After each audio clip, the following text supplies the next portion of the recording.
termudah di dunia games. Pilih game, masukkan game ID. Pilih Diamond, masukkan kode promo, dan pilih metode pembayaran. Masukkan kode OTP. Selamat, kamu dapat tambahan kuota. Upgrade gameplaymu sekarang. Game smash andalanku bikin mainku semakin hebat. Tukar DG rings, diamond dan voucher game kau dapat. Main MOBA apa aja win streak di tanganmu. Cuma game smash makin no debat. Beli paketnya dan aktifkan boosternya sekarang. Tuh, kalau misalnya musuhnya di situ, jadi kamu langsung terbang gitu. Oke. Nah, jadi kamu harus pakai skill 2-nya, terus pakai komik. Coba kamu sekarang main. Iya! Akhirnya aku naik.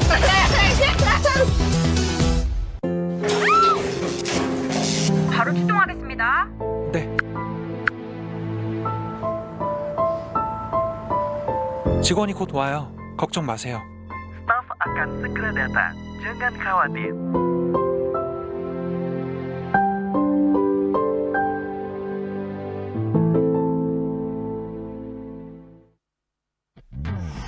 Character select. Bener. You lapper.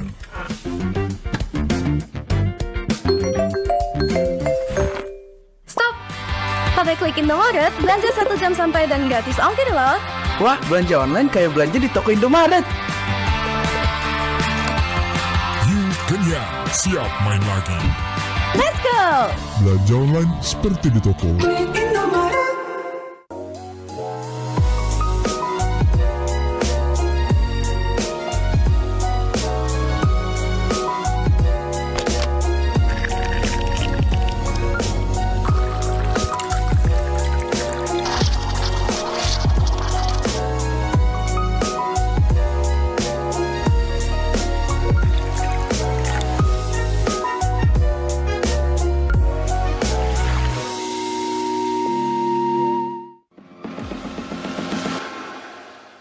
It's only you who rocks my world.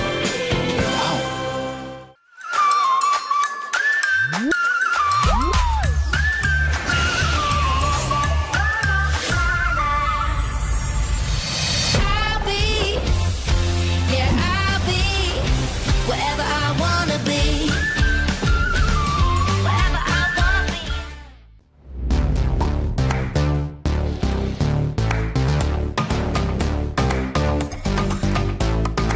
We don't need no sleep because the party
익세.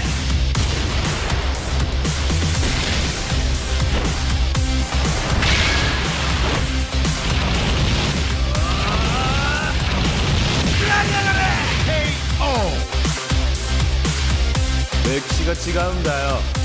Hey, come on, come on.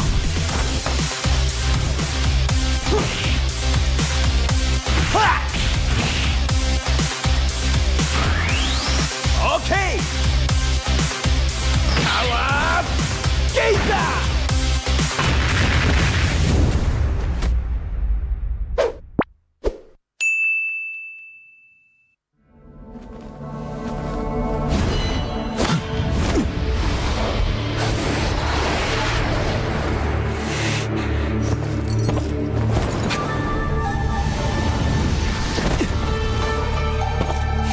Yo, what's the rush? Wait up, will ya?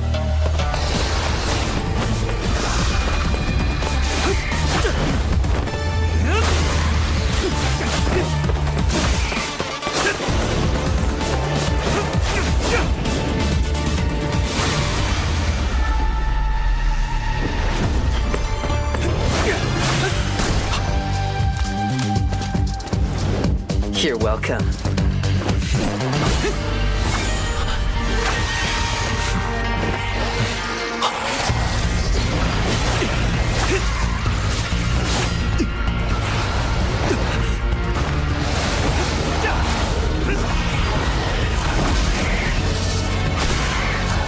Hey, keep it together. Do you really want to die here? If I lose control, kill me without hesitation. It is your duty. Of course.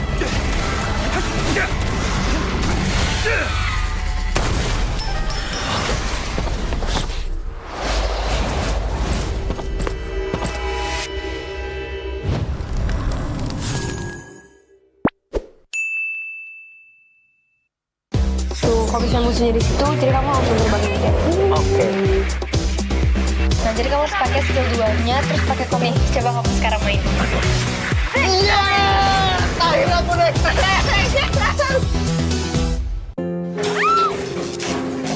바로 출동하겠습니다. 네. 직원이 곧 와요. 걱정 마세요. Staf akan segera datang. Jangan khawatir.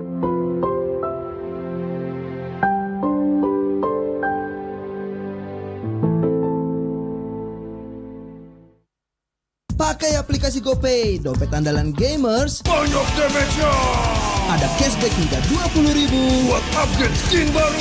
jika seringan nggak makan memori. HP lemot bisa victory. Top up langsung dalam game. Tanpa hambatan. Ikutan selebrasi MPL di aplikasi GoPay. Menambah total hadiah ratusan juta. Bonus stage.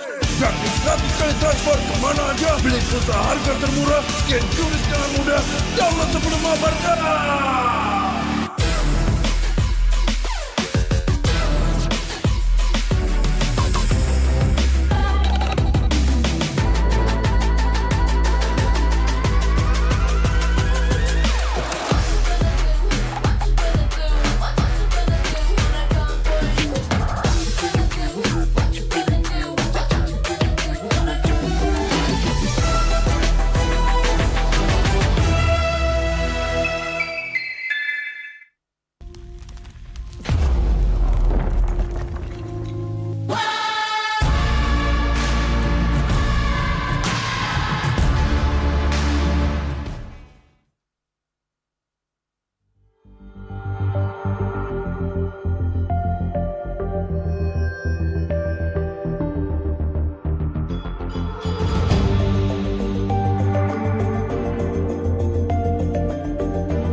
Kan berdiri dan terus berlari, terus ke arah puncak tertinggi.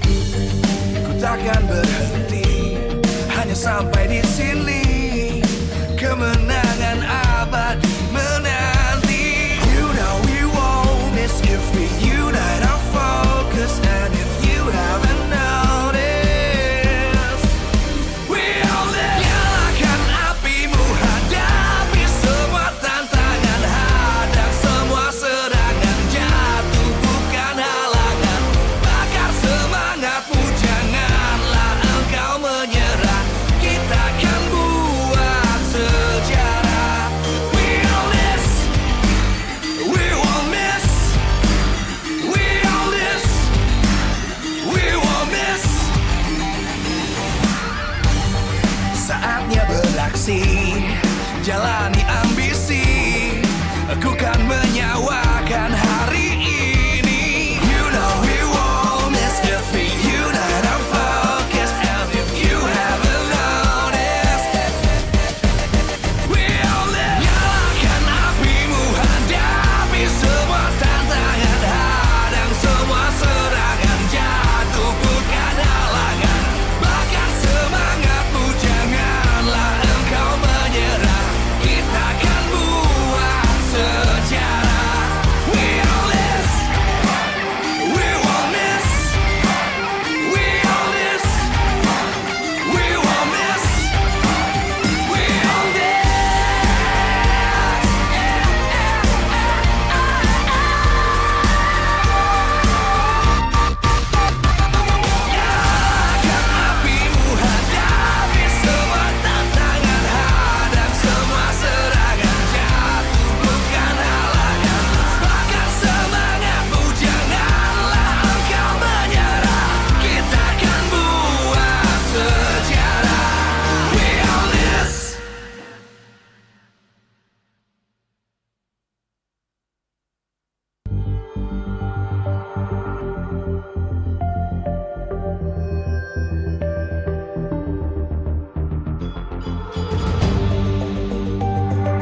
dan terus berlari, terus ke arah puncak tertinggi.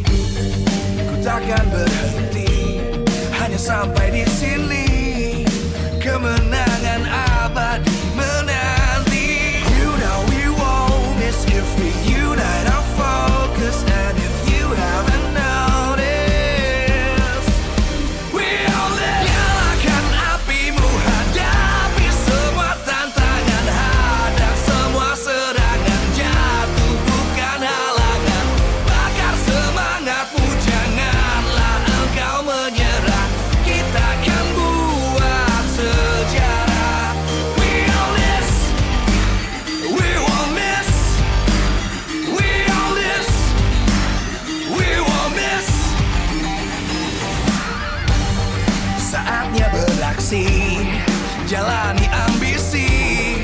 Aku kan menyawakan hari ini. You know we won't miss if we unite our focus. And if you haven't noticed, we all live. Nyalakan apimu, hadapi semua tantangan, hadang semua serangan, jatuh bukan halangan. Bakar semangatmu, janganlah engkau menyerah. Kita akan buat sejarah. We all this, we won't miss. We all this, we won't miss. We all this.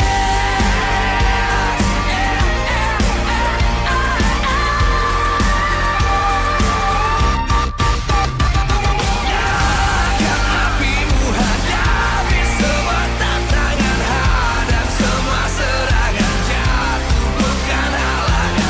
Bakar semangatmu, janganlah engkau menyerah. Kita akan buat sejarah. We all this.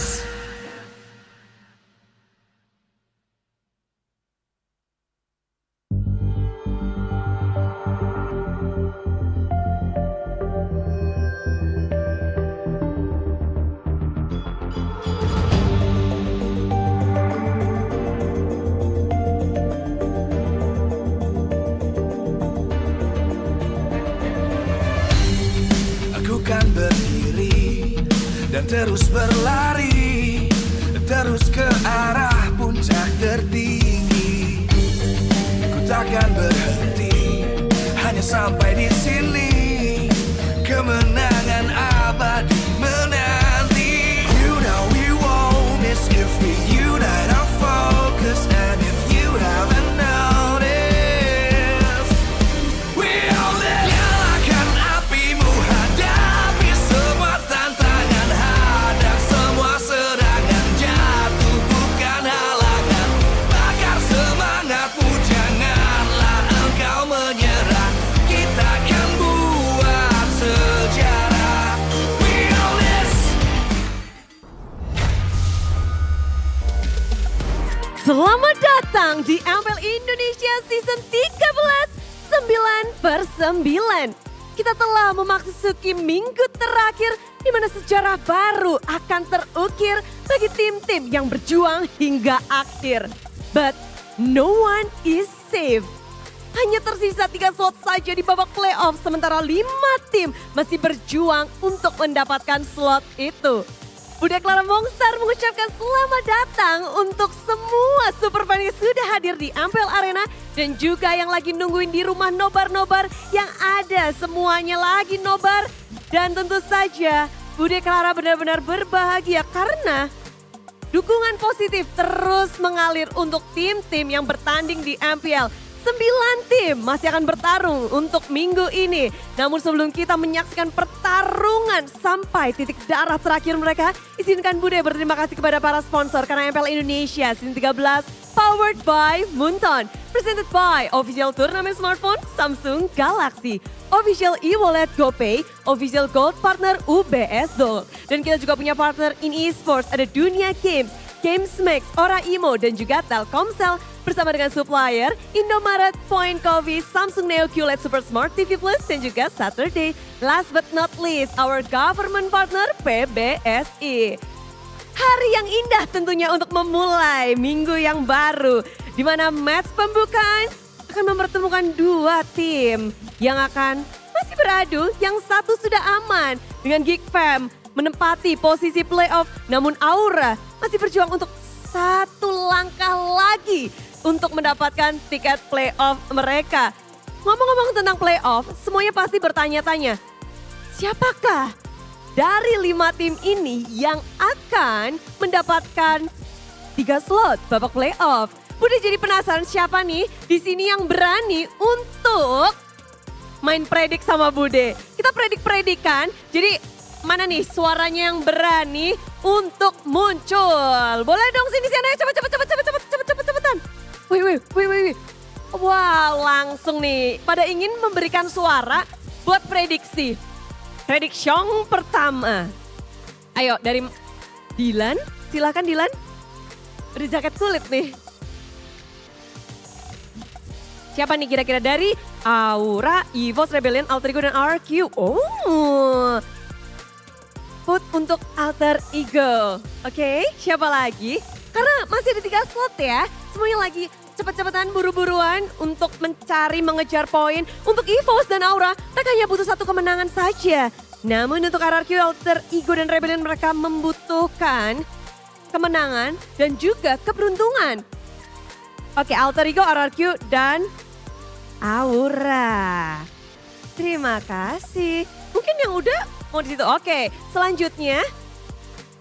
Oke, siapa nih namanya nih? Okta, oke. Aura. Satu lagi sih ya, vote-nya banyak banget nih. Lalu ada RRQ. Alter Ego. Duo biru belum ada yang memilih. Oke, thank you prediksinya. Prediksi yang menarik. Long way to go untuk tim RRQ dan juga Alter Ego.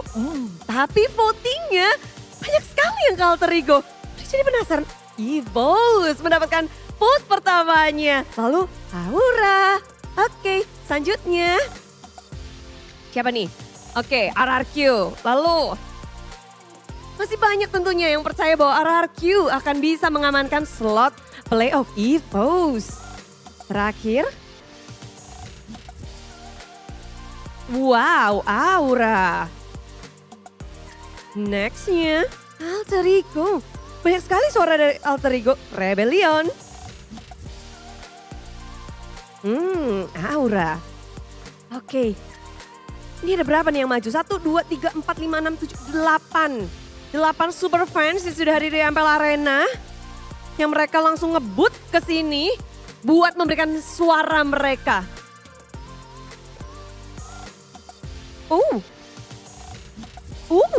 Oke.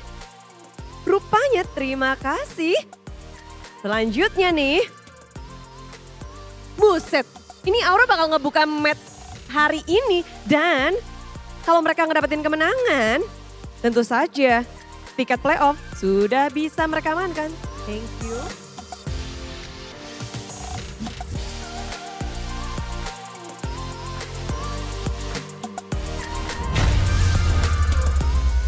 Welcome to MPL Indonesia Season 13.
MPL Arena, Jakarta. MPL Season 13 is powered by Moontalk. Presented by official tournament smartphone, Samsung Galaxy. Official e-wallet, GoPay. Official gold partner, UBS Gold. We own this.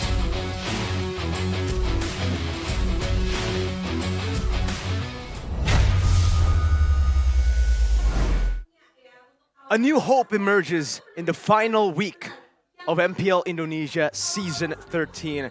All 5 teams still battling it out for the last few slots in playoffs. Only 3 teams safe: Onyx, Bigatron, and GeekFam. Welcome, ladies and gentlemen, to the final week of MPL Indonesia Season 13. And I am here today to accompany you guys through the 2 matches and through the grueling matches that we will see for these teams to make it to playoffs. I'm Mirko. I'm joined here today with Arashi and Realize to bring you guys the show. How you guys doing?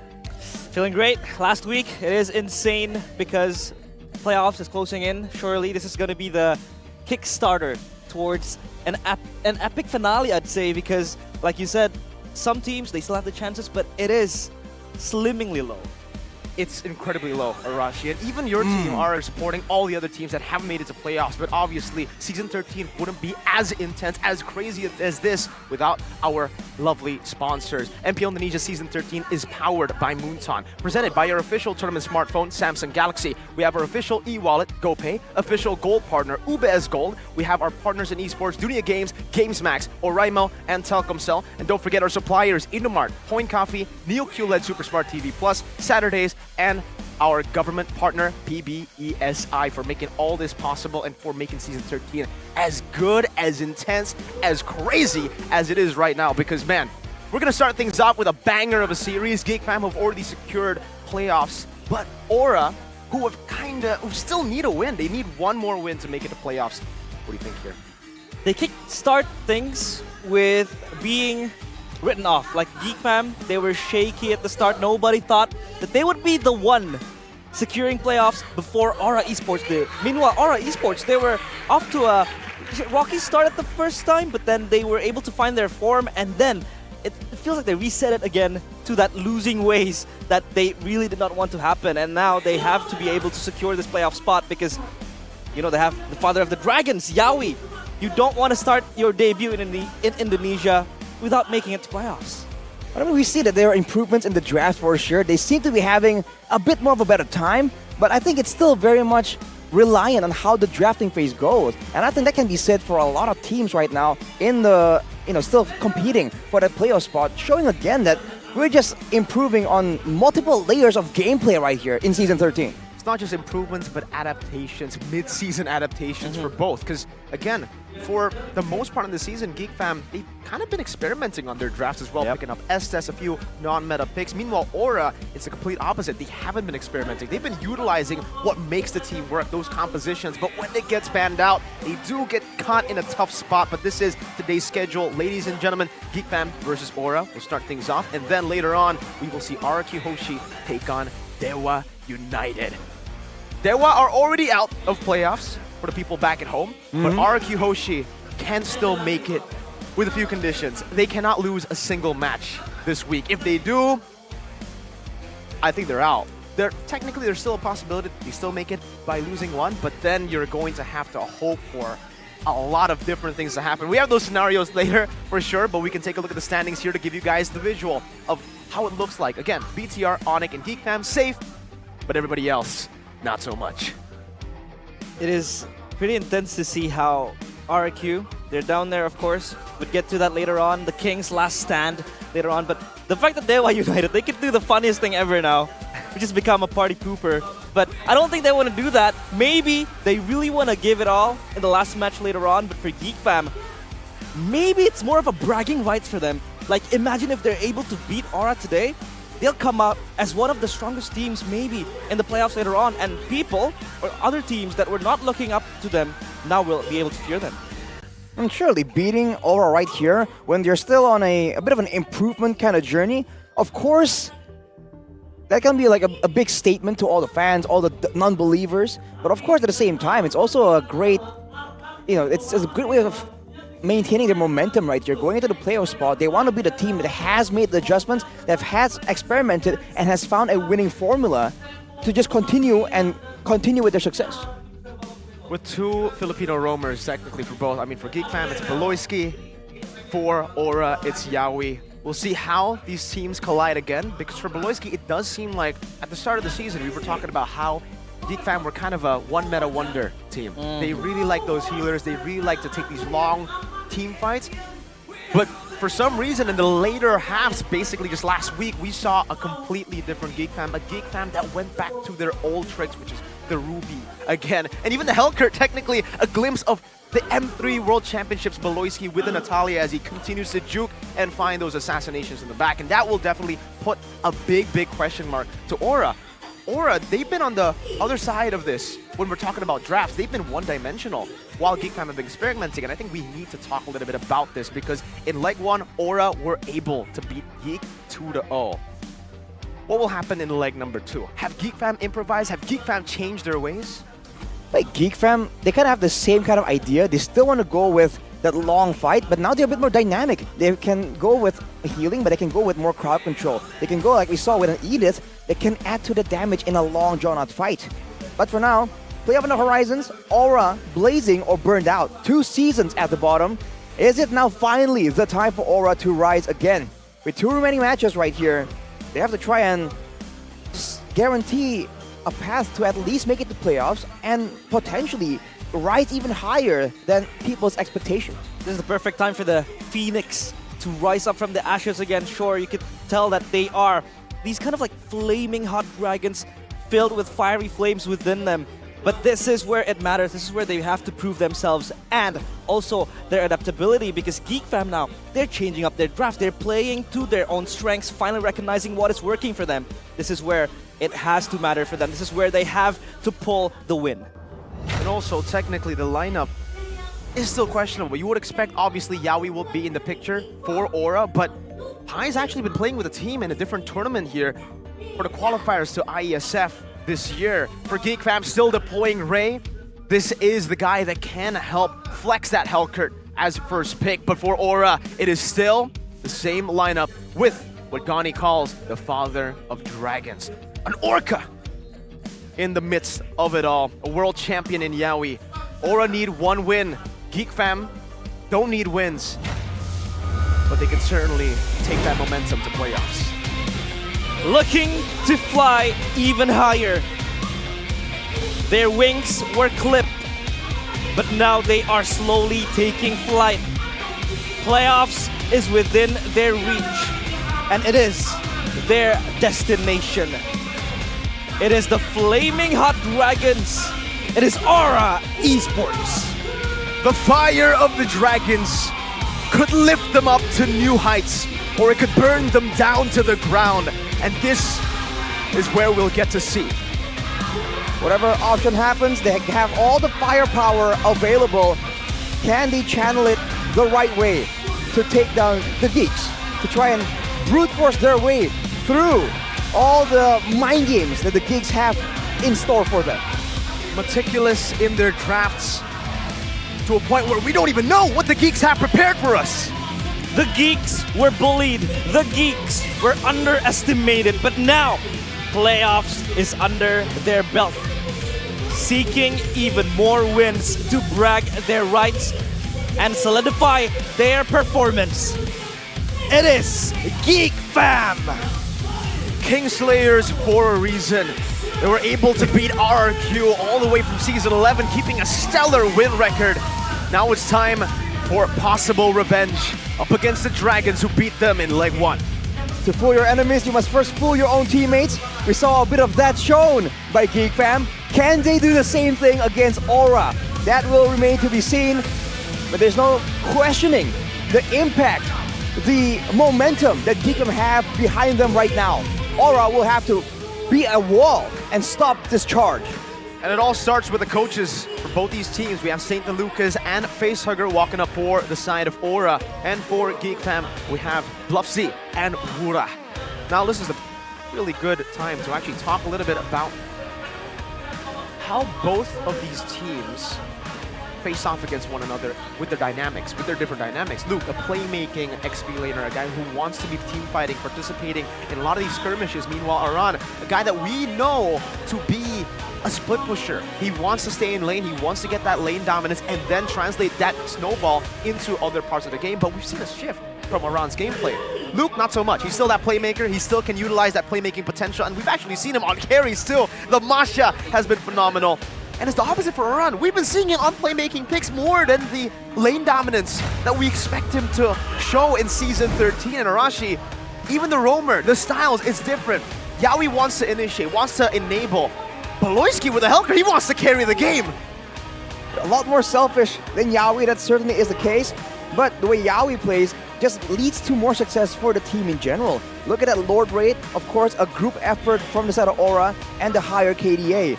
So for Geek, that's the problem. And Baloyski, of course, he can go for the aggressive picks, but overall, it doesn't lead to more kills.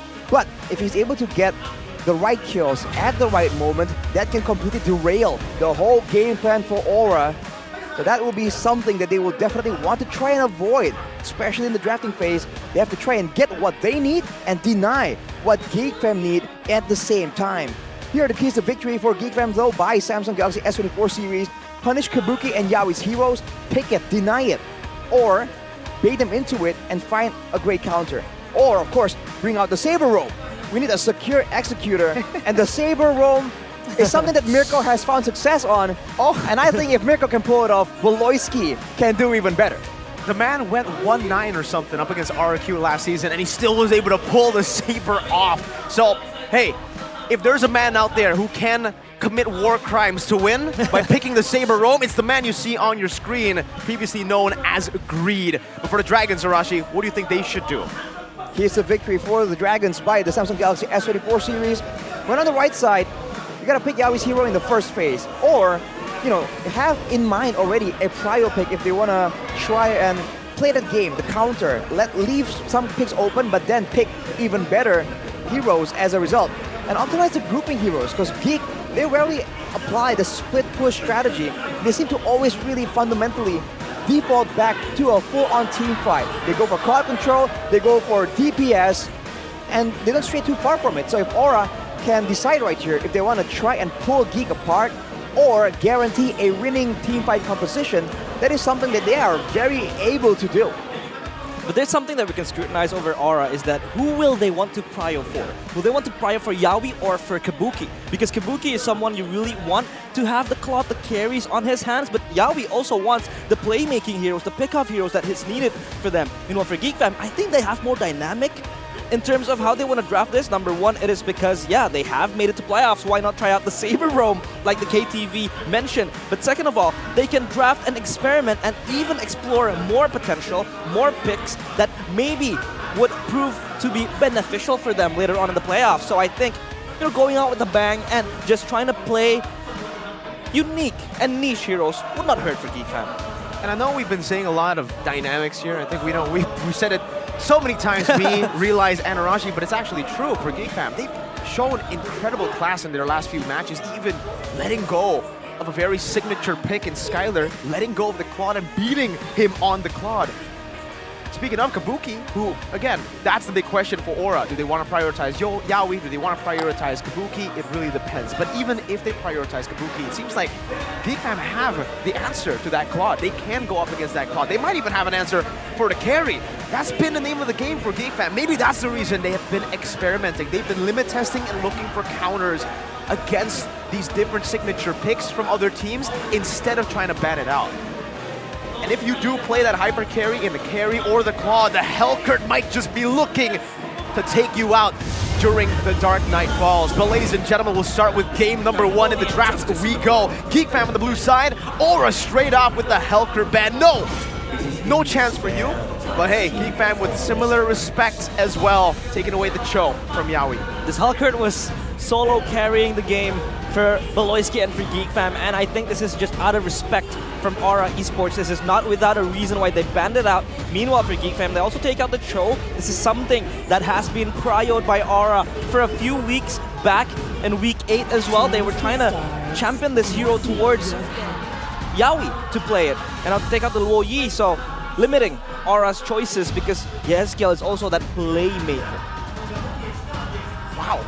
Could this possibly a Helker or a Harith opened up in game number 1? You really want to give Mathilda open? So here, they ban Harith, let Mathilda open. They ban Mathilda, they let Harith open. Arashi, what's going on? They might even be thinking of just going and letting go both. Let Geek pick their poison, and Aura can go with the other. We haven't really seen Yaoi just do crazy things on the Mathilda. There doesn't seem to be a playstyle that really complements him as well as the Cho or the Grox. But hey, anything can happen in this week, but no, they ban away the Harith. So that means for Geek, Mathilda is very well open, and there isn't really a reason to not go for it unless they want that global pressure. Wow, letting go of the chip, but then opening up a crazy combo. Aura playing with what was in their name in the previous season, that fire. The Roger picked up. Will it be the Mathilda? No, it's a Faramis lock-in instantly with the Valentina still up for grabs. These teams are allergic towards Mathilda. Usually if this is like the bans, the drafts, you would usually expect a Mathilda Barats to come out in the first phase, and then you could play through that composition. But meanwhile, for both teams, Geekfam opt to play chip with the global presence, and for Aura, they want the Roger and Faramis, and now the Barat and Claude pop up. So this Mathilda is still under contest for both teams. Is that how we want to play it? 0% win rate so far in Season 13. I don't think that will be the case. We'll have to see though. I mean, we've said that usually Aura would want to prioritize a hero for Yaoi or for Kabuki. This Roger can be, okay, it's confirmed immediately. No real flex potential, and now a chance for Aura to ban away the Valentina. And just like that, they'll have a lot more pressure to work around with if they want to try and beat Geekfam in an all-out collision in a 5v5 team fight.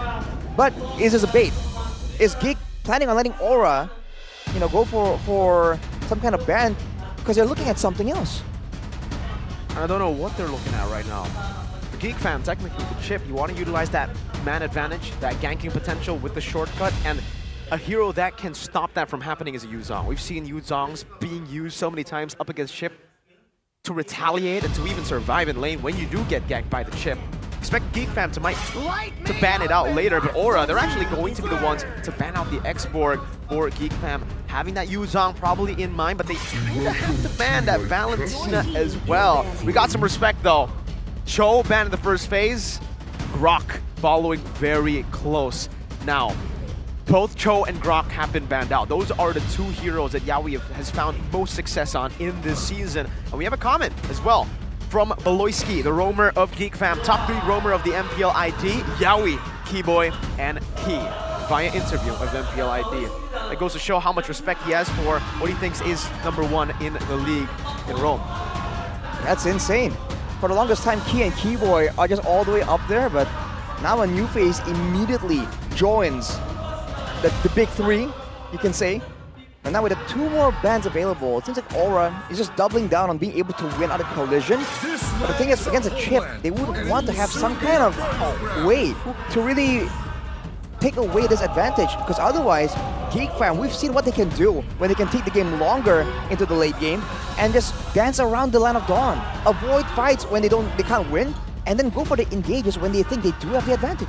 And full respect, Arashi, realize, towards Lapu Lapu and X-Borg. So they're trying to shut Luke down here with all his playmaking picks, maybe picking up the Yuzong and then forcing him to play a hero he's not comfortable with. Maybe the Barats gets flexed into the XP, they have to pick another jungler.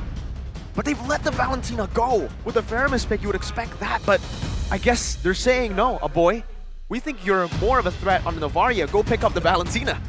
Both teams are just target banning the players, cutting down their heroes. But I think, I don't know, I'd argue a hero that is also still viable for an option is the Carmilla. As a counter towards the chip, if they really want to play it, but I've never really seen Aura play the Carmilla, if I'm mistaken, so far in Season 13 of MPL ID.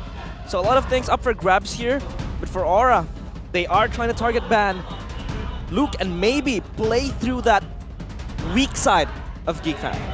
And what might that be? Will they go for the Yuzong to get a little bit of both, you know, lane pressure and team fighting, or do they want to just bank on that big Paquito, go for the brawlers, get some more damage in the XP? It is an option, and it's a playstyle that Aran is very familiar with. Either it's an aggressive Paquito or a bit more of a macro-heavy split push Kokiro. That can be the solution to go up against the chip, but oh, it's gonna be an Arlet. More team fight. They're going all in on this. All their chips down. And now for Geek Fam, the big question, what does Luke play? Usually when he's matched up against the Arlet, you would go for Yuzong instantly, but the thing is, this Arlet is still flex. That's the beauty of this Arlet in the first phase, or in the first pick on the red side in the second phase of the draft. Geek Fam have to react, and Aura will be able to react even later with that last pick to flex the Arlet or to utilize it wherever they want. Now Geek Fam, it's a tough choice to make. Do they want more team fighting presence with the Yuzong and maybe some range with the Novaria, or do they want to just go brawl it out, get the Netherrealm? There you go, Novaria. No, wait, I thought it was Novaria. It's Eve. And the Ruby. And we still don't know technically where. No, okay, Ruby XP, Chip Roam, Barat's in the jungle. That's where it's gonna go. Is this a boy's first time on the Eve this season? This season, I believe so. The Eve hasn't been in the meta for the longest time. But against a comp like this, and with Geek Fam's playstyle that likes to go with the distance management, the slows, the long-range spells, it's not a Novaria, but technically it's even worse, right? More slows, more spammable skills, and of course the real-world manipulation if Aura aren't careful. With the Ruby, they can punish the grouping up of Aura as well. So they seem to be really confident going up against a Netherrealm right here. I expect a lot of action in the mid lane to try and shut down this Paramis early on. Last pick, it's a Florin! We were talking about how Evos have banned out the Florin against Aura. Why did they do that? Why did they ban the Grok? Why did they ban the Cho? Yaoi of all people, Yaoi, ladies and gentlemen, the guy we know for the initiators is on the Florin, a healer.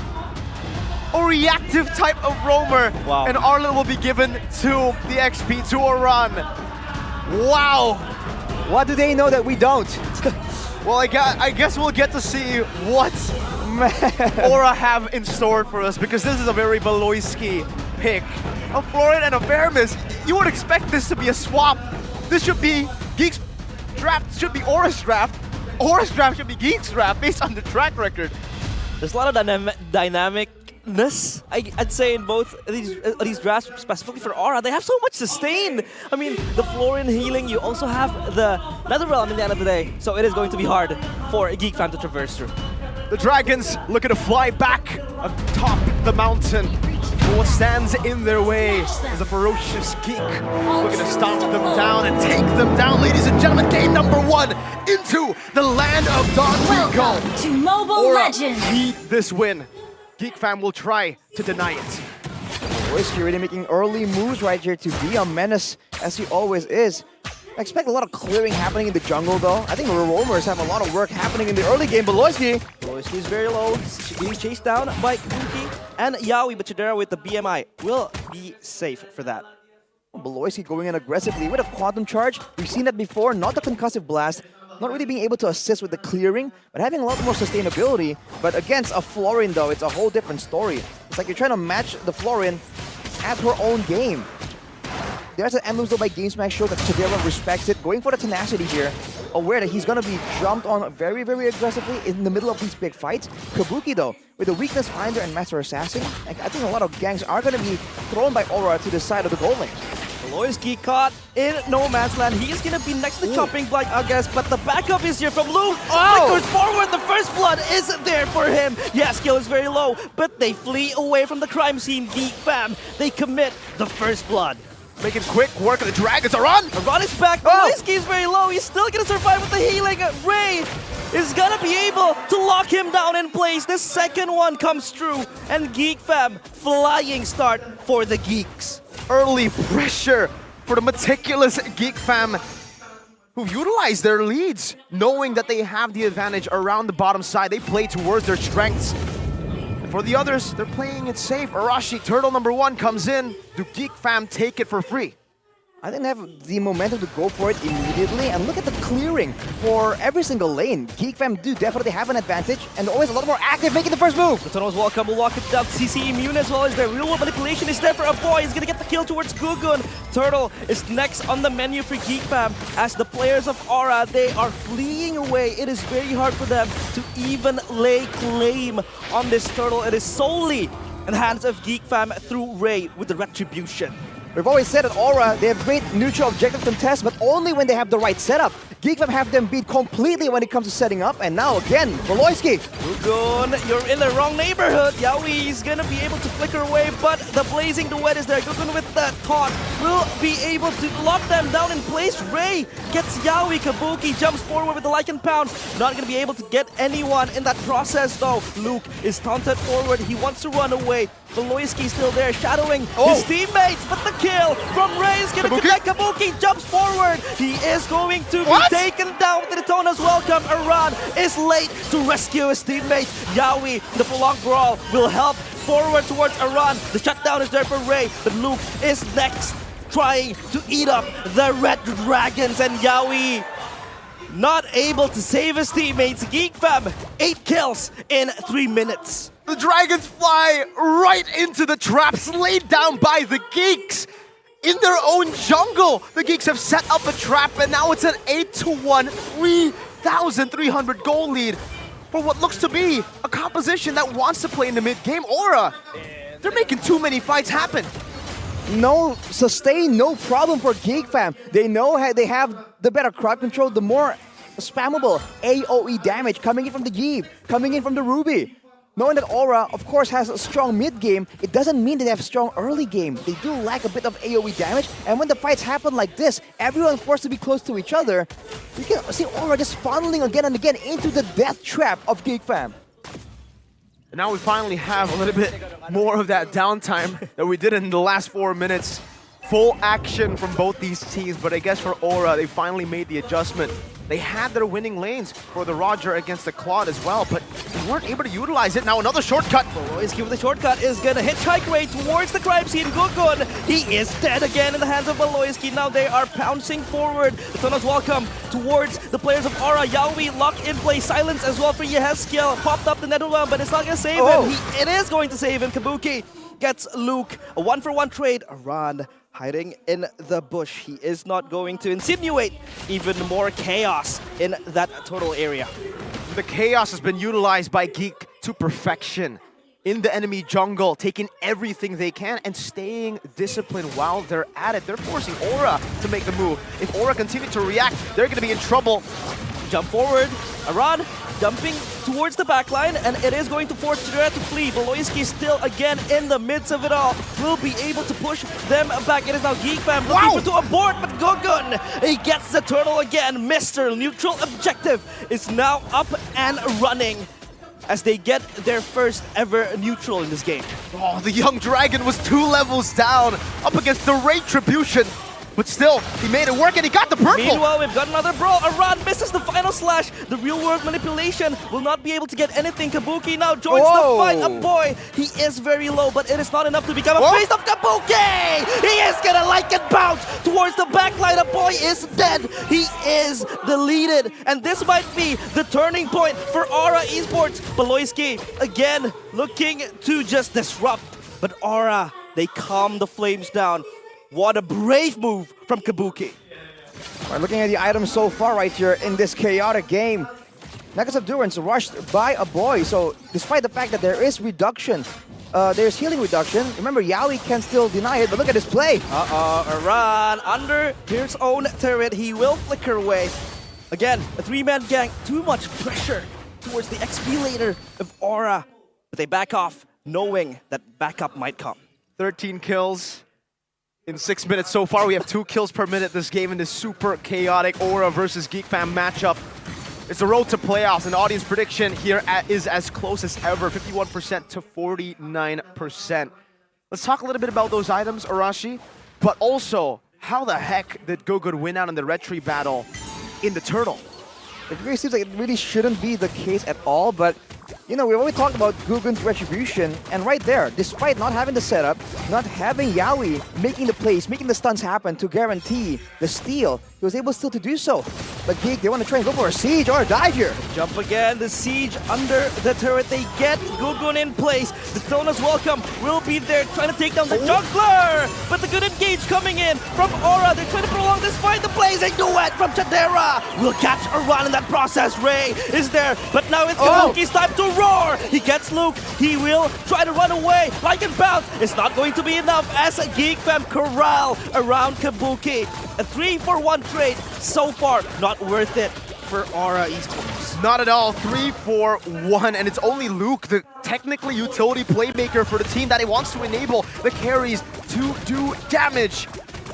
Aura, they might have bit too much than they could chew. They're playing the floor in fairness against the team who started it all with the floor in fairness. And Gugun again! Shortcut, hitchhike, the backup is here. Party in Aura's jungle. Gugun again. Kicked off from his own backyard. Red, or rather orange buff taken away.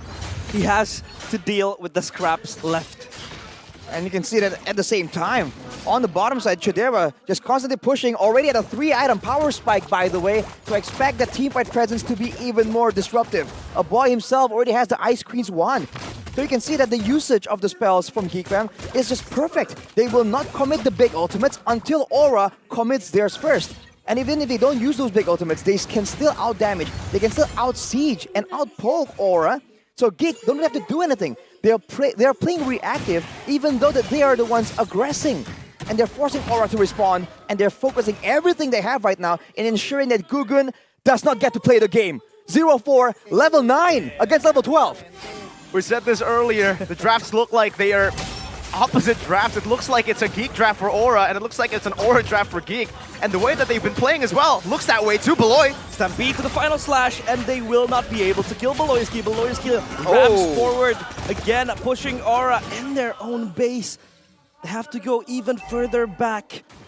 And so far, with Beloyski just making the plays, disrupting the players of Aura, it is proven to be pesky to be dealt with. If this keeps on going, I don't know if the Dragons can actually fly back to the top of the standings, trying to make it to playoffs. Another shortcut, another portal, another fight! Shortcut galore, Gugun deleted. Chadera will be the executor towards that kill as they just usher their minions, usher the players of Geek Fam towards the base. Let's talk about that late game.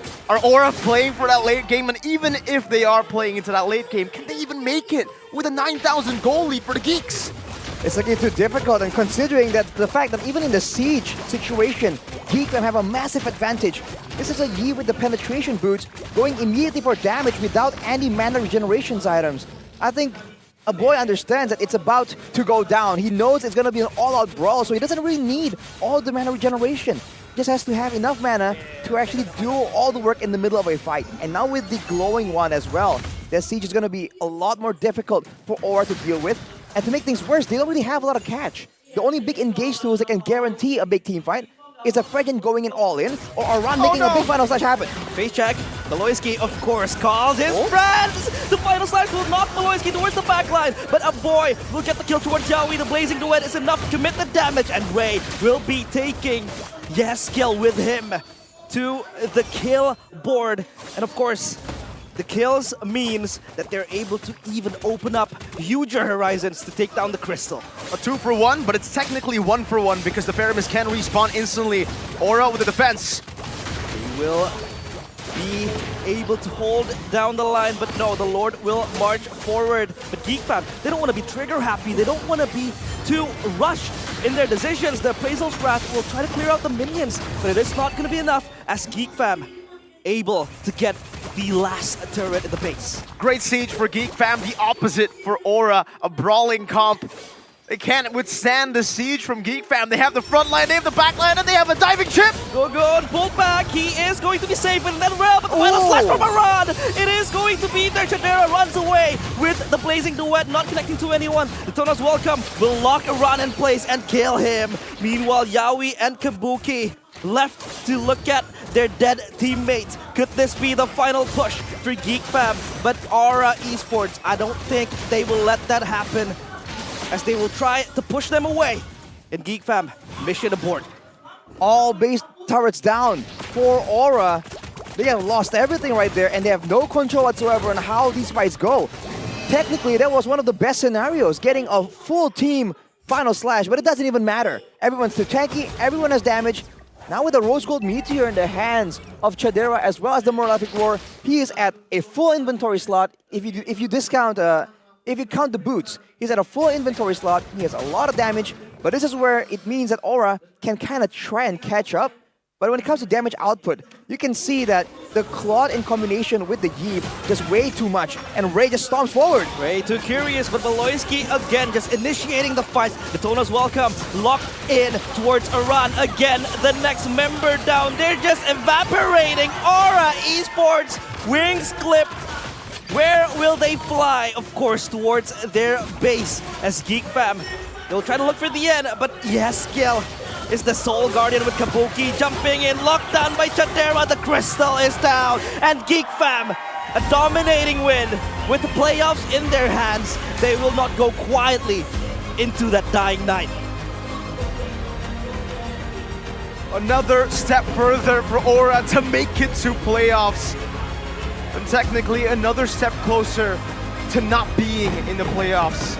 Specific scenarios need to happen for Aura not to make it to playoffs, but if this is how today unfolds, if Geek Fam utilizes momentum, Aura are in for a sticky situation.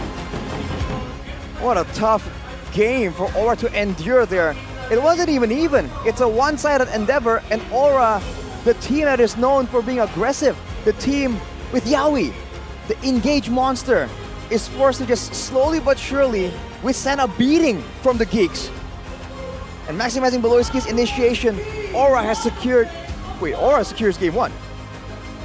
That's a typo. That's a typo. That's a bit of a typo. Geek Fam secures game 1. Geek Fam secures game 1. I've seen How to Train Your Dragons 3 times, but I've only just seen How to Kill Your Dragon once. And it happens here. Geek with a stomp in game 1, shutting down the heroes of Yaoi. Not necessarily Kabuki, they let that go. The Roger into the Claude even. It gave Claudera a bad matchup and it still worked out. They told Geek Fam, if you want to try to utilize what we usually are best at, the Florin, the Faramis, the long team fights, we can do it even better even without the Florin, without the Faramis. That's how game 1 ended, ladies and gentlemen. An absolute stomp, and the Dragons, they recovered from their wings getting clipped, but now they're back down there with one of their wings clipped. Oh, it's a tough one. It was so harmonious from Geek Fam, and I really like the way Beloyski approaches playing Chip, is that he's just gonna hide in the bush in the jungle of the enemies, and he knows that he's not tanky, or at least not as tanky as other members, but he's just gonna crash course, ram in, and trust his teammates, because he has a shortcut, and like a 1v2, a 1v3 could become a 5v3 if that ultimate is popped up. So Beloyski again proving why he deserves that, player of the week last week, and now he is the MVP. He is absolutely the player of the game right here, Beloyski, presented by our official tournament smartphone, Samsung Galaxy S24 series. On the chip, man, he went with the firmness, with the wilderness blessing, and he is just active around the map. I don't think there was a single time where he was just really idly standing by, always looking for information, always looking for the next big play. And when you have maneuvers like Geek Fam, knowing exactly what to do, when to do it, a hero like the Chip that can just bring global presence to everyone, you saw that, of course, Beloyski was able to find good fights, good pickoffs, good initiations, but at the same time, the fact that they know that Beloyski can find that opportunity means that everyone else is a lot more free to do whatever they want.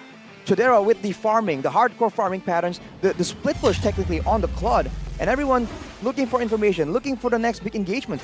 It all begins in these early fights where it seems like Aura were very confident that they have the sustain, that they have the tools to win out in early brawls like this, but Geek Fam just shows with all the AoE from the Barats, from the Ruby, from the Chip, and from the Yeep technically, everyone can contribute in a massive way, and with Aura coming in one by one, that healing from Yaoi they can get to everyone at the same time really wasn't used to its full potential. And you can really see that the fact that Yaoi plays the Florin, we were giving him the benefit of the doubt, but it just seemed like we were forcing fights like they had a Grok, If he played the Florin kind of like a Grok, well, the team kind of played with the Florin, that felt like a Grok because they were the ones initiating. They were the ones proactive all the way in the start, and their reactions were all aggressive, Arashi. And even with all the utility tools, the Nether Realm, the Bloom as well, there's just not enough damage when you're more than 10,000 gold behind here in the base defense. For Aura, they try their best and they try to make adjustments to try and find a fight. But look at that, every single time Beloyski finds a way to get in the back. Because for the most part, GateFam do not need to expose Beloyski. Usually the roamer is the guy looking for information, the guy going into the opponent's jungles to try and find an opportunity. But with GateFam now, with this composition, they have the Ruby, they have the Barats as well. They're just walking in the front, and you have your eyes on the Dino. Before you know it, Chip shows up from behind you, and that's the end of it. So much to talk about here in this game based on the way that they actually tackled this whole composition, but also the draft, right, Arashi? For Aura, we expected a first phase pick for the Dragon himself, for Yaoi, but it didn't happen. They go for the Roger. Instead, the Faramis first pick. Now, let's talk about the Faramis first pick. Was it that prio? Was it that important to get the Faramis over maybe even just a Barats? A Mathilda even? That was still up for grabs? I think for me, part of the question as well is the fact that they do have a Roger, right? So they want to go for this team fight composition with a lot of utility, a lot of extra HP bars, a lot of healings.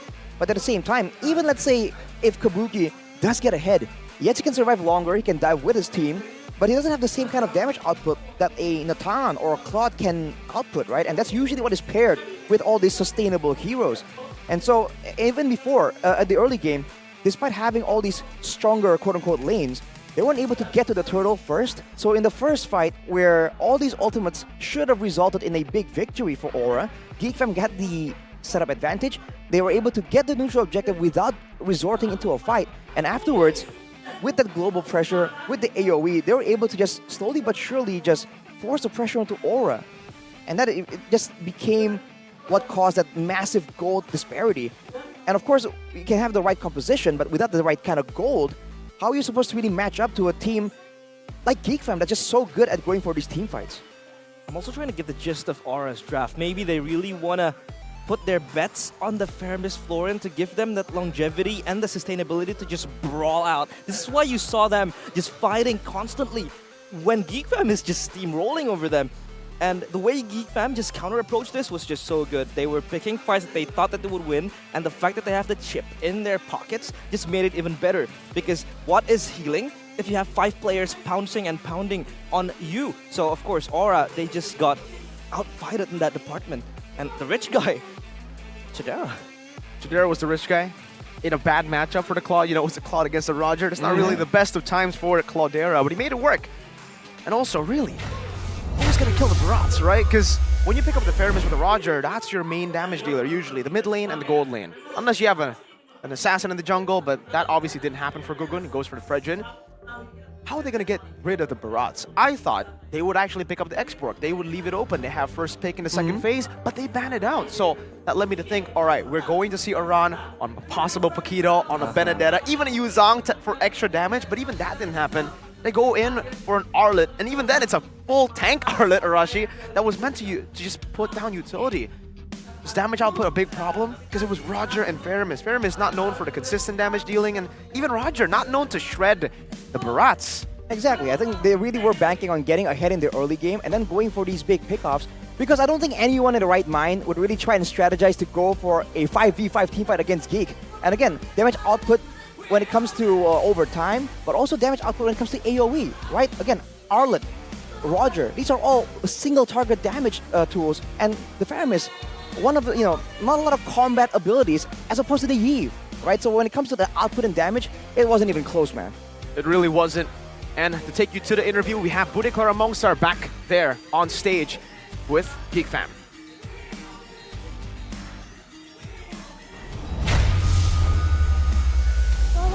Playoffs, Bude. Wow, yes. Kalau kita bisa ngelihat bahwa GeekFam season ini udah bisa men-secure, nggak perlu rebutan sama 5 tim lainnya. Tapi menarik, kamu kan baru bergabung sama keluarga GeekFam, terus udah dapet tiket playoff juga. Terus gimana nih? Mungkin perjalananmu atau ketemu untuk kali ini kan kali pertama di MPL Arena bersama dengan Geek Community kan? Iya bener banget Bude. Gimana tuh bersama dengan Geek Community? Seru banget sih, kayak kelihatan banget solid dan kompaknya. Kita semua dukung Geek Fam di sini. Solid dan kompak, makanya di sini ada Ajeng juga yang hadir ya. Halo Bude. Halo Ajeng, ini perwakilan Geek Community yang sekarang semakin rame. Banyak talent-talent baru, lalu juga sekarang Geek Community semakin banyak ya. Bener ya Kak Ajeng ya? Iya betul Bude, tuh di belakang udah rame banget itu. Tepuk tangan. Asik ya, tapi gimana sih mungkin buat yang kepengen join atau apa, gimana tuh? Kalau mau join ke Geek Community caranya gampang banget. Kalian langsung aja ke Instagramnya Geek Community. Nanti di link yang ada di bio Geek Community udah ada link buat join ke grup, the Facebook, Instagram, Line, Telegram, dan semua platform yang lainnya. Nanti di sana juga bakalan ada benefit yang banyak banget. Salah satunya adalah nanti kalian bisa dapetin giveaway. Giveaway-nya mungkin skin, mungkin nanti bakalan kalian ketemu sama player, terus nanti juga bakalan ada turnamen-turnamen dari komunitas. Terus kan dari MPL juga ada turnamen komunitas ya Bude ya. Nah kita ngambil pemain player komunitasnya itu dari grup-grup yang ada. Jadi kalian juga bisa berkesempatan buat mewakili Geek Fam di community turnamen. Wih seru ya. Ada lagi Bude. Apalagi? Ada lagi, kalian juga berkesempatan buat dapetin tiket playoff karena kita Geek Fam lolos ke playoff ya. Kalian berkesempatan juga buat dapetin tiket gratis. Selain itu, kalian juga bisa interaksi banyak sama talent, contohnya Vene ini. Wih, udah banyak benefitnya. Caranya juga udah dikasih tahu. Terus apa lagi nih Vene nih? Jangan lupa, makasih Kak Ajeng sebelumnya ya informasinya. Buat kalian semua jangan lupa datang dan nonton Geek Fam nanti di playoff karena kita bakalan banyak banget kegiatan yang seru banget. Dan buat fanbase manapun kalian juga bisa datang nonton, kita seru-seruan bareng. Karena Geek Fam bakalan ngasih hadiah yang banyak banget Bude. Wih, apaan tuh? Banyak, datang aja pokoknya dulu ya. Datang aja pokoknya. Datang dulu. Coba diajakin dong ini yang belum jadi Geek Community, ajakin biar jadi Geek Community. Buat kalian semua yang belum join Geek Community, kalian bisa cek linknya di official Instagramnya Geek Fam. Dan kalian bisa join karena di situ bakal banyak banget informasi tentang Geek dan ditunggu, jangan lupa join. Jangan lupa join. Bisa tahu Ajeng lebih dalam lagi kalau mau jadi Bisa, kalian kalau join bisa chatan sama Kak Ajeng. Salah Bude, salah. Sama sama Vene. Sama Vene dong. Mau sama Vene bisa? Bisa. Kalian bisa make friends juga karena kita benar-benar seru banget, kompak banget. Ya kan Geek Community? Vene baru bergabung Geek Community. Coba dong di sini Once a Geek, Always a Fam, suara dari Vene gimana? Once a Geek, Always a Fam. Dan tadi Geek Fam udah ngedapetin satu game mereka. Akankah game kedua di tangan mereka atau tim Aura akan membalas di game yang kedua? Jadi kita akan langsung saja, nggak sabar kan nonton? Nggak sabar. Nggak sabar. Vene, Ajeng, let's go kita ke game yang kedua. Silahkan.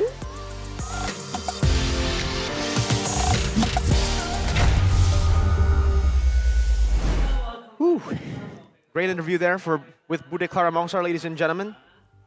That might just be the key. What Bude said in the interview. What is that? What's that? Geek Fam merchandise. Geek Fam merchandise. The key to us not predicting Geek Fam. We have a curse here. Did you all predict Aura? Did you predict Aura? I predicted Geek Fam, I believe. Okay, I did you predict predicted Aura? Okay, so it's us.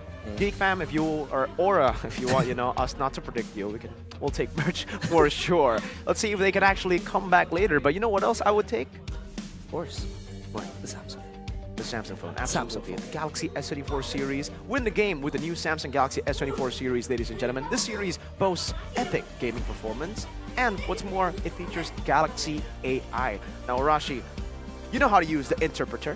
You know how cool it is, right? And while Arashi is, opening up that interpreter, I'll just tell you guys what Galaxy AI can do, because it can actually translate 15 foreign languages. Wow. Say you want to go to Korea.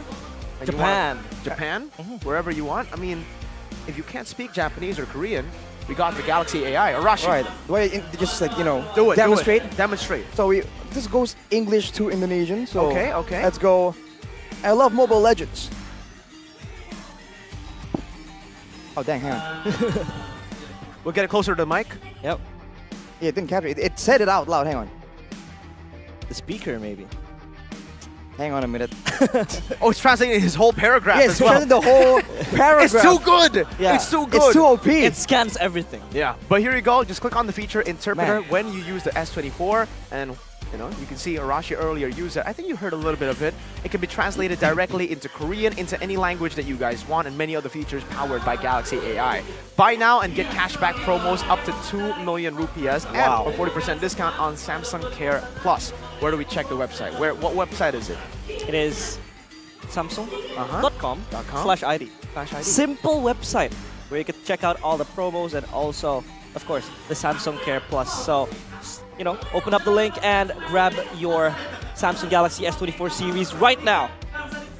Especially it's nearing holiday season, right? That's true. A lot of people, they want to fly out to Korea, to Japan, or maybe to other parts of the world where maybe they can't speak that language. You don't want to get scammed by, maybe a lot of salesmen. Maybe there are evil people out there. The language will help you through the Samsung AI interpreter. Absolutely. You can just tell the guy to speak into the phone. Yes. And then you can get it to translate back to your language. And I think that's what Aura needs to do. They need to take the Galaxy AI interpreter, they need to throw it onto GeekFam and see what do you want to do, or actually they might have to put it on themselves because it doesn't even seem like they can translate what they want in the drafts to the game.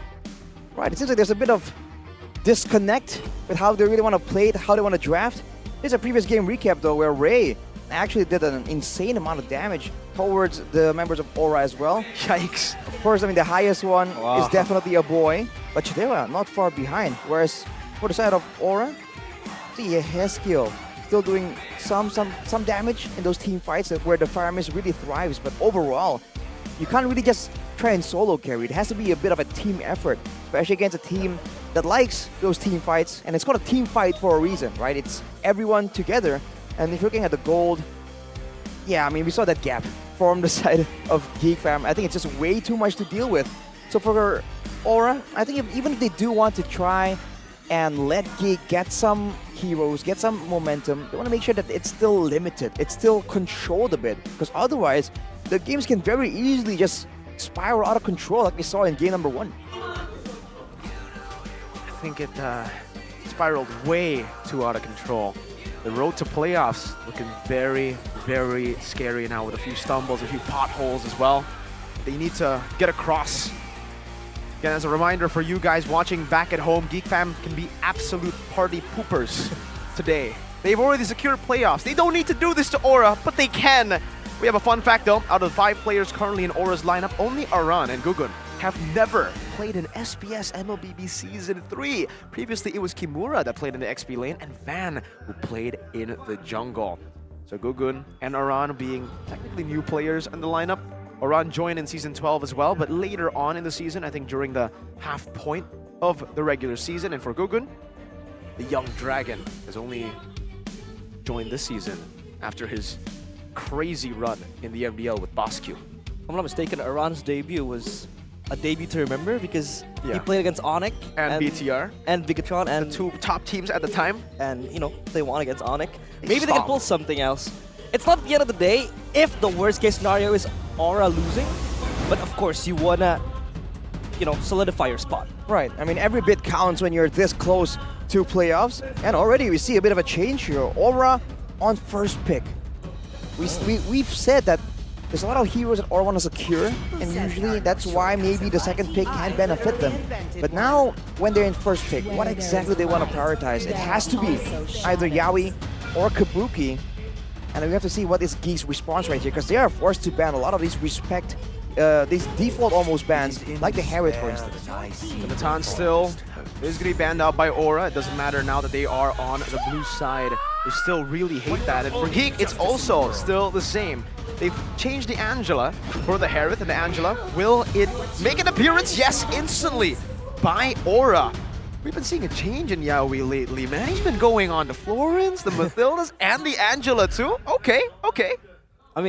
in before, maybe this Angela could still be flexed, but yeah, most probably it will go to the hands of Yaoi, and the fact that they just gave away the Claude towards the players of Geek Fam and the Barats again, it feels like there's a change of priority in Aura and how they would approach the game, but they have to prove it. Like, they have to utilize their priorities to the maximum. Yeah, but the fact that the Barats was left open though, this hero right now is just such a menace. Depends on who plays it. Well, true. But overall, it's just a good, clear, strong front line, and it just works really well for Geek Fam as well. And it's something that Aura would have loved to have, you know, maybe in combination with the Angela. I guess Aura are kind of forced to pick it because they're worried that Geek Fam will bring out the Angeloi. That is one more thing that, you know, is weighing on their minds in this phase right here. Roger and the Fredrin. The Faramis changes into an Angela from game number 1, but the Roger and Fredrin is still the same, even the pick order here. But for Geek Fam, their last pick in the first phase. What is it going to be? A Barats, a Claude. Usually, you can see the combo with the Mathilda. As Aura want to look for chases, a good disengage tool will be that Mathilda. And we all know how crazy Beloy can be on that Mathilda, but he decides to go for Ruby instead. They prefer to utilize the flex potential of both Barats and Ruby into the second phase. And this is technically what we've been foreshadowing as well in the pregame. They are a team who've been experimenting so much, so they know the dynamics of how they can utilize these picks in the draft. It's never one-dimensional. It's always almost flex. Meanwhile, for Aura, the Angela technically is flex, but at this point, it's tough with the Grok banned out, with now the Florin banned out by Aura. That just goes to show how flex this Ruby truly is, because they still have to respect that Florin. No Grok, no Cho. What will Yaoi play? I think he might be forcing Angela. Might be. I think Geek absolutely don't buy the fact that the Angela will be in the hands of Yaoi by default, especially with options available. Now looking at the most used heroes, the Grok was just taken away, and the Florin. It's almost like maybe Aura are thinking that we need to get that Florin. You know, I don't know if they want to pick it to try and take it away from Beloyski though. Doesn't seem to work out for them. But they banned away the Edith as well, by the way, so yet another big engage tool. And the Mathilda finally banned out in the last stage of the banning phase, like we saw in game number 1. And actually, that's a good read by Geek Fam, because the only other roamer that Yaoi has found success on, well, technically, there are a few. Cho, Grok, Kaja, Edith. He played Edith once, and he won on that once. Mathilda will be banned out as well, though, as we were talking about. It will still be very scary. The Ruby is flex, yes, but that doesn't close. That actually opens up the opportunity to go for a Mathilda, and the combo with Mathilda and Barats is still a nasty one. Oh, they're trying to tell Aura how to do it. They pick up the Faramis. A boy on his previous signature pick. Now it's Novaria, but previously it was Faramis. Novaria, Valentina, of course, and Aboy special. But for Aura, I mean, the Valentina is still up for grabs for them if they want to get that Nether Realm for themselves and maybe just counterfight the players of Geek Fam. Right, I wonder if that's the idea, right? Okay, the Valentina is up, but like if you go for a mid Valentina, then that definitely locks in the Angela in the roaming position, and that means you have no control. If that happens and Geek Fam gets a strong, dynamic, like engage tool, that means that whenever they're trying to set up for a neutral objective, Geek Fam will have Aura beat every single time. X-Borg and the Valentina locked in for Aura. That's a comp, another comp that wants to fight, but this time they have that damage output. Now it's a bit more mixed. They have a Valentina deal damage, they have a X-Borg as well. So it's not as messy or as burst and snowball reliant as game number 1. They have more dynamic now to play with. Geek Fam final pick though, that's the big question. Will the Ruby go roam? Will the Barats go XP or jungle? We still don't know.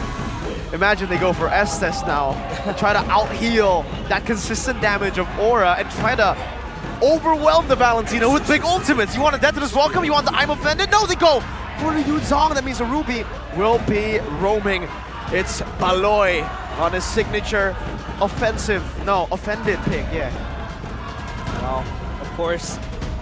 But the question now for Aura is that, yes, they have damage output, but do they have the lockdown necessary to keep the players of Geek Fam in place? I mean, they have the taunt from the Fredrin and also, you know, the love strings from the strings from Angela. But then again, if compared to like game number 1, they had the lockdown in the final slash, but then the damage was not there. So there's kind of like something that is missing again in the draft of Aura, but you know, I hope they can outfight the players of GeekFam. They have the damage output, but do they have the winning composition right here? Especially again, we talked about quad control and AoE for the side of GeekFam. They have an abundance of that. And if you talk about the damage output, in the end of the day, especially in the late game, there's going to be a Claude against a Roger. So we'll have to see how far ahead can Aura pull in the early game, especially when GeekFam do not have that global presence on the chip. Let's see, ladies and gentlemen, if Aura will be taken down 2-0 in a clean sweep by the Geeks. Or will the fire of the X-Borg carry Aura in game number 2 to force out a game number 3 that they desperately need to make it to playoffs? Here it is in the land of Dawn for game numero 2. If Aura does lose, oh, okay, yeah, we in big trouble. Okay, I was about to say, if Aura lose, they have to place their bets on other teams also losing and winning at the same time. But Yaoi almost gets taken down from the damage dealt by the players of GeekFam. And look at the difference in priority here. Before we saw that it's all about the roamers disturbing the jungle path and the jungle clear. But now look at how active both roamers are, trying to secure some prio in the mid lane right there in order for the mid lane to really participate in those fights, to be able to invade as well. Look at the rest of the emblems by GamesMax. You can see Chidera still on the tenacity, but he has that common emblem, so that sustainability will help a bit when you're dealing with Kabuki. With the Weakness Finder and Master Assassin, he will supposedly have the stronger laning phase, unless the rest of the team can really try and back him up. But you have to watch for Beloyski here, who has the poise to pull yourself together. He is absolutely looking for more flickers to try and make more flashy plays for his team. And now in the first minute of the game, not as much action as we saw, you know, a full invade in game number 1 with the better mid control of GeekFam. This time it's a bit more equal in that mid lane where they can actually withstand it. And as you can see from the stats, Gugun still standing at a very good positive win rate on that red trim. The control for the XP starts now to set up for the first neutral objective. GeekFam positioning very aggressively. They're just enticing the players of GeekFam to take this fight so they can progress towards the turtle later on. But, you know, GeekFam, they are not taking the bait, and Beloyski will be there taunted. Turtle could be the next main target. The Black Dragon form towards the backline of Aura. Gugun again getting caught up. The Realm is connecting towards the players of GeekFam, and Ray gets the turtle. The last Insanity will not be able to get the kill. Also, the Heart Guard will help Gugun traverse his way towards the backline of GeekFam, but no bodies taken. But the neutral to the pockets of GeekFam. Just Turtle taken by GeekFam, still a big win for them. They need this snowball building. Arashi, what do you think? I think that this X-Borg, the longer the game goes, will be a massive problem. They want to all be that clumped up. We saw in that exactly in that fight how clumped up the fights can really be. You can barely see past the players' HP bars. And Aran got a big last Insanity. And the longer the game goes, the more damage can be output by this X-Borg when your team is focused on the other damage dealers. So I think for Geek, during the mid-game, they will have to try and really find other ways to really get ahead right here instead of just relying on the Netherrealm. Because again, it has been matched. I think it has to be in the playmaking potential to try and find something before the turtle, because that is where Yaoi can't really be as active, and technically that takes him out of the equation. Whereas in the turtle fight, that's where the Hard Guard, as you can see earlier, was a massive problem in them trying to shut down and zone away Gugun from the neutral objective. And now they continue their path, that snowballing path of theirs, towards the top side of the jungle. Gugun, wow, invaded. A bit of a deja vu moment from game number 1 where Gugun was able to get completely neutralized a few levels below of Ray. And Beloyski is still standing at that 100% win rate on that Ruby too. They're on their comfort picks, but hey, fun fact, a boy has actually found not a lot of success on this Veramis pick that used to be a signature, standing at 3 and 5 right now on this record. Not characteristic for a boy. Used to be one of his strongest heroes. You know, he's well known for the playmaking heroes. You know, Navaria, Valentina, and the Faramis. Really helps him boost utility of his teammates as well. But now, the turtle It's going to be the subject of taking. Oh! Loiski! He fails it, but the taunt now from Gugun. The Black Dragon form is there. Yaoi channels his hard guard to protect the players of Aura Esports. Again, a change in Netherrealm will be there. The taunt again towards Luke. Luke will be able to run away from that altercation, but a boy steps forward with the Shadow Stampede. Will not be able to take any of the members of Aura. Again, a stalemate in this turtle dance for both teams. The battle of sustain. It's still happening, Bloy. A pull towards Gugun. Gugun will be deleted. He won't. The Appraisal's Wrath is there, and the damage follow-up comes through. Kabuki looking to get his fangs on the backs of GeekFam and Aura Esports. They chase down a boy next on the chopping block. Gugun will be able to get the turtle. No, he won't. It's Kabuki getting the kill. And next they will corral towards the turtle. A 4-0 start for Aura Esports. Gugun might not have been able to secure the first neutral objective with his retreat, but he does so here with a massive Appraiser's Wrath to turn the tides of what looked to be a complete Geek team fight victory. And now they get the free neutral objective raised behind, and Gugun wants to go for more. Wait, is this too greedy? He could be overcommitting this, but the hard guard will save him. Re-engaging towards Luke. The Appraiser's Wrath is there. Last Insanity. The damage comes through, but the Netherrealm will save him. The Blazing Duet from Chadera towards the backline. No, it forces them back. Luke on a sliver of HP. And they disengage as Aura Esports again winning that battle of sustain. Battle of sustain and battle of damage output as well. And Gugun is not done. This is what this man does when you give him the advantage on a winning situation right here, on a hero with a lot of escapability and sustain. He's just going in again and again. He's trying to assert that dominance and get, again, that high neutral objective rate for his team. Game Fact, presented by our new application GoPay. Up until week 9, Gugun remains the player who has secured the most turtles and lords in MPL Indonesia Season 13 with 62 turtles and 46 lords. This guy is an objective maniac. And so far this game, it's 1-1. He loses in that retreat battle, the first turtle, but then he just swings his sword the second time around. Man, GeekFam, technically forward is scaling into the mid-game. We should see Aura continue the snowball. They have a Roger, they have a composition that's really, really good in that mid-game, and they're technically already doing that. Yehezkiel is doing a good job at just stopping that turret from being taken, but in the end, they will have to let it go. A bit too risky for him to stay there and to actually battle it out. Arashi, 7th minute of the game, coming into the third turtle. What do GeekFam need to do to turn the tides again? I think Geek should really avoid a lot of these big fights, but look at Luke. Luke almost solo killed by Kabuki, just hiding in the bush. He will pop the BDF and run away. Yeah, for Geek, I think they have to just go for these trays like we just saw earlier. But like right now, whoa! With a pull and the kill! Chadera gets Yehezkiel with the help of the Blazing Duet, but their Appraiser's Wrath is there from Gugun. Again, popping up Netherrealm from a boy. They will sustain the damage, but Kabuki with the mega kill. He is hungry. There's just Predator in the building, and Aura again bouncing forward with Kabuki. GeekFam, we're testing their limits, and their limit is Kabuki. But Kabuki might bit off more than he could chew. He won't. He will push back and disengage. It's a 3-for-2 in favor of GeekFam in terms of members, but those HP bars tell a different story. GeekFam are the ones forced back. Did Aura win that? I think overall, the goal difference really shows that, in a way, Geek did benefit from that. But Aura is showing again that even though they start off the fight on the back foot, losing a member, they can still hold their own against GeekFam right now. So the gold and the early game pressure is still very much utilized by Aura. With a War Ice finish for Aran right here, he's going to be a big problem, especially for Chadera. Chadera does have the sprint to try and really maneuver around the battlefield. He's only on 2 items right here though. So his damage will take a bit longer to really ramp up. And with the Flash of the Oasis completed for Yaoi, this means that again, in a full-on collision, for now, Aura will absolutely still have the pressure. A mid-lane brawl will ensue as Chadera pops up the Blazing Duet, but it won't catch anyone.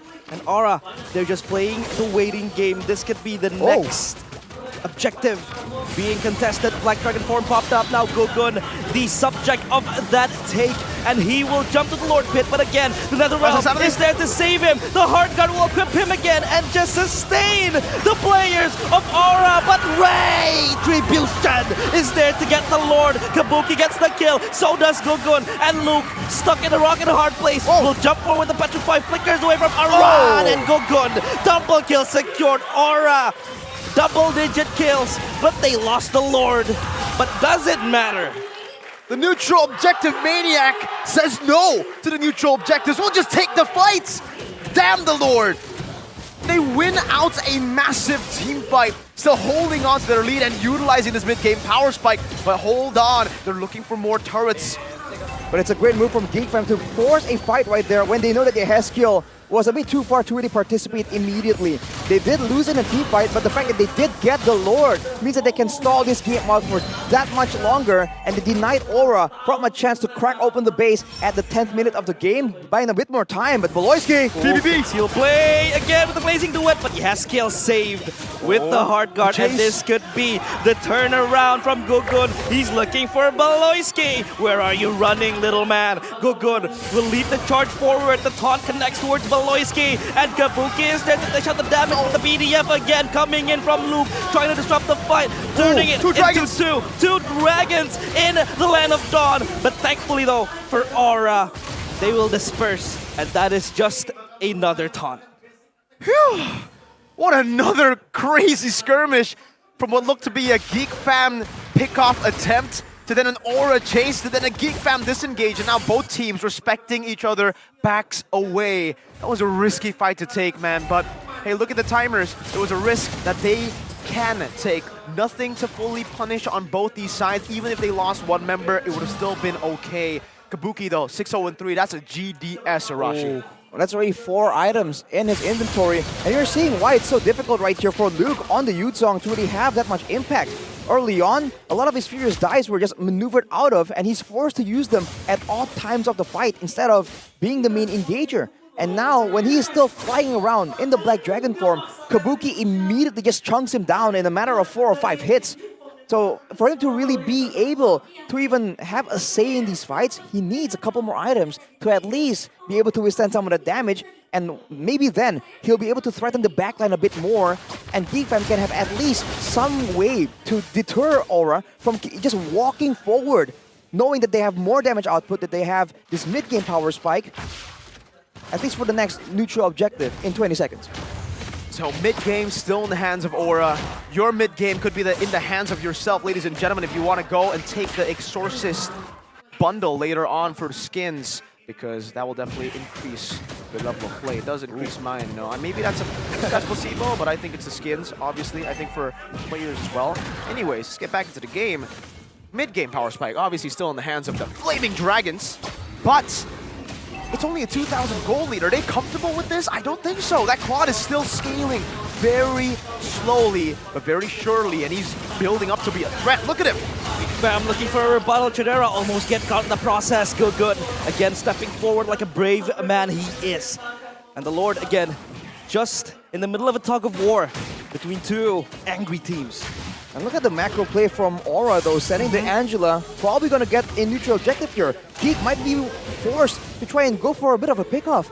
4 items in the inventory of Chidera. He has a Wind of Nature as well, so he has a lot of damage. Can he output it in time though? BDF popped up, and the Daytona's welcome towards Iran. Will he be the next main course? Retribution strikes again, but now the Black Dragon form has been gone, and the realm popped up, and Chidera is able to escape, but Logo dead in the hands of the Appraiser's wrath, and the last Insanity will look for a boy, fishing him down, and again Kabuki jumping in, an angry werewolf is in the building, and that werewolf is Kabuki. Aura losing the Lord, but winning the kills.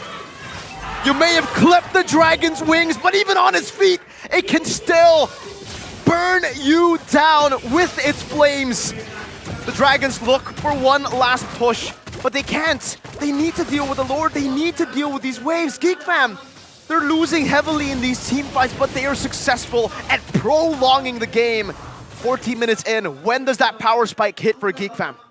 I think it hits at about now. I think they're just waiting really for a boy to really start ramping up in his damage output and in trying to find situations where they can be the ones with more of an advantage. Look at the gold difference right here. Even though they lost multiple members, it's still only at 2K. And if you look specifically at the gold lane, Chadera is matching Kabuki in the gold and in the damage as well. Look at that. Massive shred. The late game potential the Claude is showing. You can see the items, even the Melfic 4 done. Poor Claude. That's the tip of the spear for Geek Fam. Now they need to be able to land that spear into the dragon, stab him, and take them out, because even with that power spike, the AoE that Aura have is ridiculous. You cannot write them off. A lot of times, of course, Geek Fam being trapped in the AoE, and the fact that Gugun is just so brave to step forward and tank the damage, but you have to be careful. Chadera, time and time again, has been the damage dealer for Geek Fam, and the fact that he has 4 items, or full items so far, he's just power farming his way towards the late game, and if Geek Fam are able to weather the storm, they might have a shot at turning everything around. And you have to remember that a boy has a bit of an advantage. He has the passive, right? That time and time again, Geek Fam have very sneakily used to get an advantage. They'll sacrifice a boy to get someone else, and if the death timers are long enough, it becomes absolutely worth it.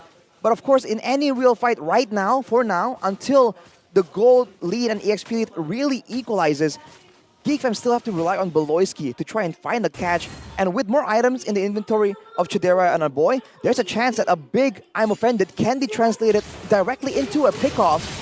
But we'll see for now, because of course Yeskill does not have to purify, only Kabuki has a way to deal with it. And I think Geek Fam will make their move right before the Lord does spawn, because they do know that, of course, Aura are going to be banking on Yaoi to make that macro play once again. This is still so scary, man. Like, you take a look at the scoreboard and you think, this is a stop for Aura, but then you take a look at the gold lead, and it's 1,700. Aran! Aran pulled into the chaotic team that is Geek Fam, but that's just a taunt. Send a message towards Aura to be careful approaching this Lord Pit. Oh man, that's his entire Faraga armor taken out. He will be able to get that back. Obviously, you can just burn some of these creeps in the jungle, but back to the point that I was making, 14-3, 2,000 gold lead only by Aura.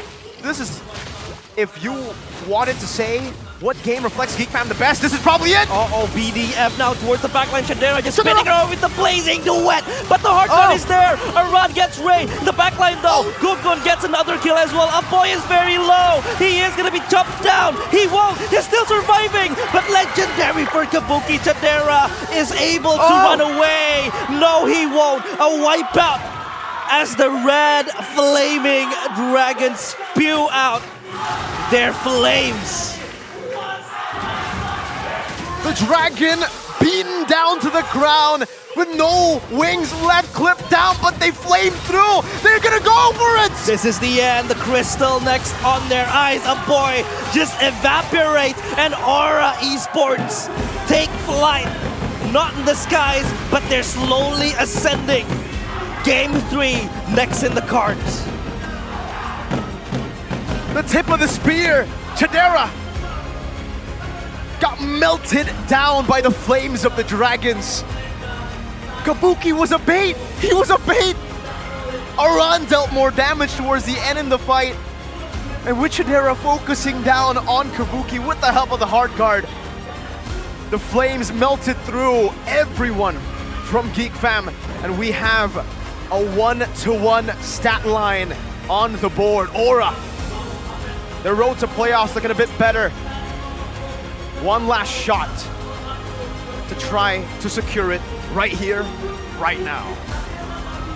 It was looking bleak for Aura after game number 1, but you have to remember, a wounded beast is the most dangerous one, and the dragons are no different.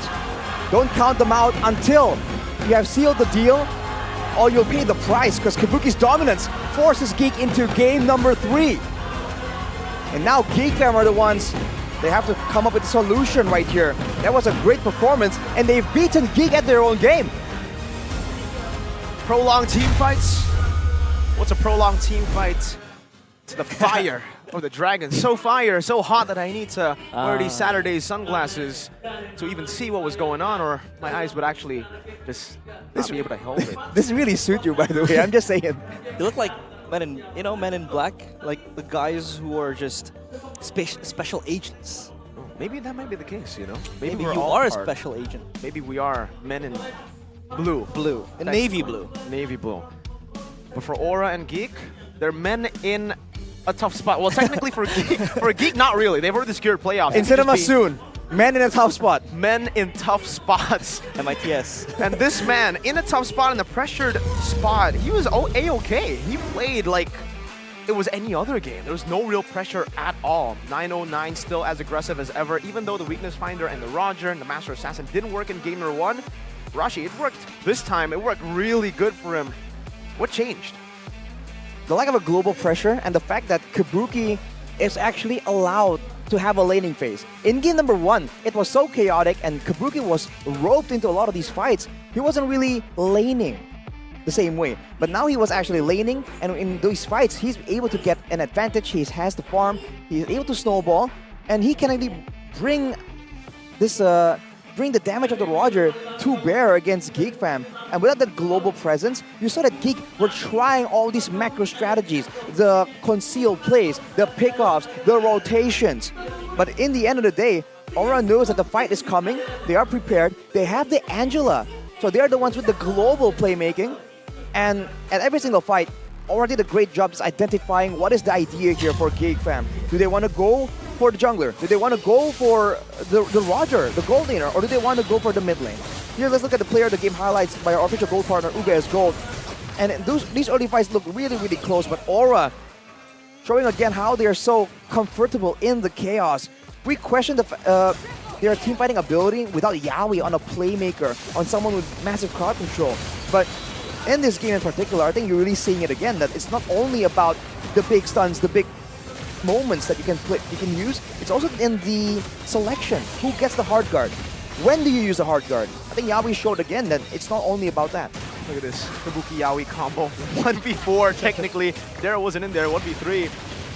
Then in this fight, in these team fights, Ray, he's improved so much in that red tree battle, but also it almost seemed like Aura they didn't care about the neutral objective. They were looking just for members, for bodies. And that's part of their win condition.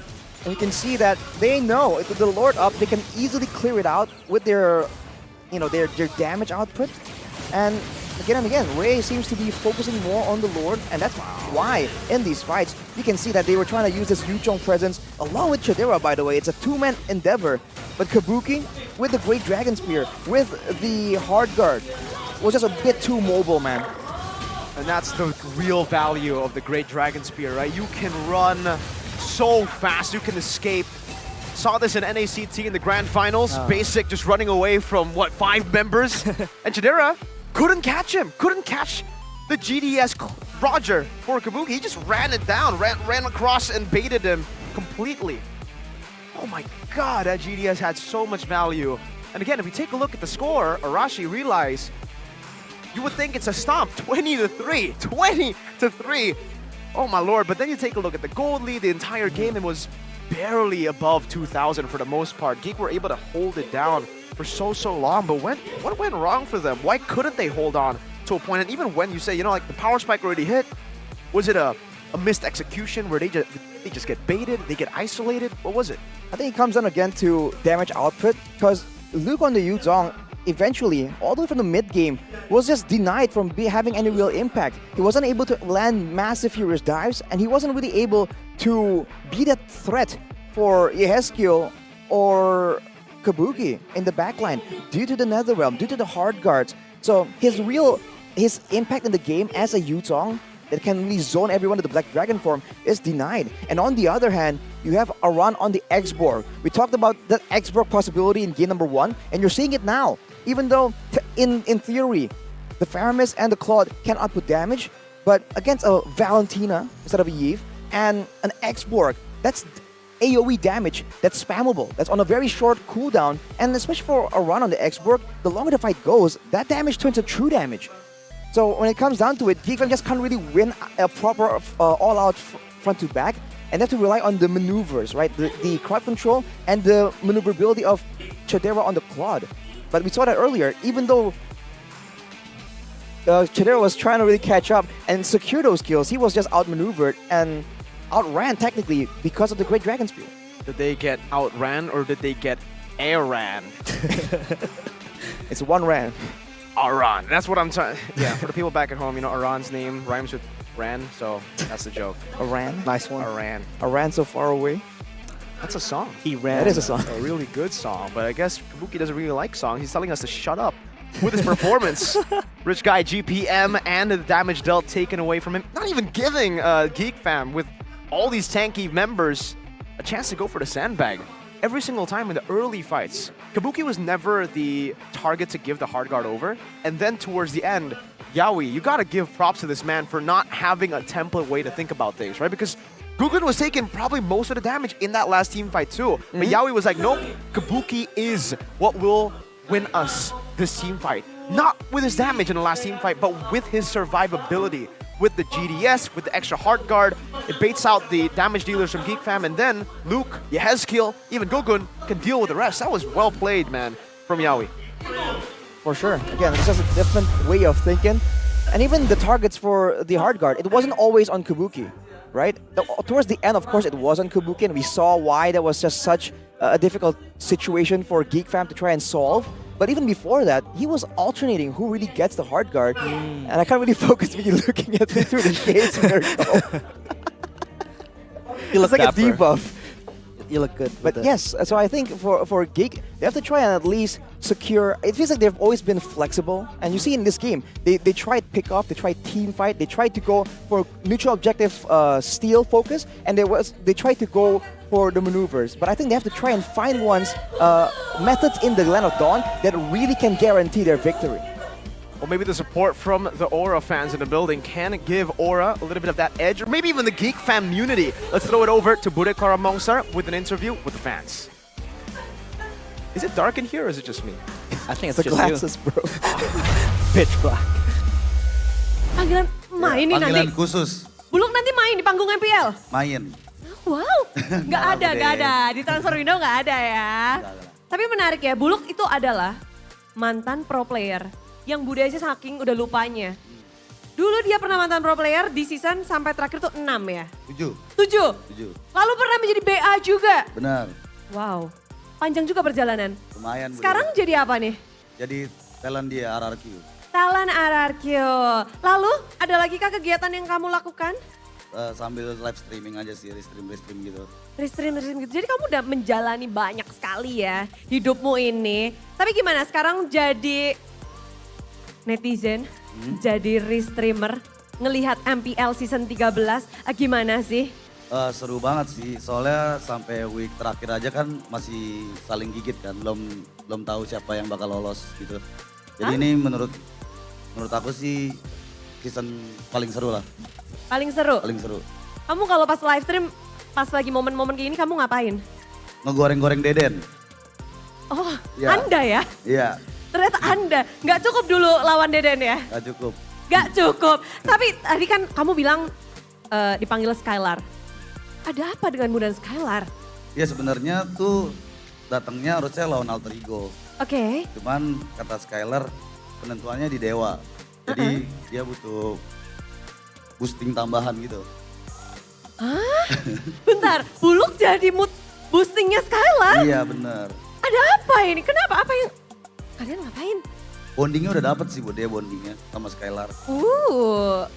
Kamu biasa mijetin Skylar jari-jarinya kamu yang mijetin itu gimana? Iya mijetin bener. Wow ini menarik. Soalnya dia juga kan sekarang lagi open mabar ya, kayak punggungnya berat. Skylar. Gitu ya? Iya. Oke, dan ngelihat kamu datang ke sini lalu mendukung RRQ, berarti kamu yakin dong RRQ bakal masuk playoff? Yakin dong. Nah, ini ada masih 5 tim yang memperebutkan 3 slot playoff. Prediksi Buluk. Siapa aja nih? Kan udah kan 6 slot. Onyx, BTR, Geek Fam, udah. 3 lagi siapa, Luk? RRQ, Alter Ego, Aura. 3 ini? Kayak ini. RRQ, walaupun presentasenya sekarang posisinya lagi di 8? Gak ada yang gak mungkin Bude di dunia ini. Nggak ada yang nggak mungkin. Betul. Yakin penuh nih RQ? Yakin. Lalu? Alter Ego, Aura. Alter Ego, posisinya juga lagi bontot lumayan juga ya di atasnya. 7. Ya soalnya kalau AE nggak lolos nanti senyum Kappa hilang. Iya. Kamu nggak mau kehilangan itu Nggak ya? mau. Satu lagi, berarti? Aura. Bakal di sini nggak sih pecahnya? Harusnya di sini. Di sini bisa? Oh, ini kalau ngelihat 3 tim ini berarti Rebellion dan EVOS nih yang nggak masuk. Padahal posisi mereka di atas tim-tim yang kamu sebutin. Kurang apa mereka? Nggak tahu sih ya, ini kan prediksi Bude. Ya prediksimu Hmm, kan bisa kira-kira juga. Ayo, jadi restreamer nih. nggak tahu Bude. Tapi ngelihat sekarang momen-momen ini, 6 tim akan masuk ke babak playoff, 3 nggak masuk. Akankah bisa Aura di sini ngedapetin kemenangannya? Harusnya bisa, karena DJ itu impactnya gede banget, high. Ya booster player juga salah satu dia tuh. Oh, kawanmu. Kawan. Jadi kamu tahu betul ya. Dan ini kamu kan biasa restream sama Ican. Ini lagi pada restream nggak nih kawan-kawanmu? Lagi restream, Albert juga lagi restream. Oh iya? Ya ada Albert. Tolong dong disapa-sapa nih yang lagi pada restream.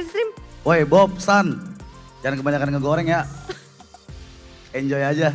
Enjoy aja. Mending kita langsung ke game ketiga nggak sih? Boleh. Buluk. Lakukan tugasmu di sini Buluk. KB, Bang Oji, gawe nggak sih? Gawe ya. Oke, langsung aja Bude. Langsung aja, gawe caster. Oke.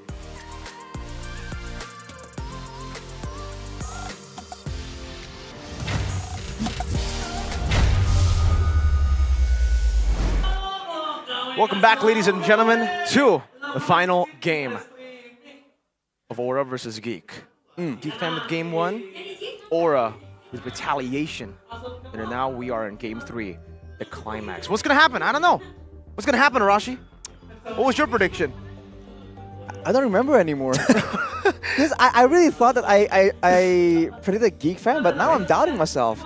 And considering how the game has been going, it doesn't leave a lot of room here to try and process anything else. Because, man, at every single turn, there's always something going on. What about you, Realize? What was your prediction? Was it 2-1? My prediction is the MPL audience downloading the new GoPay app. Do you mean the new GoPay app where you guys get free top-ups and free transfers up to 100 times per month to any bank? Is that the one you're talking about? Yeah, that one. Or are you talking about the one where you get cashbacks up to 20,000 for direct diamond top-ups in-game and in the cheapest way with credit top-ups? Is that one? That one. The one you're talking about? Yeah. Or is it the GoPay app that you can download to participate in the exclusive MPL ID Season 13 celebration activities within the app? Is that the app? That one. It's as simple as scanning the QR code, Arashi, for you to get all of those crazy value deals. There's gift arenas, daily quizzes, and you can also buy MPL ID Season 13 playoff tickets exclusively using GoPay. You get discounts on it? You do. How And much? cashbacks as well. How much? I couldn't really remember, but You can get up to a discount of up to 67,000. Wow. 67,000. Which is legit. That's a lot of, that's a serious amount. And and that's why the tickets are sold out very quick. Dude, the grand finals was sold out in a day. It's gone. It's gone. The grand finals is gone, but for everybody who wants to watch the other matches, it's still up for grabs. I don't know exactly which matches are still, for sale because honestly, probably this week it's already, a lot of it's sold out, but go ahead and check it out if you guys want to watch in the Jakarta International Velodrome. Scan the QR code right here if you want to buy your tickets for playoffs because we will be very excited to have you during playoffs, which will be in 2 weeks after week number 9. MPL PH playoffs next week, and then MPL MY playoffs next week, MPL Cambodia playoffs right now, and then MPL ID playoffs in 2 weeks. That's how A lot of action going on. Crazy action. Peeling right your now. eyes on some good MLBB action as well. So it is also in the coveted Jakarta Velodrome, which is, I think, a very grand venue for an MPL playoff and a stadium. Kind of like it's like it's a stadium, you could say. It sure is. The Velodrome at once. One of the stadiums of all time. One of the stadiums of all time. One of the stadiums in Jakarta. Yeah, that's a statement. That is a statement. That's the first time ever, by the way, that we are going to the Jakarta International Velodrome. Because usually we've had a couple of different venues. Yeah. Just earlier, last season, we had the Britama Arena, which is Right. It's great. Well, in fact, it's also the first time in that part of Jakarta, Square. right? This time, in the Velodrome. Northern Jakarta, Yeah. isn't it? The Velodrome isn't in the north. It's in the. Was it west? I get my left and rights mixed up. No, west is different. We are in the west right now. So east. In the arena. The East. East. Right. I think it's the first time it's in East East. Jakarta. Yeah. There was a big deal made about that. So hey, for you East Jakartans, it's your lucky moment. This is your time to shine. Maybe they could run to the venue. Literally just The GDS? make a run to the venue. Here's a previous game recap though. Kabuki with the GDS for that running potential. Also out farming and I believe out damaging Chadera as well. So we've seen again, this Roger seems to be something that Aura really likes. It's picked up so early in both games. Will Geek finally feel like, hang on a minute, okay, this is a bit too much to deal with. Maybe there's some way we can deny this, because they, I think, have their eyes on Yaoi in the past 2 games. I mean, you saw the Cho and the Grok ban away. Is it time to change and put their eyes on Kabuki instead? I think a big question as well is the fact that, like, I don't know, this is obviously just a possibility, right? We don't know for sure, but GeekFam have made it to playoffs. They could be, you know, a party pooper and knock or make it harder for Aura to make it to playoffs, but they could also just be saving their strat. They have playoffs already. Do they want to save their strat? Do they want to utilize what, you know, their hidden strats are later in the playoffs? I think saving strats is a century debate. It has been going on for almost a lot of seasons. Like copium for a lot of teams as well. It's like copium for some teams. Like, you know, we're saving strats for playoffs. That could be the fact, but I think I would rather see this place as a limit testing venue for GeekFam to experiment on what they're working on, what works or what not in the playoffs later on. Well, let's see in the drafts if the Geeks will go all out, because they will be taking back that blue side away from Aura. Already an adjustment from Aura though. Oh, Barats! Hellkurt! They've let the Harith go! Harith Nathan. Oh, wow. boy! How do they deal with this? Are they thinking of just trading it for the Nathan and they feel like that's an okay trade? Knowing that they have Kabuki, who's great on the Claude, that operates in a similar way to the Nathan. But in the late game, Nathan technically has a bit more pressure to throw around, more burst, more AoE. But trading that for the Harith though, we've seen how Geek can be so dangerous in the early game as well if they do have the right tools. Technically, the way you beat a Harith, okay, maybe counter picks aren't the best way to deal with a Harith. The best way to deal with a Harith is bait out the Zaman Force, pull back, and re-engage later. So technically, they could still go for the same thing that they went for. Roger has been great. Or, hey, even more mobility. It also has, you know, the same, maybe even more disengage potential, the Mathilda. Ban out the Barat, pick up the Fredrin and the Mathilda, and you have a solid composition. You can engage, they can look for fights, is sustainable, and most importantly, can bait out that Zaman Force and escape. I think this is the perfect time where they really want to apply their sustainable team fight comp that they've been applying since game number 1 and game number 2. Especially when you have the Harith there. You don't really want to clump up and dish out the damage. When he's up in the Zaman Force, you know, like what Mirko said, just try to bait it out, disengage, and just try to prolong the team fight. If you have the Faramis, if you have the healers needed, that could really just sustain the team fight for prolonging it to a certain degree. That could really help you counter this Harith. I was thinking, you know, usually when you want to go up against the Harith, the Edith becomes a good answer to go up against Harith, because then you can actually deal out so much damage while the Harith is Zaman Force, and you have multiple damage output to throw out. At this point, if they pick up an Edith, it'll be a sure Edith into the XP. What would be the safe choice, Arashi? Will it be to go for a gold lane for Kabuki, or do you want to risk it and pick up that Edith? I feel like now that they have already shown their pick for Yaoi, they most definitely want to have a pick for Kabuki.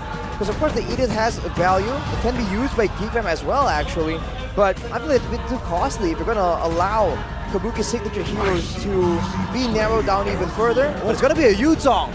Neither. Oh. Wow. Quick XP reveal there from Aura Esports. I feel like this could also kind of signify that they want to maximize the team fighting comp. You know, you have the Yuzong, it could jump in towards the back line, especially when you have so much peel in the Baxia and the Vexana. Kind of just want to catch that Harith in the back line. Yeah, also a 50% win rate on this Yu Zhong for Iran. Has picked it up 4 times, won it twice. We have a comment from BBB, Big Brain Beloyski. Iran is the best in MPL ID. He used to only play with minions, but now he can team fight. His split push is great and his mechanics are excellent.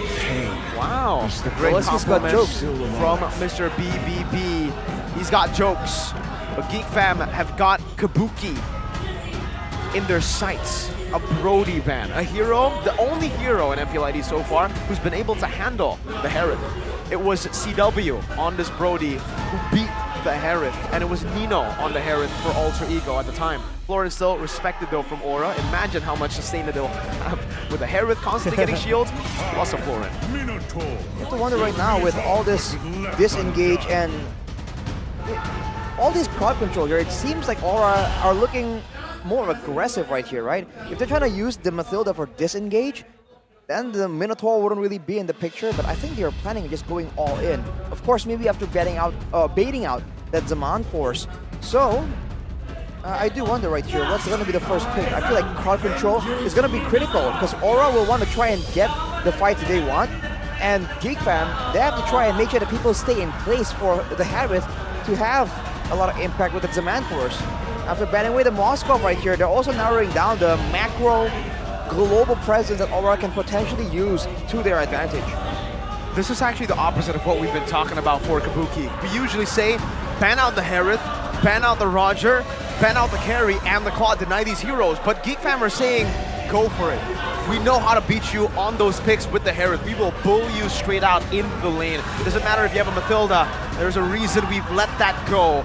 Yaoi is sitting on a 0% win rate on the Mathilda. And Aura, big question to them now. Is the roam, well actually the gold and the mid. They want to go for the Claude. Oh, a risky pick. It's a comfort pick. It's a power pick for Kabuki. But it almost seems like Geek Fam wanted it to happen with the Harith pick. Oh. Claude against Harith, they can get a lead here early on. But with the pressure from the side lanes, from the Yu Zhong as well, you have to wonder. Geek always does a lot better when Luke is allowed a winning lane, a dominant lane that can win out in clear, win out in 1v1s, and win out in teamfight participation. The Lapu Lapu is available, and that's a signature pick for him, but will that be the solution against a team so mobile? They can kite away from all that damage and crowd control that the bravest fighter provides Luke. Technically, the X-Borg is also something that they can try to utilize. Ruby as well. But I don't know. Let's see, for Geek Fam, what is it going to be? It's a Ruby and a Franco. He's going to be offended and bloody hunted. Whoever it is, that poor guy. Wow. If you're talking about Kabuki, I feel like he has the ability to skip every skill shot there is, from the Iron Hook to the I'm offended, the pull. But the lockdown is just there for Geek Fam to put the players of Aura in place and just burst them down with the hair of the Vexana. Now the question for Aura, how will they deal with this? Will they be, picking up a strong mage that can dispel herself or himself, or, they go for full damage? I think it's time for Novaria for Yehezkill. They need that vision control because of this Franco ambush potential. If Claude goes in, that's why, we were talking about how Kabuki can dodge away from the Iron Offenders, the Iron Hooks, but one thing you cannot dodge. Oh! It's a signature Yehezkill pick! Something that we saw in the challenge season for Yehezkill just last year. Popped off on this pick, carried. We were talking about how the range could work out. That's why the Novaria was there, that vision control. But it's not vision control that he's chosen, it's burst control. We will one-shot you, we will poke you down before you can even deal with us. Arashi, how's it looking? The Claude, back to the point, can dodge away from the Iron Hook, can dodge away from the CC, but one thing you cannot dodge away from is that bloody hunt suppression. The suppression, and of course there's ways for Geek to really go for a lot more aggressive of a chase situation. Purifies and Kabuki and Yaoi. Yehezkill on the flicker though. That just seems like Geek will definitely be looking at that as a option, right? As one more target. for them to try and go for pickoffs, because I think that's the idea, right? Lock someone down, burst him down, use the Vexana as counter-engage or follow-up, and you have a solid composition. The climb back for the wounded Dragons in game number 3 with the Geek still standing atop them, already safely in playoffs. Will they gatekeep Aura from making it to playoffs here in game number 3? Into the land of Dawn we go. Playoffs on their eyes. Of course, Geek Fam, they could crash the party. They could crash Aura now and deny them of that playoffs spot. Ooh, but right now you can see that there's a bit focus for both teams here to really get ahead in the clear game in that mid lane in particular. And you're seeing that this game is absolutely no different. But the Franco and the Vexana, so far at least, is clearing a lot faster than the Mathilda and Farsa, because Mathilda doesn't really provide that much as Beloyski does his thing. Beloyski's signature pick in the back usually back then was the Franco, right? We used to see a lot of this, and Beloyski wants to continue to harass. Gugun doesn't want that, doesn't like that. Beloyski could be punished, but the flicker is there. Counter Iron Hook will not catch anyone. So, let's talk a little bit about this Beloyski Franco pick, Arashi. The Iron Hooks, there's so many Purifies on the board for Aura. What is it supposed to do? How do you play this Franco in this game? I think it's mainly used for pickoffs. Even if you don't really get a big Iron Hook, you can go for a Flicker Bloody Hunt, and that does have the desired effect. But now look at the Ray being focused down. The brawl in the top lane, the taunt is there to keep Ray in his place, but the hook will delay the players of Aura. Meanwhile, Luke receiving the damage, though no victims will collapse. Safe all around. There was a potential engage. Aran, no Petrify. Big resource that Geek Fam will definitely try to capitalize on. Luke! Oh no, the movement though! Wow. And Aran is just deleted. First blood for Geek Fam and for Luke. And next, of course, in their menu is the Turtle. Yeskiel in the bush looking to make a play. But of course, the Eternal Guard will lock him in place. And the hook just sends him swinging towards the back. Feather Strike will not connect. Might that be a misclick? But the Praisers' Wrath from Gugun will secure Aura, the Turtle, as they escape death. Doubts to Gugun in game number 2. Where was the Retri? He shows up in game number 3. With the odds stacked against them, Kabuki goes back. Okay, he's safe. A bit of a scary situation for Kabuki. But for Aura, it's back to that neutral objective game, but they really need to be careful about Geek Fam, right? They have the better pickoff once again in the mid lane. Yeah, Yeskiel, no, he's just going to die. And for what? Oh no, a blind hook from Beloyski will catch Gugun, but that signals him to move forward. A run in the back line. Now the Appraiser's Wrath is there. The damage is just enough. Circling Eagle from Yaoi will keep Luke in place. PDF counter from Aran will be able to usher Geek Fam for a kill. Aura looks like they were able to get collapsed on, but they counter engaged. To chop one head off and to come back out and grow. Geek Fam, gotta be careful with who they decide to look for, because the Dragons seems like they're evolving. But right now, though, you can see that Geek, they do have a solid plan here. They want Raid to be a lot far ahead, using the Baxia Superior clear, and they're using all this pickoff, particularly in the mid lane. The fact that the Yeskiel is so vulnerable here without a Purify means that a single collision with a Shield Unity, an Iron Hook, or an I'm Offended can seal Yeskiel's fate. So now he needs to be a bit more careful, and that's allowing Geek to be proactive when it comes to invading S3, the trio mid rotation from the mid lane. And hopefully they can use it to try and go for the neutral objectives, because when it comes down to an all-out brawl against a Yuzong and Fredrin, it's going to be a bit too difficult, at least for now, without items, to get a decisive outcome here. And so far, it's been really tough for the Farsa. Not going for the Purify that we expected with the Flicker. Very, very aggressive, but it's a double-edged sword. It's a very risky game that Yeskiel is playing. He's either a popping off Yeskiel or Yehez killed in these team fights. With that Flicker, he needs to just position super far back and deal damage to carry these team fights. Turtle number 2, Gugun. First on it, Ray though. Wants to look for it too, both posturing over. Oh, Shield Unity, just rolling him around. Another Turtle Dance who will be the champions of this. Yawi in the backline, the Eternal Guard is there, and Zaman Force is perfect, but the Feather Airstrike will be able to snipe someone down. Now it's Chadera. It is going to kill Gogo, and a double kill for Chadera. The Iron Hook connects, Aran stuck and unable to move. A triple kill for Chadera, and this Harith is online. Oh no! What's worse than a Harith pick let go? A Harith pick let go and starting the game off with 3 kills at the 5th minute of the game. A snowballing one as Geek Fam take the turtle for free. They'll even take a turret. Wait, they're going for more. Circling Eagle will catch someone in place of that mid turret. Meanwhile, the Feather Airstrike will not connect. And again, it has never been able to deliver the damage needed. And Aura is in a cul-de-sac. With the trade there, they were able to get the bottom turret, but man, that's a great start here for Chadera. He got the Starlium Scythe right before that fight even begun, so there was a huge boost in damage output compared to Kabuki, who's on the cloud that requires a bit more. And you have to remember right here, Yehezkiel, he's vulnerable to cloud control, but he's also vulnerable to that Eternal Guard. In the first fight, we saw that he was forced to cancel out his Feather Airstrike because the Eternal Guard walked up and was a big problem just outputting damage. So now, if his team doesn't really deal with the Eternal Guard, even in the back, he's gonna be taking a lot of damage if the Eternal Guard, unfortunately, will be targeting him. Wow. Ray as well, though, and that's a Sky Guardian helmet rush, it seems. Luke! A pull toward Yehezkiel, again locked in place!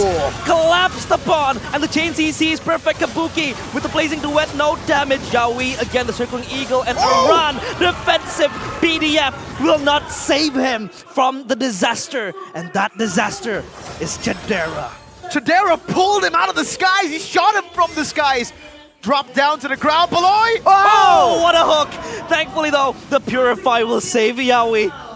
And Beloyski is just fishing some dragons for dinner tonight. And that's still before the combo, right? The Shield Unity, mini stun into an Iron Hook. That is still something that Aura will have to try and deal with if Geek Fam really does start snowballing out of control. Taking down the turrets right here, this means that the whole jungle now is so much more vulnerable. And these bushes next to the buff of Aura is just free real estate for Geek Fam. All these bushes available to just mount the trap. Yawi spotted. Be spotted out, but Beloyski, he holds his trigger and does not pull the hook. So Yawi live to see another day. Let's talk about the elephant in the room. Yehezkiel has been killed again by Luke. So when he thinks about Beloy, Luke comes in. When he thinks about Luke, Beloyski is there. And even when both of them don't go in, Ray suddenly appears from nowhere with the Shield Unity. This has been so risky, and so far it hasn't paid off at all for Aura. What are they waiting for at this point of the game? Because the pressure, it's not even there. Another hook. Oh, canceled out though. Do Aura play for late? What's going on here, Rashi? I think this one they really have to play for the late. When you look at the comparison in the gold lane, of course Kabuki will be able to do a lot more damage. In theory, later on, if they can try and get the Harith under control, right? Harith is ability-based, and the Claude is basic attack-based. In theory, it should kind of play out like that, but still, it's a small difference. Chadera could be caught there. The shield is there, though. Feathered airstrike from behind. Chadera is able to bob and weave from the damage, but Aran circling around the players of Aura. Perfect Eternal Guard, but it won't really hit anyone. Ray is low, but Aran gets a boy, and he has to be the sacrificial lamb. Ray rolls away from the crime scene. It's a 1-for-1 trade. A boy for Aran. Who's it worth for? Oh, they go for Beloyski again! Fishing for Yehezkiel. He's deleted, and Gogo next on the chopping board. It is disaster after disaster for Aura Esports. Beloy on his X-signature pick. Still absolutely disgusting, and that's what he can do. Oh my goodness. 5,000 gold lead built up. Geek Fam are looking to continue the snowball. There's all the playmaking tools in the pockets of Geek Fam. At every turn, you thought they were done. You thought they used all of their ultimates, all of their crowd control tools. Before you know it, I'm Offended lands. Before you know it, Iron Hook lands, and you lose yet another member. And that Zaman Force is coming up cooldown a bit too fast. Oh, Beloyski could be the subject of heat, but Ray is able to evacuate with his roamer there. And they just lost the red buff. Thankfully though. for Geek Fam. They're able to walk away. Another blind hook. So active on the hook, looking to use it as a playmaking tool. There's a steal from Yawi there. But you can look at, for Geek Fam, just all the crowd control, especially from a boy. He was actually taken out earlier, I believe, when Luke was diving, when Aran was diving in the back line. So he is still somewhat vulnerable. But now, Geek Fam gets to have multiple ways to deal damage and start fights. And Aura, they're trying to react to too many things at the same time. With the Feather of Heaven and the Holy Crystal, more importantly, finished for Chidera. Anyone that gets caught will get bursted down. Conceal play from Beloyski. Thankfully, though, it misses. Gugun now jumping in the back line. Zaman Force popped up. Yaskell with the ultimate. Now Yawi gets Beloyski. This could be the turnaround. No, it isn't, because Chidera is just an absolute beast in the back line. But the Petrify! Chidera is dead. But where is the damage? Where's the follow-up? Aura, though, they choose to disengage, and that is a huge shutdown towards Chidera. They're happy with it. They've taken down the Hereth, the man who can just take these fights into his own hands. And just like that, what we said in the drafts, the way to beat the Hereth is bait the Zaman Force out, re-engage when it's gone. Chidera got baited in, and Geek Fam will have to hold on for a bit for Chidera to respawn. Aura bought enough time. Well, actually, they have bought time, but is it enough, Arashi? I think Geek Fam are very happy to just reset and once again, wait for these moments. Whenever Geek Fam are going for a fight and there is something on the map to really make plays around, like the Lord, like the Turtle, or a turret, that's where they're really at their strongest. For Aura, they're great at team fighting as well, but they don't really have the same kind of control over the situation in the Land of Dawn for now. With the wave pushing on the top side right here, I think Geek are gonna be very content just waiting around and trying to chunk down Gugun right here potentially if he just oversteps from the safe zone. So Geek Fam definitely are the ones in control, and Aura are the ones who have to really try and look for something that can catch Geek Fam off guard. Look at the change for Geek Fam. Chidera will be given both orange and purple buff. This guy's the main carry for Geek Fam. It practically feels like a hyper carry comp. It's all on Chidera.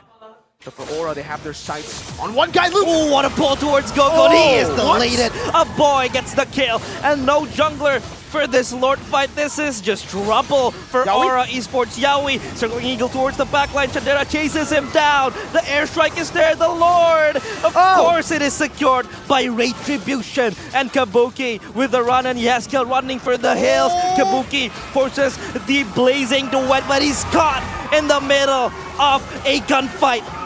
And Geek Fam steamroll. The players of Aura, the Dragons, they pull them down. No ascension towards the sky. They're still trying desperately to hold on. Aran goes for a desperate engage. The Petrify towards Luke. Will it be enough? No, it won't be. But the Crystal is next on the menu. It's next on their eyes. The Lord is there to try to clear that Crystal down. But too many members of Geek Fam in the back line. This could be it. The Dragons are slain. Geek Fam, they pull them down, clip their wings, and slay them.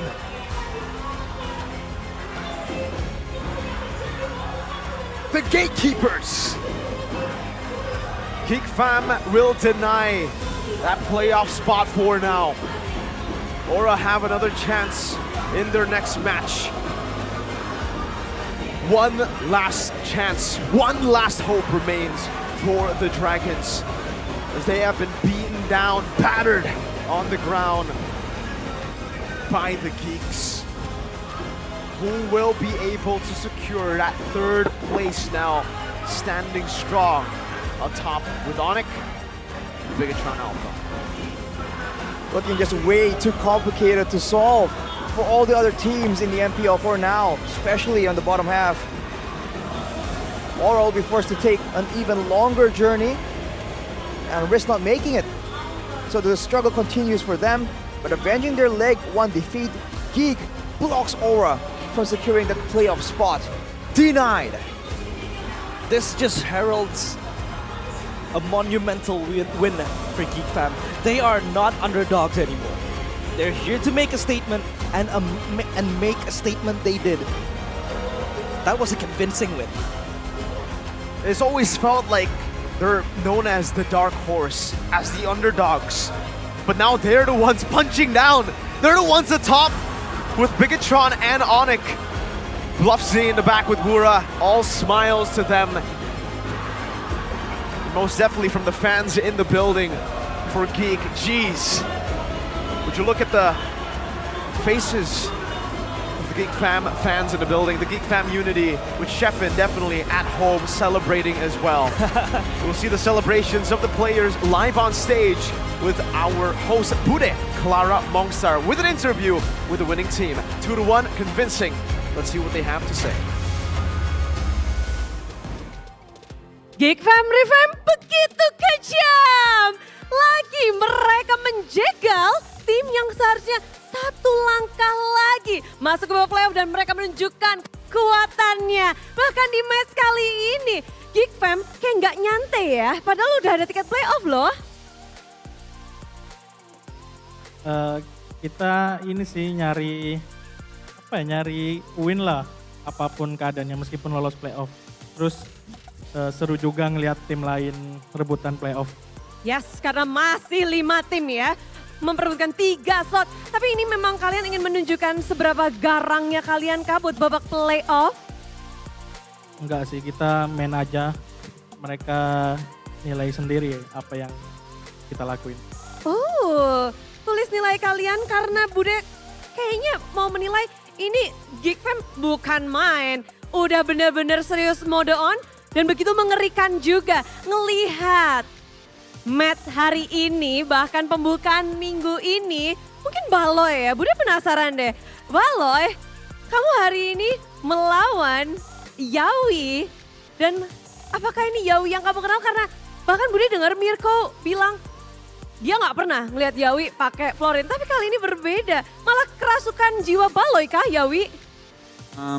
Ya Bude kaget juga 3 game dia utility. Tapi ya mungkin mereka lagi tes kan, soalnya when I see, aku lihat klasmen gak mungkin mereka gak lolos walaupun dia kalah hari ini. Masih ada kesempatan dan ada kemungkinan. Testing aja dia. Tapi mereka belum aman, mereka ada kemungkinan tie break lagi segala macam. Dan apakah dari Baloy sendiri merasakan perbedaan? Is there any difference? Ada perbedaan gak sih melawan Rome Indonesia dan Rome Filipina as a Filipinos? Sama aja Bude, sama-sama jago. Sama aja? Dari gerakan kah, dari mungkin kesabaran tapi mancing-mancing? Kalau Filipin lebih jago cover gitu, kalau Indo lebih jagoan kalau initiate gitu. Untuk cover Filipinos, Rome lebih bisa dibilang. Kalau Indonesia mereka lebih initiation. Tapi ngelihat hari ini dari tim Aura, selangkah lagi, kalian di leg pertama kalah melawan tim Aura. Dan sekarang kalian ganas, ini peningkatan dari Geek Fam-nya atau Aura yang lagi kenapa menurut kalian nih? Mau momentum aja, mau menang remaining matches Bude. Terus kan kita kalah lawan Aura, jadi kita lebih semangat, gak mau kalah 2 kali gitu. Tidak mau kalah 2 kali. Tapi apakah mungkin di leg pertamanya kalian sudah menjawab nih? Gak tau Bude, soalnya emang leg 1 bukan Geek Fam Play gak sih? Dan sekarang kalian baru menunjukkan, ini Geek Fam Play bukan? Udah 80%. 80%, begitu serem. Tapi yang lebih serem lagi mungkin tadi landingnya dari Luke kali ya. Luke, landingnya tadi gimana Luke? Ngantuk. Ngantuk? Ya, biasa aja sih. Biasa aja. Biasa aja? Iya. Nggak ada yang spesial. Aran terkenal dengan, bahkan Baloy juga mengakui kalau Aran season lalu player yang mainnya sama minion. Tapi season ini udah bisa team fight, udah bisa melakukan banyak hal ya. Improvementnya Baloy tuh ngerasain, lu nggak ngerasain emang? Enggak sih. Enggak Baloy sih. doang kali ya. Oke, kalau kamu bisa deskripsiin Aran di match hari ini atau mungkin mendeskripsikan Aran, apa yang kamu ingin bisa jabarkan tentang Aran menurut Luke? Menurut aku biasa-biasa aja sih dia, normal aja. Normal aja? Iya normal. Nothing special? Gak ada sih. Biasa aja. Luke, si offlane di EXP lane paling dingin. Tapi gimana tadi untuk kemenangan hari ini ada nggak yang teriak paling keras gitu, Ray gitu? Seneng nggak sih Ray? Luke paling keras sama Chandra.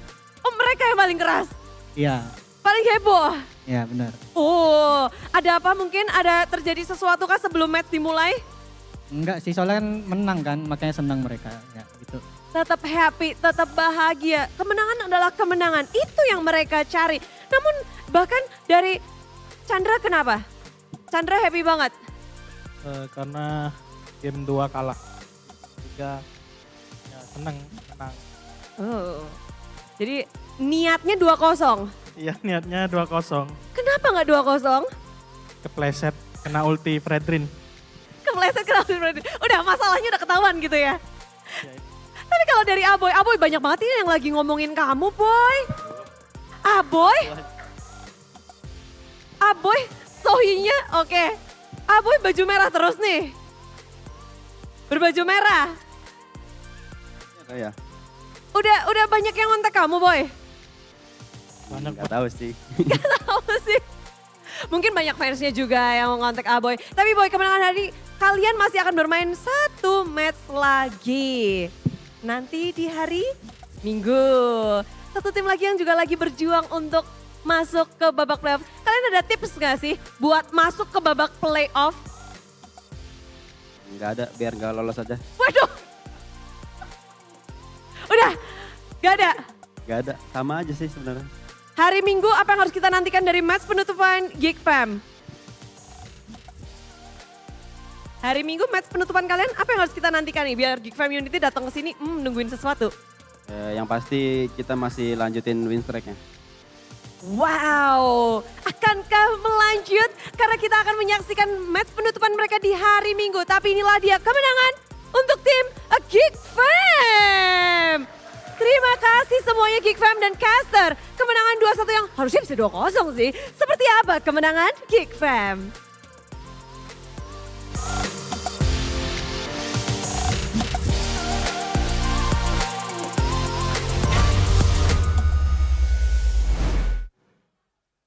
Ladies and gentlemen, we have news to break to you guys. We said earlier that Aura, have been gate-kept by Geek Fam. But Aura will not make it to playoffs if they lose both their matches 2-0. The fact that they lost 2-1 means that they are actually quite safe. They might have actually already secured playoffs with just getting that 1-game victory. We'll see though later on as the other matches progress, because technically the other team's performance will affect theirs too. So we'll see later. Before today, for this match, Geek Fam, congratulations for a stellar victory 2-1 against Aura. Securing a very, very good spot in the playoffs, 3rd place. It will actually determine where you get placed later on in the upper bracket. The seedings. Or in the bracket slot of the playoffs. The seedings of the playoffs. Rashi, Baloyski's back. We were talking about how Baloyski, the old dog, doesn't learn new tricks. Maybe that may be true because he goes back to his old tricks and he makes the old tricks look new. It's a fresh take, it's a refined take on his old tricks. Who needs new tricks when you have all the tricks in the book, He's greedy with it, man. He showed us everything we know about him, but he doesn't show us everything he knows, Even if you want to try and read into it, he just has so many more tricks up his sleeve. Baloyski here, the player of the match, presented by the official tournament smartphone Samsung Galaxy S24 series. It's to be expected. Oh, it's a Franco, he's gonna try and go for hooks. But how he goes for these hooks, the timing of it, and how he's able to just be an absolute menace every single time. It's always just a concern whenever Baloyski is on the map, When you see him, you're afraid that he's gonna start a big play. When you don't see him, you're thinking, okay, where is this man, right? Is he cooking somewhere else? The man's confident just with his emblem choice, right? Because he has a support emblem, additional cooldown, inspire as well. That's all for the hooks. He knows he's going to be landing it. He knows he's going to be spamming it to land it. Yeah. And that's just the confidence. A lot of other Franco players would probably go for a bit more of a safe build, right? You need to be a little bit tanky as a roamer. But always like, why? I am going to hook. I'm not really going to take damage. I'm just going to be the facilitator to these engages. And that's what happened in the game. Mans was dictating these fights. And when you get a team fight of Gig, again and again, everyone just really knows their job, and this was just ping-pong a run getting ping-ponged again and again. 3-0 start for Chidera. Great hook right there, and we're talking about the lack of Purify for has killed, should we say. Again and again, they just keep finding him, and it's just so difficult for them to try and deal with these fights even without the Feather Airstrike being a guaranteed factor. And look at this, look at Chidera. Even though he knows that there's fighters, there's a Yutong trying to bully his team, he just goes in because he knows that he needs to try and be a bit more of that assassin for the backline members. And that seems to be the pattern, right? Whenever they can find a reliable engage, deleted. That was Gugun just deleted immediately. And here, the fact that he goes and burns the Purify means that the team can go for the re-engage. And the speed of Geek, whenever they can dictate when they're moving forwards or backwards, it's just so difficult for teams to really keep up with the sudden change in momentum. And that sustain is just ridiculous from the Herod. We were talking about how the Herod will be a big problem, and Chidera made the Herod look crazy as well early in the start. Chidera here with Baloy. A very romantic shot there of Baloy and Chidera, the Franco and the Herod, who are two big factors to this victory. Herod with the triple kill early, that snowball as well. That Bargain Hunter as well, man. You basically know that the guy is super confident too. He knows he's going to get ahead in the lane. He knows he's going to get ahead in the game. And with the Bargain Hunter, quick Holy Crystal. I feel like this team is finally just fusing into one unit that is moving together and just on the same page. And we could also give props to Ray, who have earned the moniker Retribution, but a few weeks back, he wasn't really hitting it. He wasn't really getting the neutral objectives. Now, his Retribution was on point, even beating Mr. Neutral Objective himself, which is Gugun, who is well known for his Retribution and neutral objective takes. And Ray is also that kind of complementary member that is just boosting and boasting Geek Fam's performance so far, just bolstering the way they play and how they approach the games. This lineup is slowly just, becoming one molded into this strong unit together. And I think for Geek Fam in particular, the fact that they have so much more crowd controls, of course, is a big problem for Aura, trying to time when to go in, when to go out.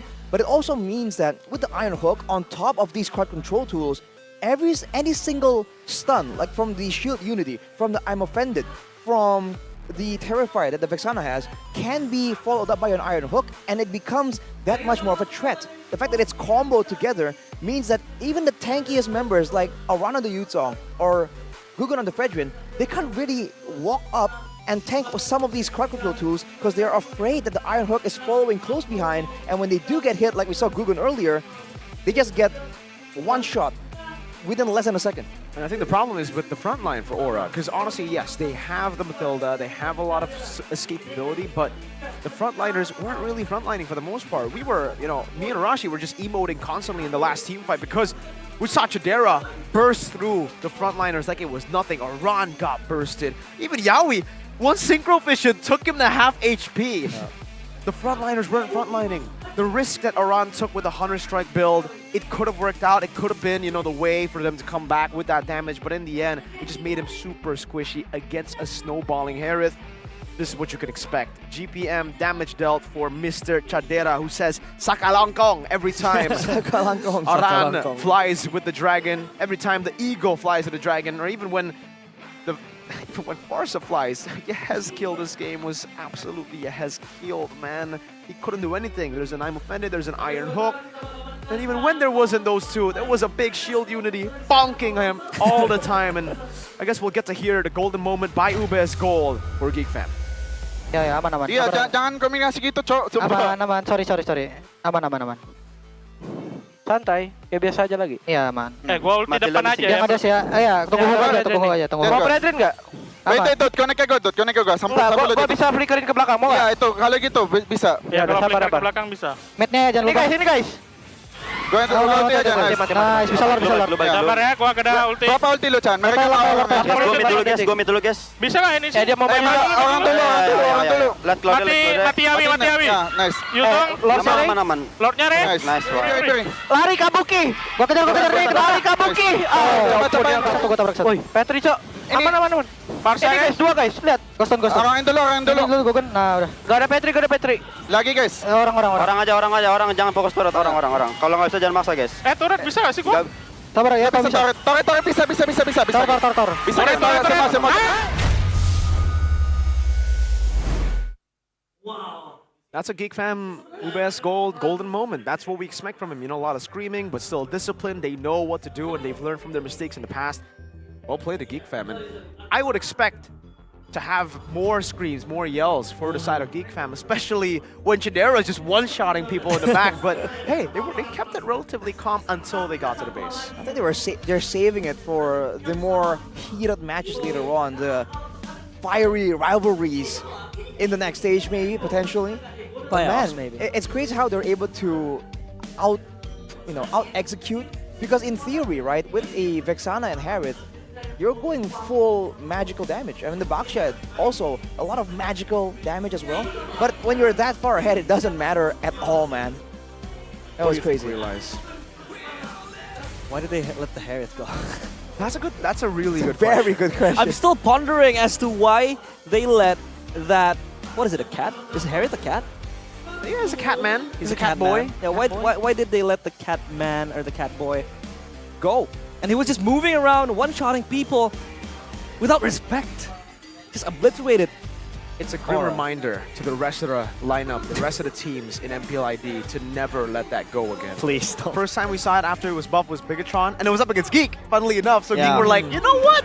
Let's try that out. Let's go back for blue side and let's pick the Harith up. Turns out to be a big mistake for Aura. But luckily for them, because they lost 2-1, they should still be safe this season to make it to the playoffs. Should is the word here. They should be. That Still depends, a high right? chance. Oh man. But I think they can't be too happy. Why? Because they might not make it to playoffs. Wow. You think they should be happy? They should.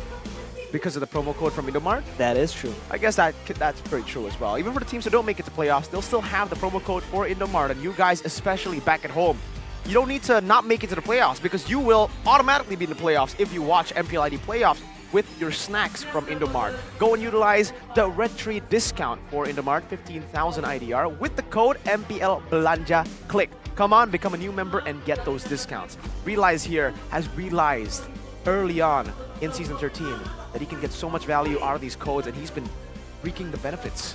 A lot of benefits, discounts as well, you know, 15,000 rupiah discounts. That's a lot of discounts for snacks and beverages. Wait, and beverages? I never said anything about beverages. But I said it. Wait, you can get discounts for beverages too? Yeah. Really? And Indomaret also has beverages. Authentic beverages. Are you talking about Point Coffee? Of course Coffee. they do, yes. Oh my lord. Yes. Rashi's actually a big fan of coffee now because his friend knows a lot about coffee and he's been talking about how Point Coffee is freshly made by what? But it's a coffee drink, but what makes it so special? Well, first of all, it's served and made and brewed from 100% authentic Indonesian coffee beans, Okay. right? So that itself is really a big selling point. Indonesia has great coffee beans. Whoa! And they have trained baristas as well. So it's not like instant coffee. This is next level stuff. I've tasted And it hits different, I'm just saying. I can guarantee you that because usually when you see this coffee, when I bring it up on desk, it's usually already finished. That's how much I like it. That's how much I love it. And you guys can go and take it, get it in the nearest Indomart store with a 30,000 IDR discount with the code that you saw earlier. But hey, maybe, you know, you got your coffee, you got your snacks, and now you're looking to compete. You're looking at all these fire matches and you're like, hey, these players are pretty bad. I can be better. Well, you talk the talk, now walk the walk, buddy. MICC is open for Season 2, so it starts now. And registration will be open from the 1st of May all the way to the 27th of May. So for you guys who've missed out on the early parts, you guys can still go and register. Beat your pro players and beat the pro players to later make it out to MDL. Because yes, if you win, you will get a chance to play in MDL Season 10. Wow. Woo! And MDL also, Season 10. you guys will be able to fly to M6, the grand finals. Where's it going to be? Malaysia. Where's it going to be? Malaysia. How did you know? Because it's been... I got information. I've got insiders. Okay, because I didn't know about that. I didn't know it was going to be in Real-life Malaysia. channels. I really didn't. I do. But what I didn't know is the QR code that you guys can scan right here. I also knew that. That was another lie. But you guys can go do it right now, right here. Just like Reiner and Bertolt. Right here, right now. Reiner and Bertolt. Just the way we like it. Yeah. Talking about the Bruno skin here. Have you I have. claimed? Yeah. How did they claim it? Go to the in game. Just farm the coins, the exchange coins, and you could just redeem it. Just play MLBB every day while preparing for MICC Season 2. That's a good point, right? And while we're talking about them playing MLBB all day, we were talking to the competitive dudes. But some people, they just want to casually play the game. They just want to have fun and make friends. And for you guys, those people, it's all good, man. You don't need to trash talk the pro players, and you don't need to walk the walk then. You guys can just join us in the player gatherings. Do you dream of becoming a professional player? Now's your chance to join up with the MLBB Indonesian Community Cup and also the MICC Player Gathering to meet more friends, to make more friends in the MLBB community at communityhero.id on IG to find out the nearest gathering location in your city. 48 regions. 48 regions. Arashi's been there. He's been to all 48 regions. Wow. Well, not all 48. I've been to a few. 46? Mr. Worldwide. Mr. Indonesia. Mr. Indonesia. Mr. Local. Mr. Local. That's his name. What is your name? Is it John? Is it possibly Granger or Hayabusa? Because those two will be getting skins for the Exorcists lineup. Man, the first one was so good with the Yuzong and Kagura. Arashi got the Kagura one. Did you get the Yuzong? No, I did not. Well, this is your chance You're to missing out. Get the Granger and Hayabusa. Look at that. Look at how cool it is. So cool. It's so cold-blooded killers, man. Absolutely. And when does the series return, Arashi? The series return? Yeah. When does this series return? The Exorcist. Wait, I'm blacking out. When is it? Well, for you guys, the Exorcist series returns very soon, bringing forth an extraordinary duo of Exorcists, distinct in their essence. Just like them, we will, for a sec, disappear like Exorcists and come back for match number 2. It's been Mirko, Realize. Arashi, and we'll see you after this break. Roar. That's it. Welcome to MPL Indonesia Season 13.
Kalau bisa musuhnya di situ, jadi kamu langsung berbagi ide.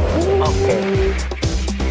Nah, jadi kamu harus pakai skill 2-nya, terus pakai komik. Coba kamu sekarang main. Iya! Akhirnya aku naik.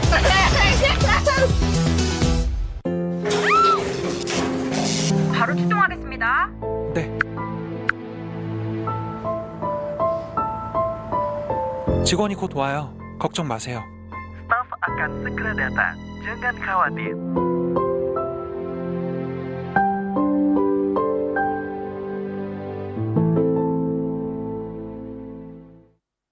Pakai aplikasi GoPay, dompet andalan gamers. Banyak damage-nya. Ada cashback hingga 20.000 buat upgrade skin baru. Aplikasi ringan gak makan memori. HP lemot bisa victory. Top up langsung dalam game tanpa hambatan. Ikutan selebrasi MPL di aplikasi GoPay. Menangkan total hadiah ratusan juta. Bonus stage. Gratis 100 kali transfer kemana aja. Beli pulsa harga termurah. Scan juris dengan mudah. Download sebelum mabarkan.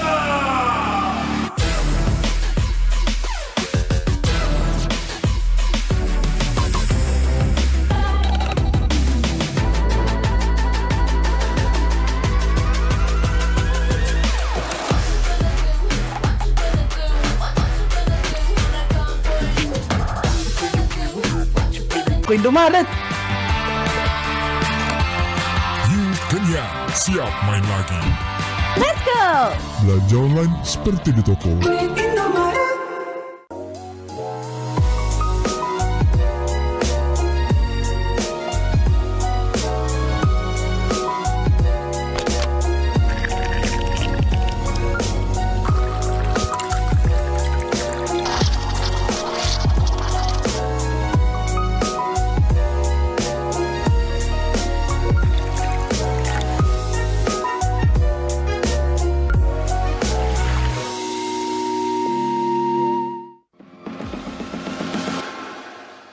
It's only you who rocks my world.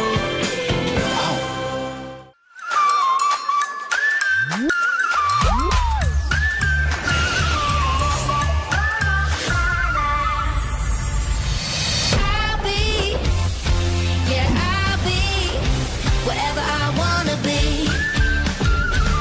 Whatever I wanna be.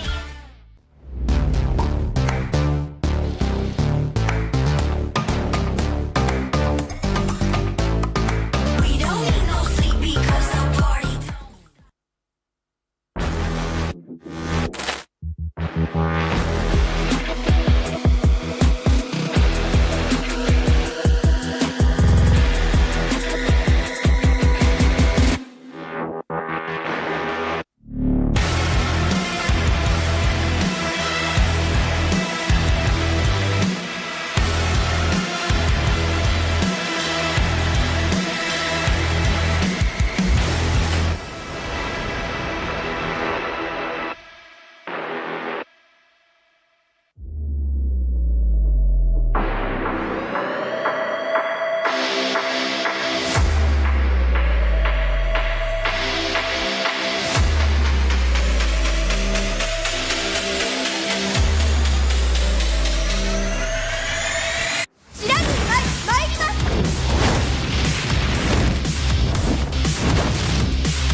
맥시가 지가운다요. Hey, come on, come on.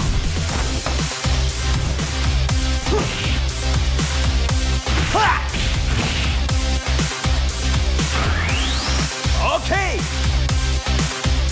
파워 게이다.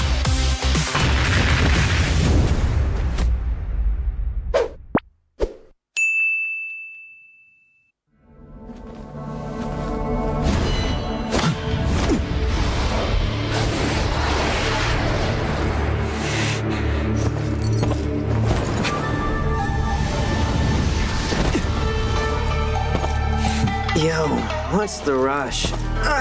Wait up, will ya?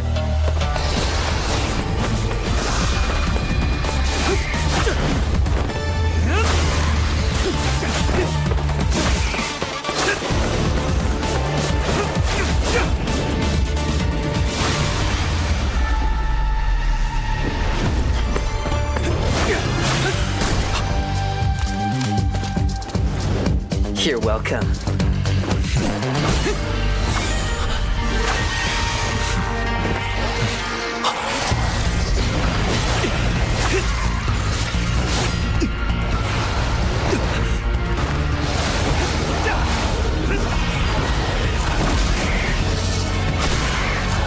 Hey, keep it together. Do you really want to die here? If I lose control, kill me without hesitation.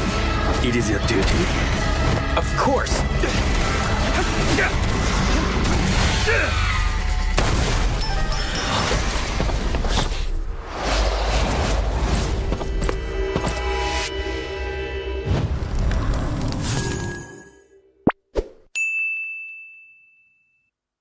Tuh, kalau misalnya musuhnya di situ, jadi kamu langsung berbagai ide. Oke. Nah, jadi kamu harus pakai skill 2-nya, terus pakai komik. Coba kamu sekarang main. Iya! Akhirnya aku naik.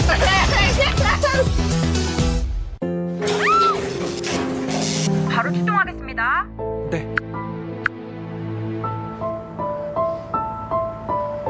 직원이 곧 와요. 걱정 마세요. Staf akan segera datang. Jangan khawatir.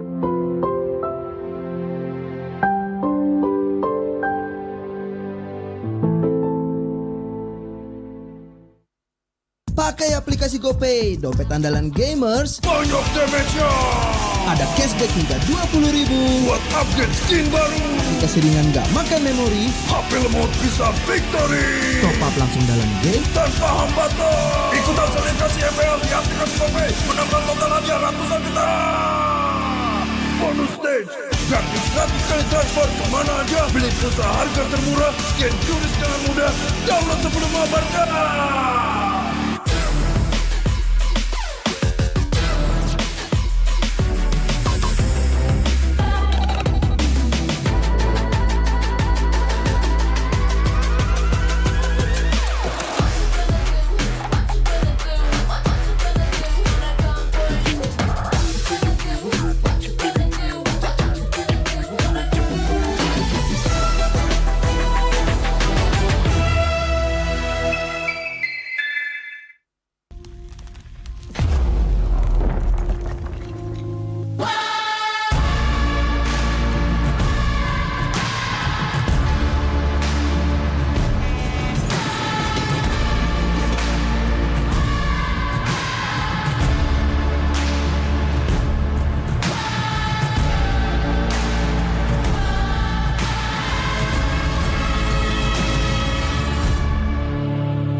Mudah di dunia games. Pilih game, masukkan game ID.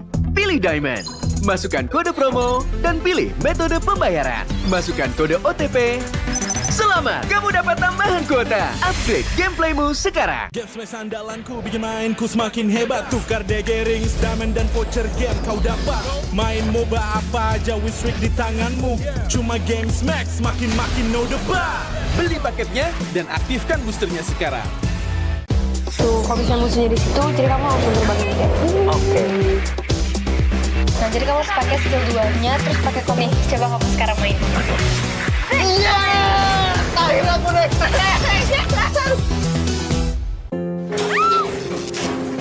바로 출동하겠습니다.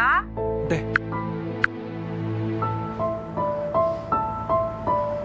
직원이 곧 와요. 걱정 마세요. Staf akan segera datang. Jangan khawatir.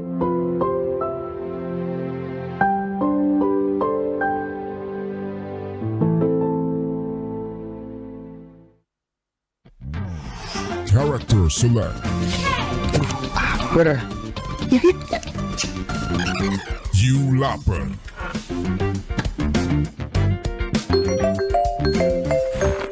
Stop! Pakai klik Indomaret, belanja 1 jam sampai dan gratis ongkir loh. Wah, belanja online kayak belanja di toko Indomaret. You kenyang, siap main lagi. Let's go! Belanja online seperti di toko.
같이 간다요.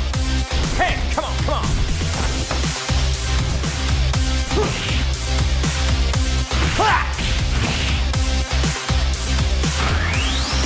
Okay. Kawan kita.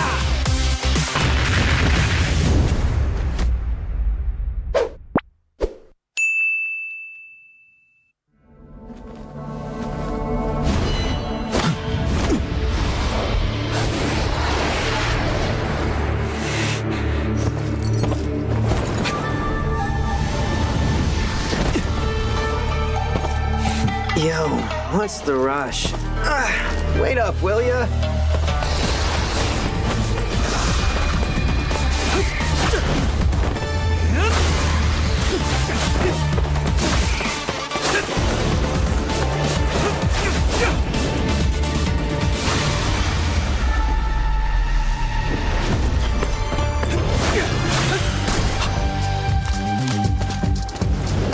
You're welcome.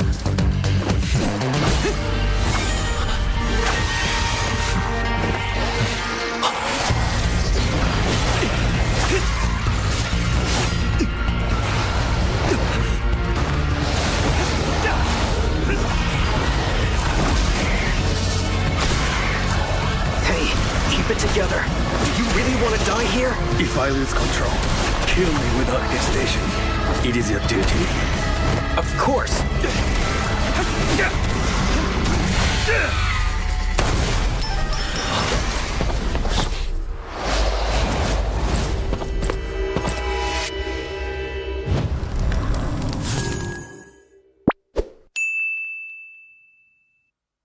Tuh, kalau misalnya musuhnya di situ, jadi kamu langsung terbangin kayak.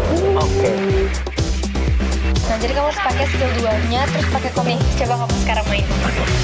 Iya! Akhirnya aku naik.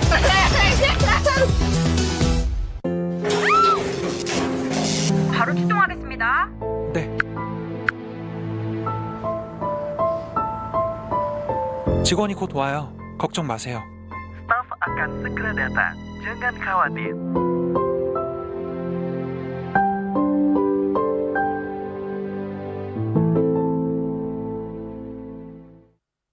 Pakai aplikasi GoPay, dompet andalan gamers. Banyak damage-nya. Ada cashback hingga 20.000 buat upgrade skin baru. Aplikasi ringan gak makan memori. HP lemot bisa victory. Top up langsung dalam game tanpa hambatan. Ikutan selebrasi MPL di aplikasi GoPay. Menambah total hadiah ratusan juta. Bonus stage. Gratis 100 kali transfer kemana aja. Beli pulsa harga termurah. Scan QRIS dengan mudah. Download sebelum mabarkan.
mudah di dunia games. Pilih game, masukkan game ID.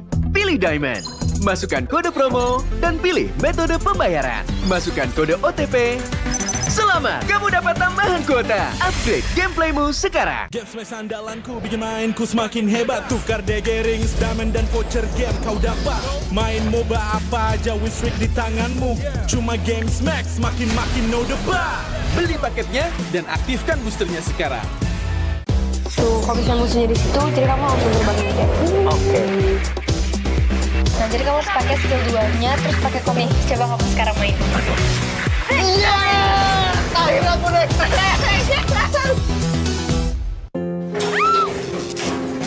바로 출동하겠습니다. 네.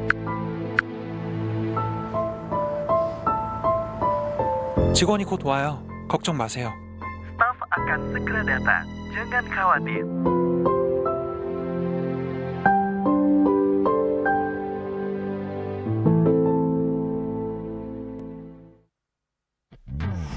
Character select. Better. You lapper.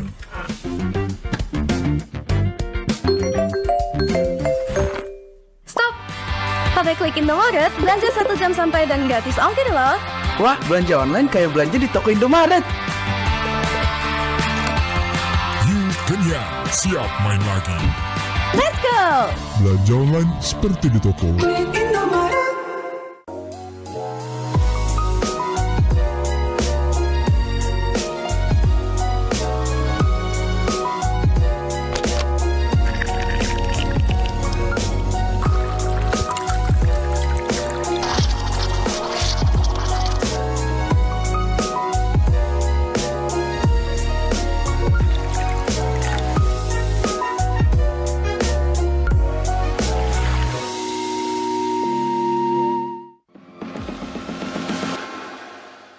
It's only you who rocks my world.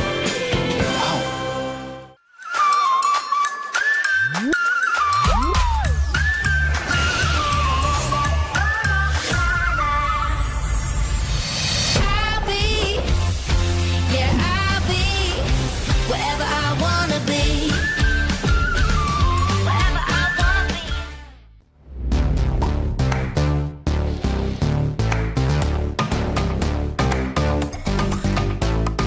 We don't need no sleep because the party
맥시가치가 온다요. Hey, come on, come on.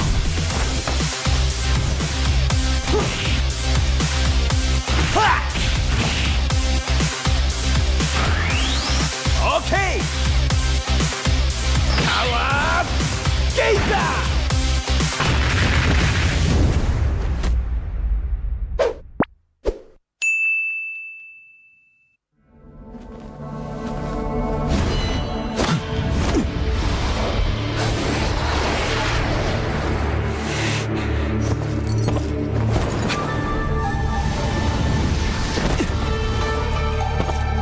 Yo, what's the rush? Wait up, will ya?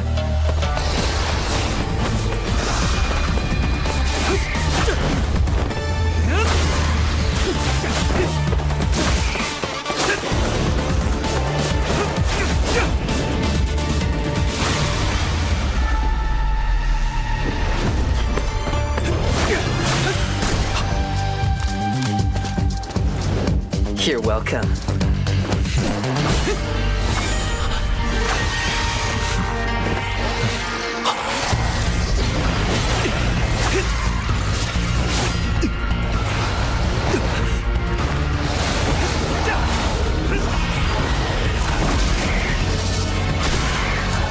Hey, keep it together. Do you really want to die here? If I lose control, kill me without hesitation. It is your duty. Of course. Tuh,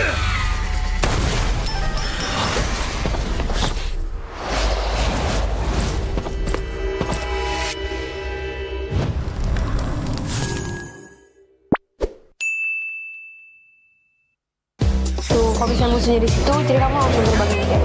Oke. Nah, jadi kamu harus pakai skill 2-nya, terus pakai komik. Coba kamu sekarang main. Iya! Akhirnya aku naik.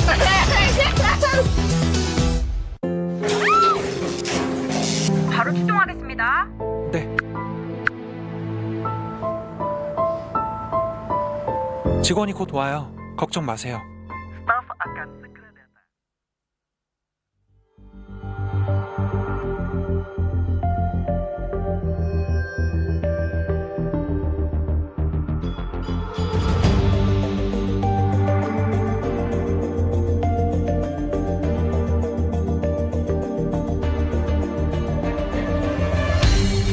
Aku kan berdiri dan terus berlari, terus ke arah puncak tertinggi. Ku takkan berhenti, hanya sampai di sini. Kemenangan abadi menanti. You know we won't miss if we unite our focus. And if you haven't noticed, we all live. Nyalakan apimu, hadapi semua tantangan, hadang semua serangan, jatuh bukan halangan. Bakar semangatmu, janganlah engkau menyerah. Kita akan buat sejarah. We all this, we won't miss. We all this, we won't miss. Saatnya beraksi, jalani ambisi. Aku kan menyawakan hari ini. You know we won't miss if we unite our focus. And if you haven't noticed, we all live. Nyalakan apimu, hadapi semua tantangan, hadang semua serangan, jatuh bukan halangan. Bakar semangatmu, janganlah engkau menyerah. Kita akan buat sejarah.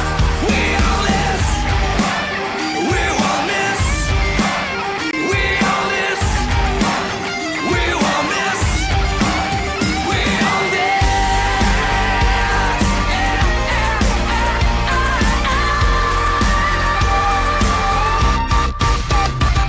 Nyalakan apimu, hadapi semua tantangan, hadang semua serangan, jatuh bukan halangan. Bakar semangatmu, janganlah engkau menyerah. Kita akan buat sejarah. We all this.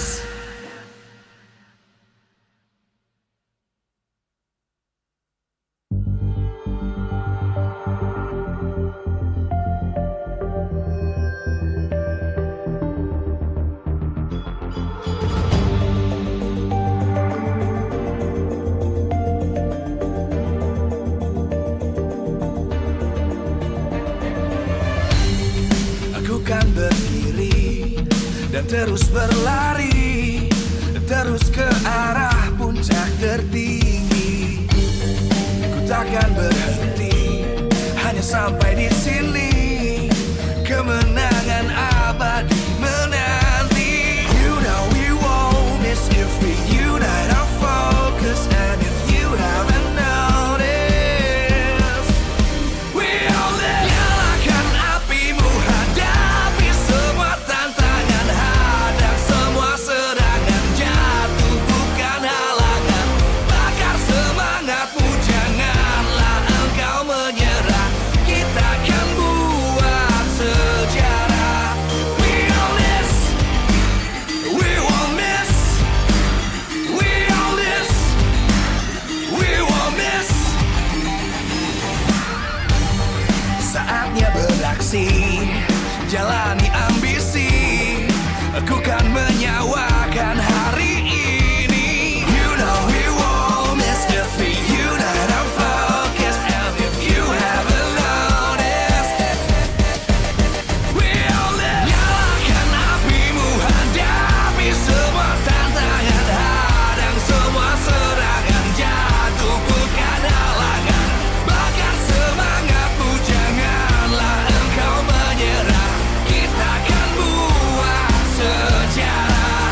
terus berlari, terus ke arah puncak tertinggi.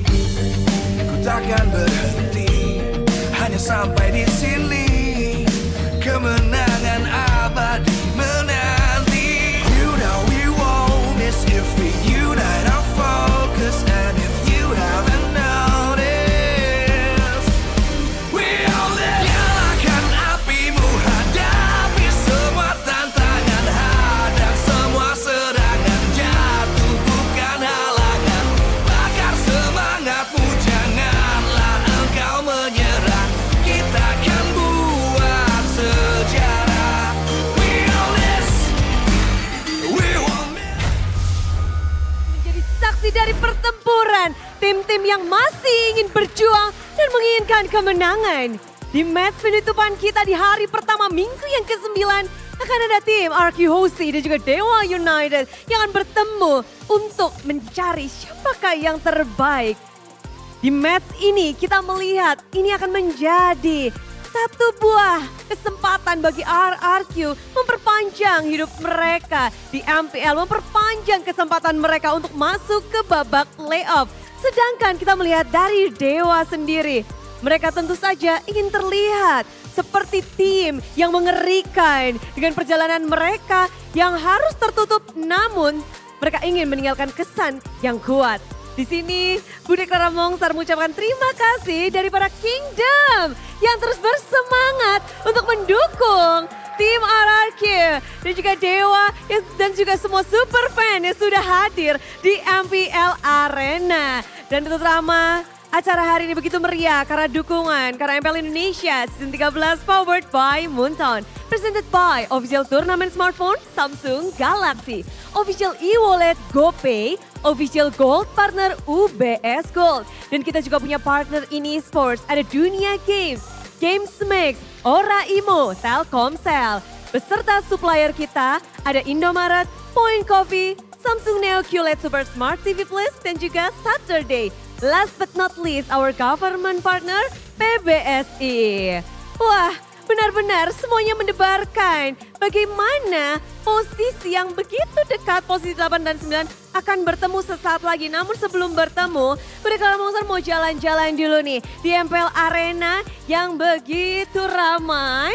Dan karena kita melihat minggu ini akan ada 2 match RRQ, sementara dari tim Dewa ini akan menjadi match penutupan mereka di season 13 dan kita akan bertemu mereka di babak playoff. Di sini sudah ada anak Dewa. Bude langsung samperin aja di sini. Halo. Halo. Masih semangat dong dukung Dewa? Semangat banget pasti. Pasti ya. Nah, walaupun Dewa udah nggak punya kesempatan masuk ke babak playoff, gimana kalian caranya atau gimana sih menjadi setia dan tetap mendukung apapun yang terjadi? Walaupun kita tahu Dewa udah nggak lolos playoff, tapi kita tahu usaha mereka itu gimana di MPL season sekarang ini. Jadi kita tetap dukung sampai akhir, gimana apapun hasilnya nanti. Apresiasi ya. Ya betul. Betul. Dan memang ini adalah benar-benar ujungnya kita nggak akan ketemu lagi nih di season ini. Tapi Bude mau main game sama kalian boleh? Boleh. Bukan main game sih, Bude mau gimana ya, ngetes kekompakan dari anak Dewa.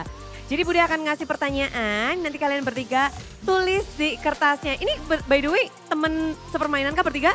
Ya ini anak Dewa semua. Anak Dewa semua. Kamu siapa namanya? Nama saya Regi. Marina?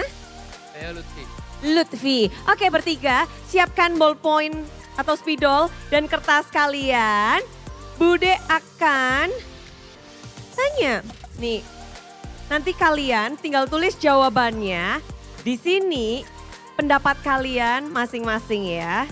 Nah, di match kali ini Dewa akan melawan tim RRQ Husi. Menurut kalian, siapa sih player yang harus diwaspadai, dipegangin sama Dewa? Ayo. Siapa? Siapa? Ayo. Bisa tebak gak? Kalau kalian, menurut kalian yang ada di rumah, siapa yang harus dipegangin sama tim Dewa United nih dari tim RRQ? Siapa player yang harus diwaspadai? Oke. Oke, satu Skylar. Yang kedua, Skylar. Yang ketiga, Skylar. Jawabannya sama semua nih, kalian satu suara ya. Kenapa? Kenapa Skylar? Karena Skylar sentris. Skylar yang penggendongnya. Ini di sini RRQ mulai mengerikan loh, akhir-akhir ini mereka mulai berputar dan berganti-ganti juga. Kita akan melihat seperti apa ya. Yang pertama itu pertanyaan pertama. Masih ada satu lagi, udah penasaran. Dewa sekarang ada di dasar klasemen. Lalu di atasnya persis ada tim RRQ. Jawab iya atau tidak. Dewa akan menjegal RRQ. Iya, akan menjegal, berarti Dewa menang dong. Kalau tidak, berarti RRQ bisa menang dan memperbesar chance mereka tuh.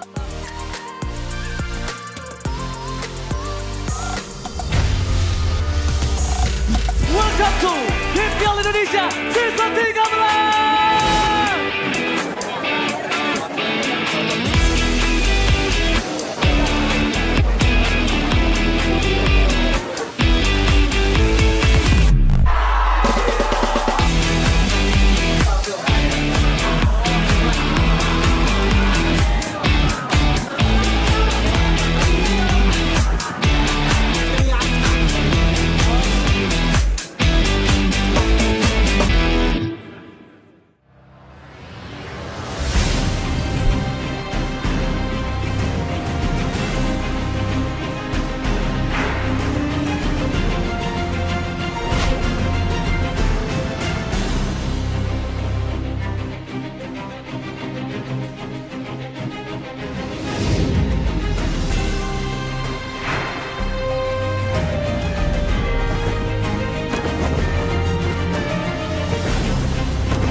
Live from MPL Arena, Jakarta, MPL Season 13 is powered by Moonton.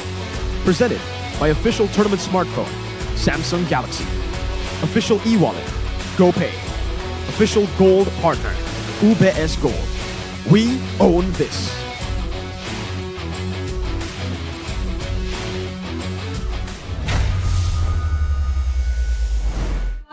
Raise your banners, ladies and gentlemen, because tonight, the Kingdom will be fighting for their playoff spots. Very tough in the standings, 8th place for RRQ Hoshi, but still with a chance, still with their last hope. 2 match victories will get them to a better spot, but even then, they will have to wait for the results of the other matches. Ladies and gentlemen, welcome to the final match of the day for day number 1 of the final week of MPL Indonesia Season 13. You're here with us, Mirko, Realize, and Arashi to bring you guys the final match of the day, where Dewa United have been knocked out of playoff contention already. They will, however, have a chance to gatekeep the Kingdom from making it to the playoffs. We saw Geek Fam technically almost deny Aura, but we see Dewa do the same thing. Realize? What are you realizing? It's a battle of the gods and the kingdom. And usually, you know, when you talk about gods, they are massive. They have this extra Venus power. But the kingdom, I'm sure they will prove their last stand. Speaking of power, MPL Indonesia Season 13 is powered by Moonton, presented by our official tournament smartphone, Samsung Galaxy. Official e-wallet, GoPay, our official gold partner, UBS Gold, with our partners in esports as well, Dunia Games, GamesMax, Oraimo, and Telkomsel. We also have our suppliers, Innomart, Coin Coffee, NeoQLED, Super Smart TV Plus, and Saturdays, and obviously our government partners, PDESI. Thank you so much for all the sponsors for MPL Indonesia Season 13, because man, it's a mighty season and it's a mighty road up ahead. The road to playoffs for Rex, Regum, Kaon with the Hoshi this time in Season 13. Let's take a look at the standings. Arashi, I'ma throw it over to you. Well, needless to say that this is a match between number 8 and number 9. But of course, all the way from number 5 technically to number 8, there's still a lot of things that can happen in the next upcoming days. So it's not over yet for RRQ Hoshi, but they are standing dangerously close to the edge right here. And Dewa United are the ones that have a chance to really tip them right off the edge into the darkness that is the red zone. RRQ feels like they're just trying to crawl out of this red zone. I mean, Ultra Ego as well, just in front of them, and they're tailing Ultra Ego. And Ultra Ego, mind you, still has a chance to even climb up to 5th spot. So it is still kind of precarious for the teams down there. But RRQ, they could start their winning ways and their fight for playoffs right now. There's so many things that can happen just with a few matches going south. Before RRQ, the only thing that they can control are the matches that they have ahead of them. First, Dewa United, and then second, the true battle for playoffs, if they're able to win against Dewa, because they'll be facing off against the other team who are 7th in the red zone and are looking at their own road to playoffs, Alter Ego. But first, let's talk about this. The Kings' last stand. Win or hang their hopes on other teams, because technically there is a way for them to make it to playoffs even if they lose against Dewa. And it's a tough one ahead, because they will have to really just hang their coats and leave it to the other teams to have a good result for them to make it there. We have Zaya, the man in charge for Rex, Regum, Kaon, the Kingdom, who are desperately looking for a win. In ruins at this point, but even then, which lineup is Zaya's last hope to seal the fate of the Kings? That's just a tough question, and a lot of people don't really seem to even know. Even the fan base, the Kingdom themselves, seem to be a bit divided on who they think really can bring success for this team, right? Maybe the answer is a mix, right? Maybe it's not just one or also lineup. It depends on who you're facing and what kind of gameplay they want to bring. So I feel like even now, considering that RRQ have been swapping out lineups as close as last week, I feel like it's still a possibility that we're going to see yet another change. Well, let's take a look at the team lineup to see our questions answered for RRQ. Hoshi. Oh, it's still the same. No! Vin. Irad. And Irad. Making his way into the lineup, but this time not with Brusco. It's the same lineup we saw from last week, just with Versik replaced. Will this be enough to take over the gods, who have also changed their lineup? Ooh. Both teams relying on their old junglers. For Dewa, it's Lanaya. And for RRQ, it's Irad. The gods no longer able to channel that inner power to take them to playoffs. But they could do the mightiest thing ever, which is stop the Kings and its Kingdom advancing to playoffs. Playing without any burden. It is the son of the gods, Dewa United. A team with nothing to lose, out of playoff contention. The true gods who will be trying to gatekeep the Kings of Kings from crossing that path. Out of the playoffs conversation, but still a chance to make a name for themselves right here against a team with notorious following. No pressure when it comes to competitiveness, but against the pressure of the fans. The banners are raised. The horns of war are sounded. This is the King's last stand and the Kingdom's last fall. Will they be able to secure playoffs, or will they falter in the last hurdle? It is the Kings of Kings, Rex, Regum, Kaon. Marching into battle for what looks to be maybe their final hope in Season 13. 2 wins desperately needed. 2 consecutive wins. 2 O's will be what they're looking for. The Kingdom here to charge with them, with their banners high and their morale high. Up against mighty foe. It'll all start with the leaders, Cassius and Jack Lee for Dewa United, and Zaya for RRQ Hoshi with our Marshal, Danang. At a glance, it seems like a family affair. Coach Zaya and Coach Cassius. Twins! With a blood feud right here. Trying to see who is the best between them, because they do look the same. But let's see what can they find for their teams, who are looking quite similar right now in the standings.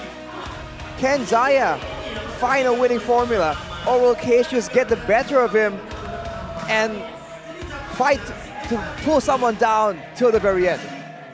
We'll see if that's the case here. Dewa could very easily try to pull them down. RQ against the odds at this point. The momentum hasn't been favoring them, and they have lost their last match as well. But Arashi, let's take a look at the team head-to-head here. Both of these teams with a pretty similar approach. Lanaya back in, Irad back in. What do you think? I think there's going to be a lot of emphasis for the jungle position, but that being said, if you look at the most pick and ban heroes, for the side of RQ, there is the Boxia, the Fredrin, the Barats. On the side of Devil United, it's the Akai. It's always been showing up again and again for Gary, but he won't be here this time. So the way they want to go about this neutral objective contest needs to be different, and it will be different.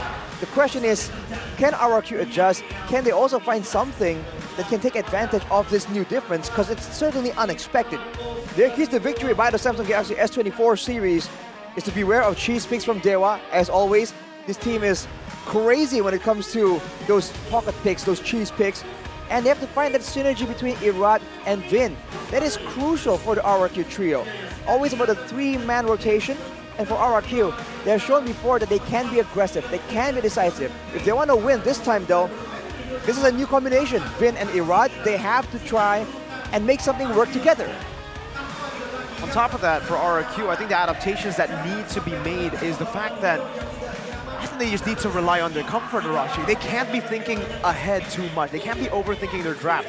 Think about what works for each of the players and try to capitalize on their comfort picks. But for Dewa, return to the Season 12 style early pressure gameplay where everyone can use their mechanics, can use their own thought process to try and get a lead for the team, and don't overextend. Losing a fight doesn't mean losing the match. So when they do identify that a fight isn't really in their favor or in their best interest to take, they should go and let it go. Go for a trade, go for a pickoff, go for different alternatives in order to stay in the game and really bank on that late game where Watt has always been able to really be a big winning factor for their team. As you mentioned, comfort picks are definitely gonna be in the conversation for this match. And now we get to the pressure point of this match. Take a look at your screens. Take a look at the Kingdom, who's here to support RQ win or lose.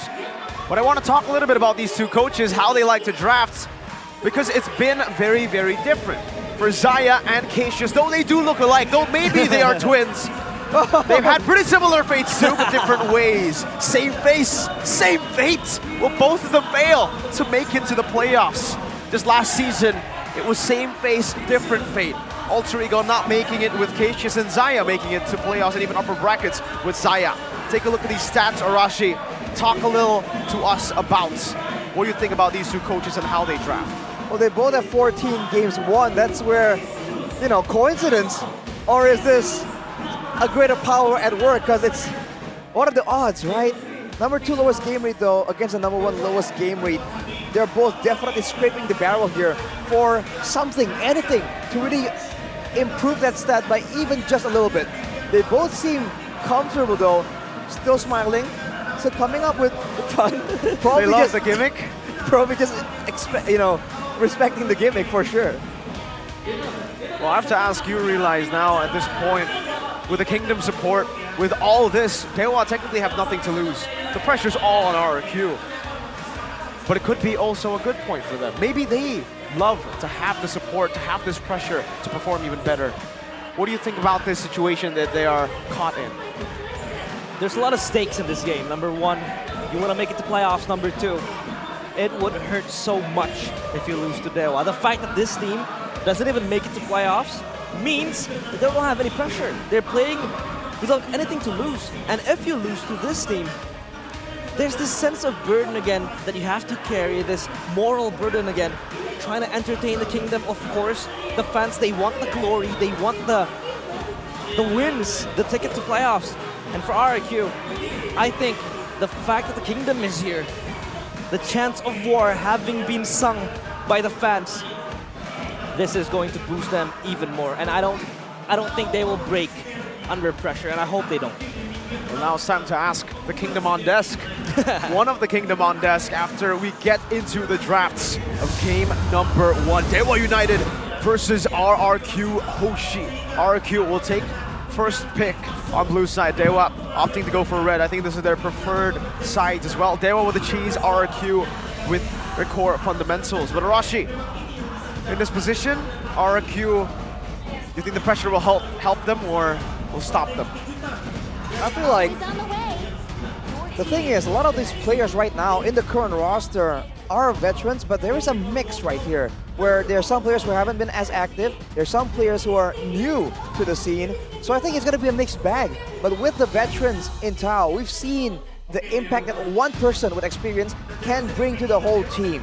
The influence that one person alone can bring to try and channel the pressure, the fear of failure in front of your fans into energy, into motivation to just do that much better. So I think that they are definitely going to perform their best today against Daewha. Frederick first pick for Irad definitely seems to look like RRQ want to just utilize how stable Irad can be on that pick. The Eradicator, as we know him, on that Frederick pick.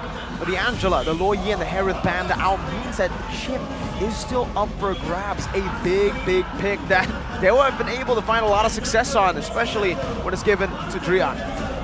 I mean, for Drian, flexibility has been the name of this man, the middle name that he has always been able to carry. And I feel like that flexibility just gives them, you know, the freedom of movement and the way they want to approach the game, but it is going to be a Natan and a Barat. This Natan has been one of the strongest picks for Watt, and it just carries Daewha to that late game potential. And we talked about it in the KTV, don't overextend. If you lose one fight, you don't necessarily lose the game. And I think they could play around that philosophy, that they still have Watt with the Natan to bank on to carry them to the late game. The Natan did spell doom for RRQ the last time they were up against Geek Fam, I believe. And with the Barats here, they have a chance to try and power farm through and deny any kind of assassin from any kind of flex that this Frederick can be used for. But now the chip is up for grabs. It will be picked up along with the Moskov. Global presence is what Coach Zaya wants to bank on. Wow. Talk about one global presence with a shortcut, now another with a Spear of Destruction as well.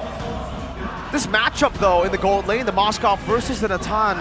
Moskov definitely has that pressure in the early game, can go and try to bully the Natan, but as the game goes, man, this Natan will outrange the Moskov. It really depends on how both of these teams try to play it.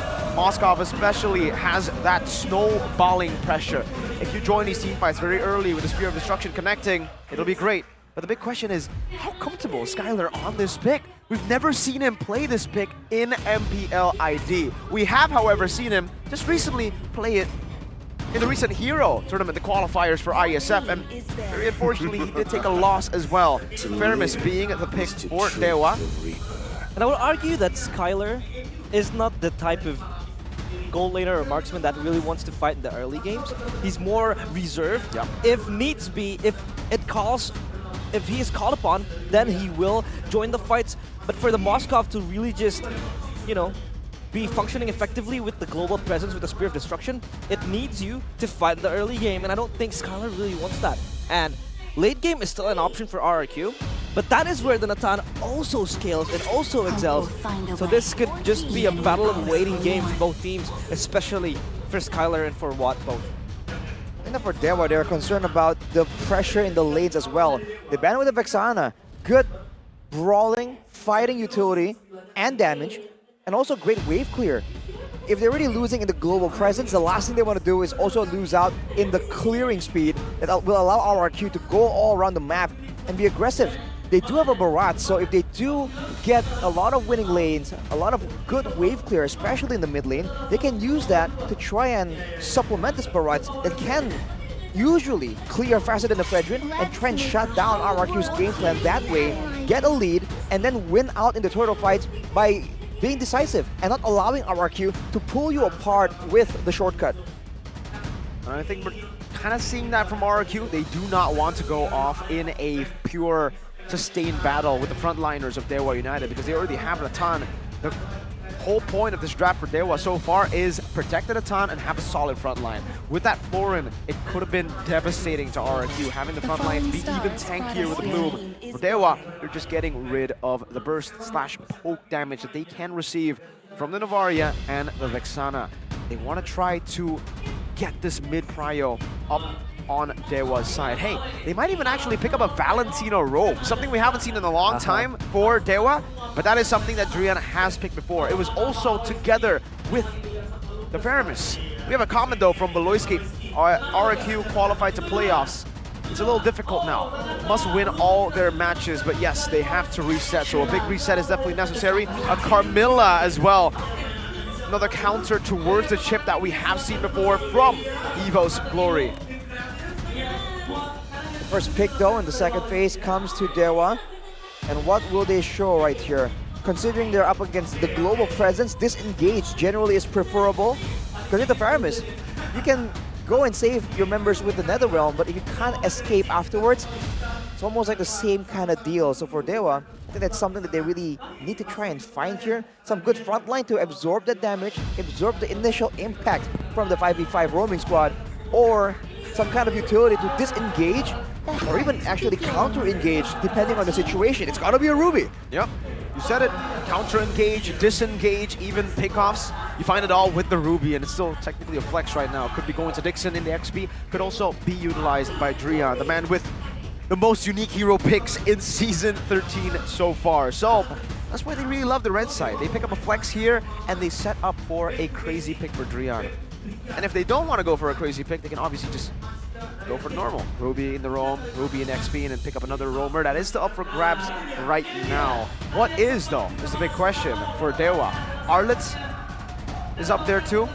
But for RRQ, do they need a bit more dive? They need to pick up something like a Yuzong to try to fight these skirmishes, to sustain as well. The real answer will be the Yve, the signature pick for Clay, and the Lapu for Dark. We've seen how good the Yve can be. Good clear, good damage output. And technically, we saw what happens to Aura when you try and fight too early, trying to make use of the Faramis against a Yve, right? That's a lot of damage output, that's a lot more spammable. It's a bit of the same situation. A lot of spells on short cooldown, a lot of AoE on the side of RRQ. So for Dewa, I think quad control, even more, can never go wrong. This is a good fighting lineup for RRQ if they want to brawl it out against the players of Dewa United. It could really just happen. But again, the sustainability, the prolonged team fights that Dewa United could just prepare to take, that could possibly just happen for them. And for Dewa United, excuse me guys, we have a Hellcurt. A Hellcurt.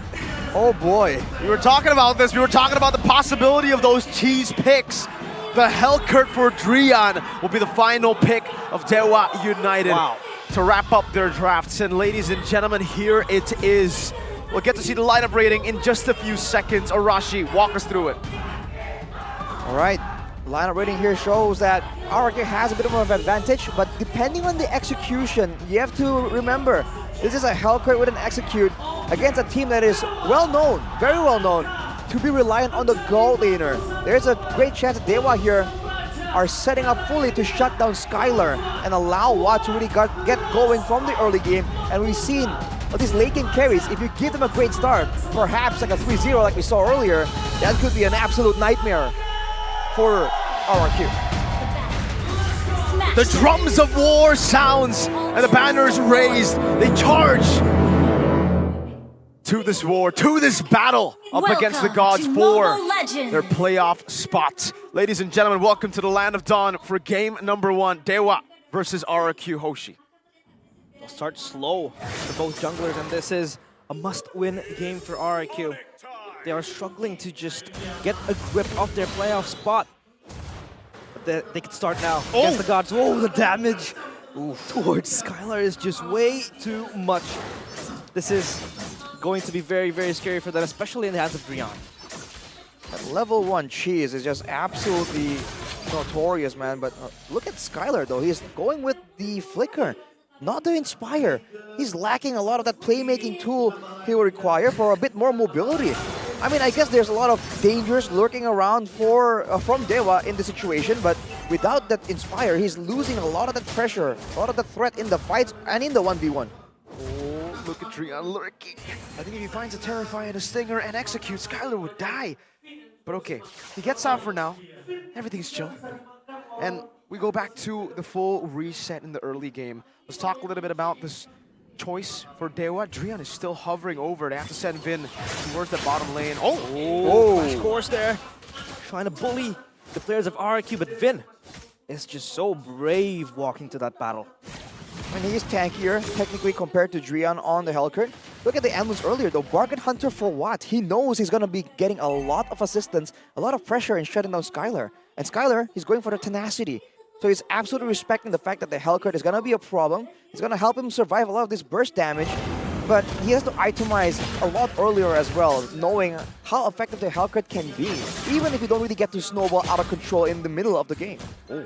Look at this in the mid lane. Actually, Drian losing out on that skirmish against Vin. A duel. Spear of Destruction not connecting. And Dewa set up. Flicker forward now. RWM there, but Lanaya gets the turtle. Now the Rel popped up, and they will move forward. Drian with the Stinger doesn't get the kill, but Lanaya taken down with the first blood. Shadow Stampede pulls on back, but Drian, the Stinger again and again.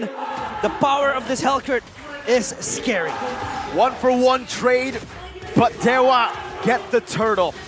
2-for-1. Considering the situation, I think it benefits Dewa for sure. This is how they want to play. They want to use it Barats, and this is what they're so good at doing. And the fact that they have such a solid front line with save potential and disengage, this means that Drian can be a lot more free in waiting for an opportunity. And you saw earlier, he was just waiting in the wings, waiting for an opportunity, and when he spots a free kill, he goes for it.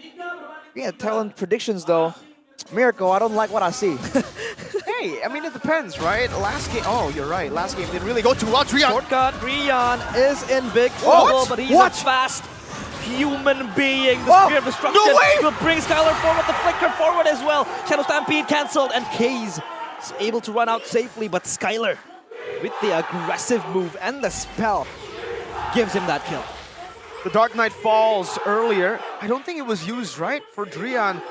So it was just pure movement speed that he got out. That was insane. Case. Skylar pulled back on the Shadow Stampede. He could be in next menu, but the Watt gets the kill. The realm now popped up by Dewa. Vin though, so much damage dished out with the players of RRQ. Case still trying to sustain the players of Dewa United again.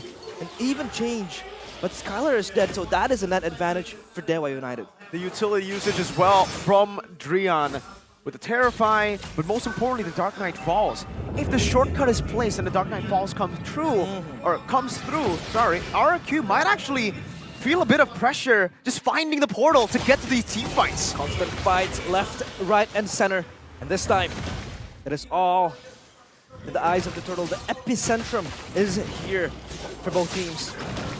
Could this possibly be a 50-50 for both teams? Shortcut open, none yet taken though. But Lanaya is pushed back, and this turtle is all free for RRQ. Dewa, according to the keys to victory, they need to play in their Season 12 style. Committing into team fights is a no-no. They can always look for the top. Oh, Spear of Destruction is connecting! And Rian is just gone! The Spear from downtown snipes him. And that is an extra kill for Vin. So do you split push against global pressure, or do you just succumb to that global pressure? Arashi, they're going for more! Vin is so aggressive, he's been able to find these skirmishes.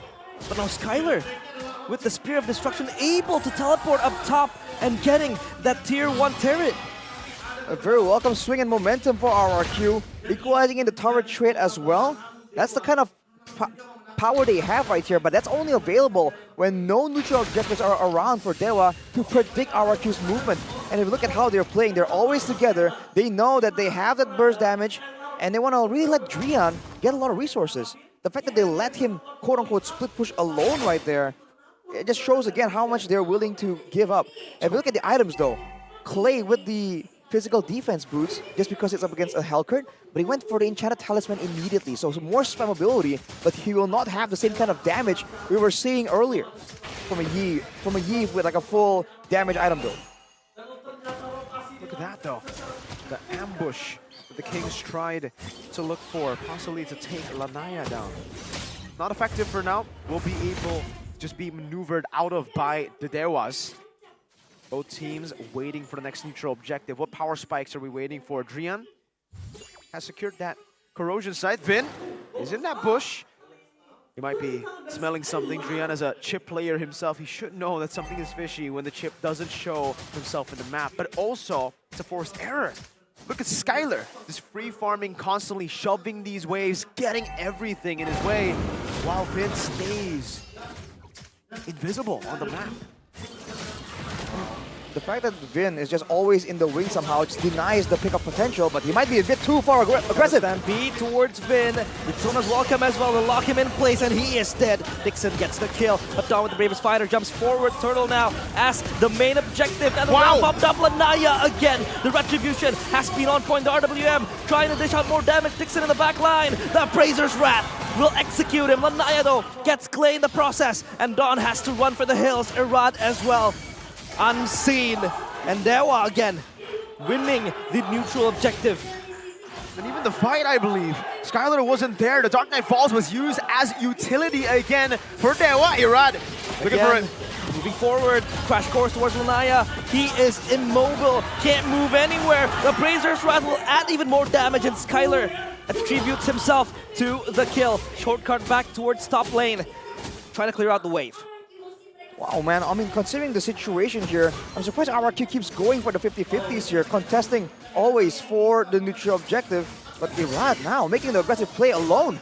Pull forward, Dark Knight falls, Irad is gone to Skylar! A sliver of HP, almost get executed by Drian, but now Irad is stuck. He's able to move forward, getting the purple buff. He will do just that as it disengages, and almost Skylar almost picked off. That was Drian with the execute too. He popped into Dark Knight Falls, had the stingers. I don't know exactly what happened there, but it seems like Skylar was able to evade with a flicker, perhaps an Abyssum stat as well.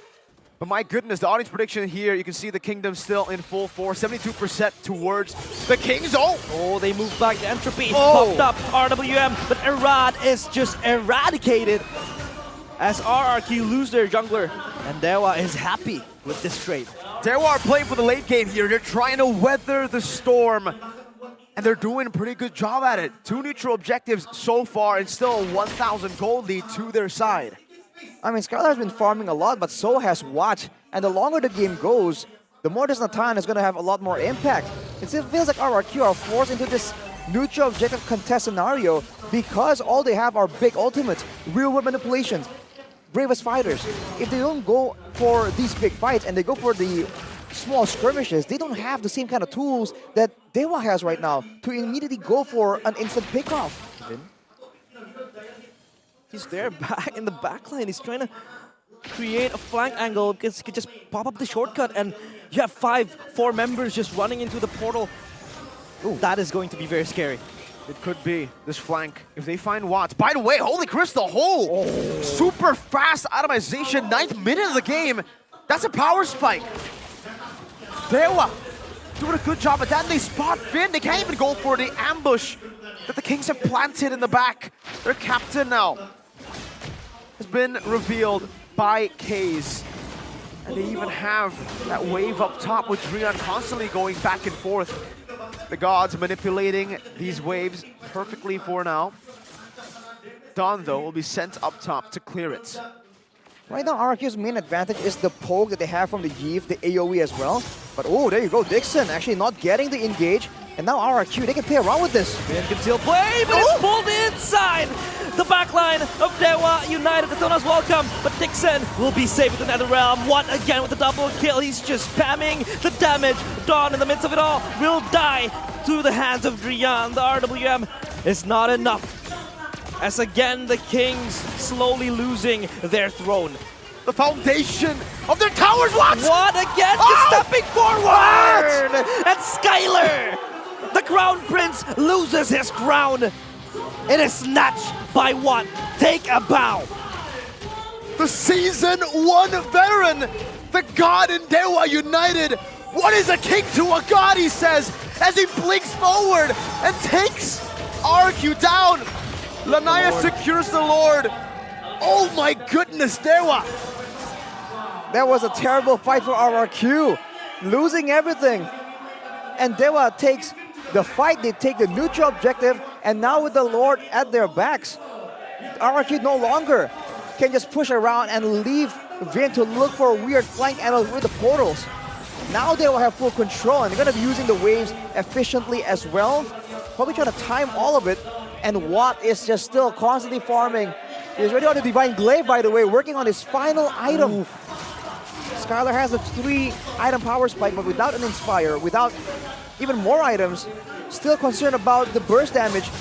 He does not compare to Watt in damage output. How are they going to withstand the siege? How are they going to withstand Watt in the fronts? Vin looks for a flank, but even then, every time he's been looking for it, he gets decimated by the Natan damage. He even can get close, he even can pop the shortcut, and by the time he does, he's dead.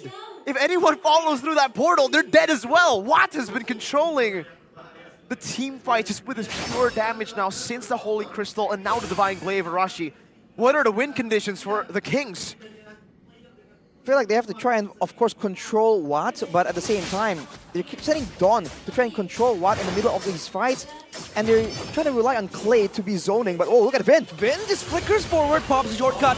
It is in the back line of Dewa United. The entropy pop forward, and what? Just like the name says, he is godlike. He is unstoppable. And RRQ again, losing members left and right. Their castle is under siege, and Arad has to flee away, but Skylar in the backline just free hitting towards Dixon. Thankfully though, he gets the kill. Oh, he will teleport back towards what? A brave play! Skylar gets the double kill. The Crown Prince is able to create a glimpse of hope. Case looking for an aggressive play, but it will not succeed. Desperate times call for desperate measures.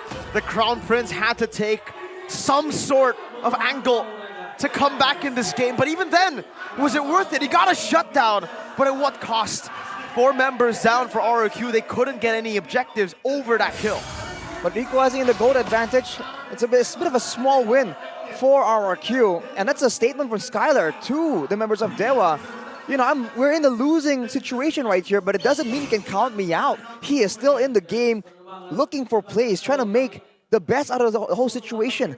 When it comes down to it, the only way they can counter Watt is either using Dawn or using the real-world manipulation. The problem right now is that Dawn goes forward and Clay can't really keep up and match his range to try and back the team up. So the fact that Dewa has been able to move in and out freely here, choosing where and how they want to fight, is what's causing RRQ to just get so confused.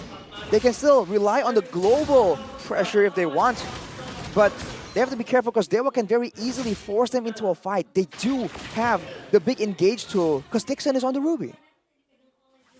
Now it goes back to that waiting game. RRQ mounts a possible battle once again, and that battlefield will be set around the Lord. This will be the start of a comeback or the end of this game with this Lord. Look at that siege potential from Dewa with the Natan. Look at the pick potential with the Ruby. No ambush angle for now. Vin gets pulled. I'm offended. He is offended, but Vin is able to just move away. Bobbing and weaving. Shortcut opened up, but no follow-up. They're not entering the portal, and this could be them just stuck behind. Dark Knight Falls popped up by Rian, but Finn, he secures the Lord. The King gets it, but Anaya will be able to take down Finn. RWM in the back line, but Rian with the mega kill. He just keeps on giving, but Skylar again and again. He is the last line of defense for RRQ, the Prince, not giving away his kingdom. The castle halls have been shook, but RRQ stand together. Somehow the captain, he was able to find a Lord in the midst of the battle. And Dewa, now their own kingdom, their own castle, their base is being sieged down. Watt sent up top to deal with the Lord, but in the bottom lane, Skylar, the Crown Prince, is doing work. Now with less turrets, there's more space for RRQ to make the plays happen. And I'm not sure what I'm looking at, but Skylar has purchased a Radiant armor. What? Oh, he switched up for Rose Gold right there too. He's swapping items rapidly. Man, he just made the craziest plays in the middle of that fight, and that's the advantage that Moskov has over the Natan. Damage output is in the hands of Natan, but when it comes to maneuverability, when it comes to the stuns, the output potentials, the Moskov has something to say about this year, and RRQ, with this change in momentum, now controlling the pace, can they find something? Can they control the map in such a way that they can deny Dewa's pickoff, Dewa's own pickoff and like surprise tools? It's all about the buffers at this point. How do you face off a Natan? Not in an all-out fight. You need to go back and forth, kite him out, wait for that entropy, and then look for the re-engage. That's what Moskov has in the advantage. Once you bait out the entropy damage output, you might actually be able to win that out. But the thing is, Watt can survive that initial damage output and even the further damage outputs.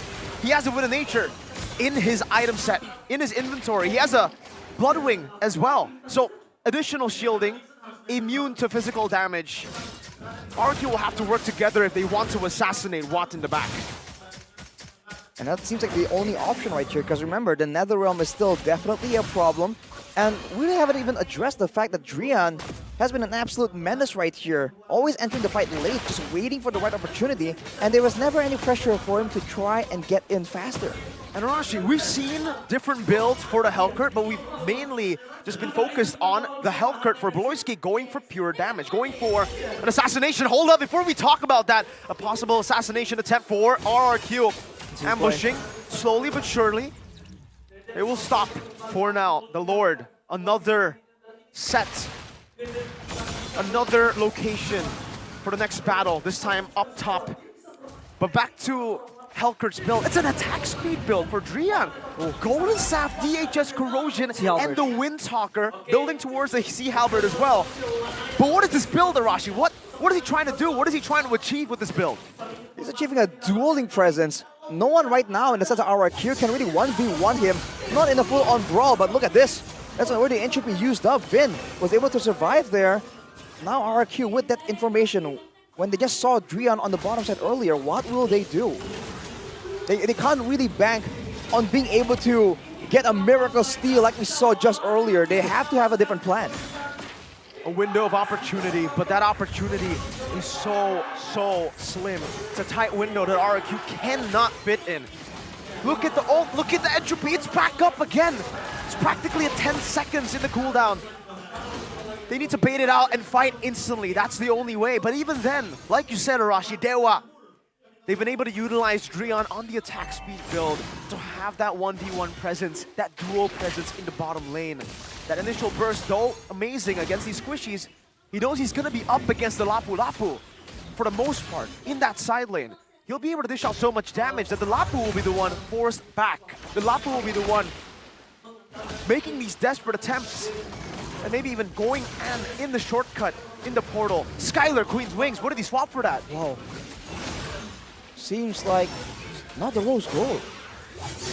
Dixon. Well, towards Vin, he is caught. The Dark Knight falls. Rian looking for Skylar. Skylar, you have to be careful, but there he goes with the Windwalker. He's gonna fight back, and he gets the kill towards Rian. Now in the back line though, that realm popped up, and it is going to silence the players of Dewa United. But RRQ goes forward. Case is low. Clay gets one. It is down, and they run for the hills. The gods has been slain. And Dewa United, they crumble piece by piece, one by one. Erat gets Case. And this could be the kingdom slowly rejoicing. A mountain to climb, and they're up in the hills. With the kingdom in ruins.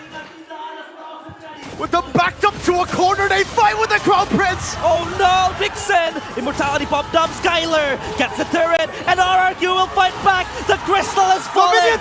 Okay, he will die, but there is no minions. Timers, Rian, 3 seconds. He has to respawn now. The minions will march forward. There is no way Rian will save this. RRQ! They come back from their atrocities. And the kingdom is still roaring.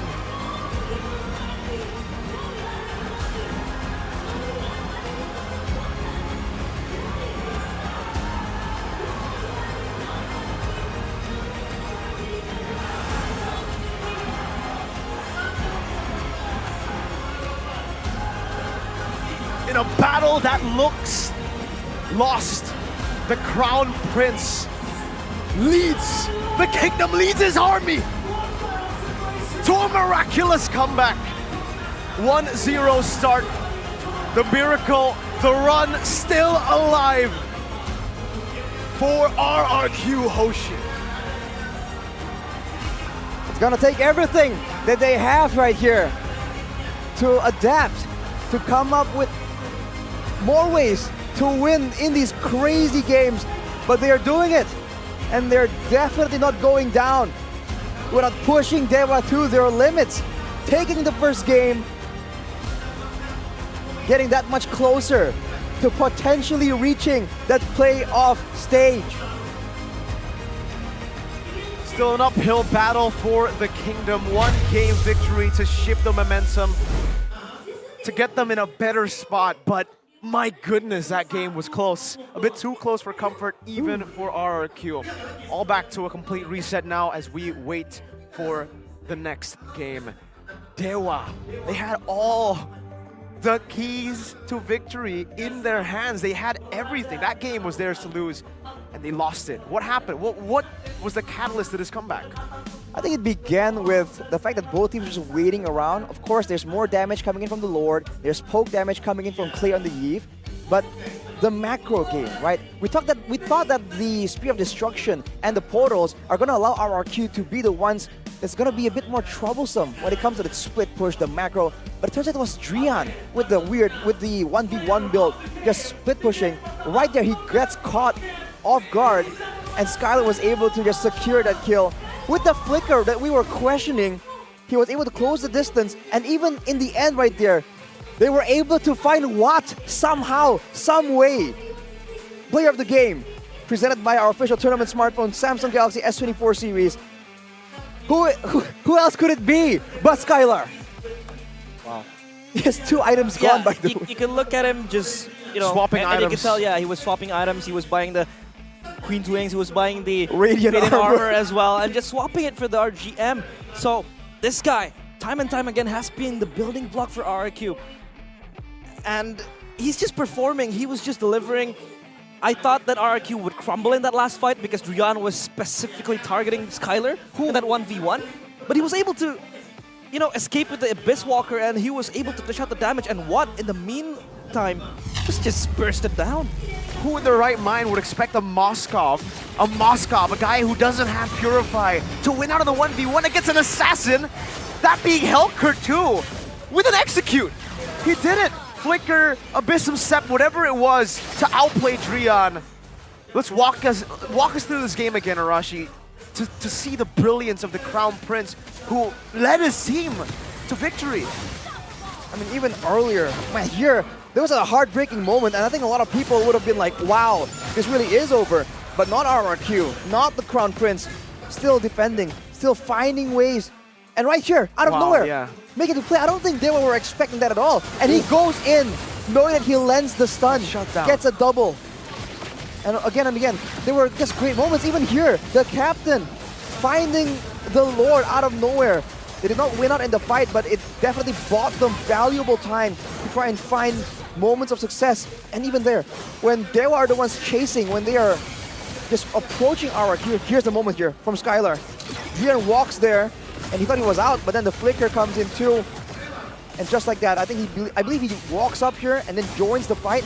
And Watt right there was actually caught, even though he did have the Purify. He had the Wind of Nature. It was a good mix of damage coming in from RRQ. We talked about the Yeet impact, and we didn't see a lot of it. Not a lot of game-changing moments, but right there, the fact that the Wind of Nature was up and he got deleted by Clay really won RRQ that fight. We can really take a look at a few shades in the early game. How Skylar really want to approach this game is the fact that he was kind of an assassin, I'd say, because he was jumping up top, getting the kill towards Drian, and then in that mid snipe against Watt. But the problem was that Skylar was faced with so many obstacles. If he just teleports backline, there's Dark Knight Falls, and he's gonna be slowed down with all the movements. And I feel like RRQ was like, okay, Skylar, you gotta make a play. You gotta be an assassin at some point. even with all the obstacles given by Dewa United, you know, the Netherrealm, the Dark Knight Falls, he's still able to get the kills, get the snipes, get the assassinations, and just kind of like transcend into the late game as this quick and just strong marksman. And he just delivered. This is your crown prince, Skylar. It's phenomenal stuff, really, from Skylar, how he's able to evade from the constant attempts at his life, on his life, from a Hellcurt. But did this build have a negative impact as well to how much burst he could apply to Skylar?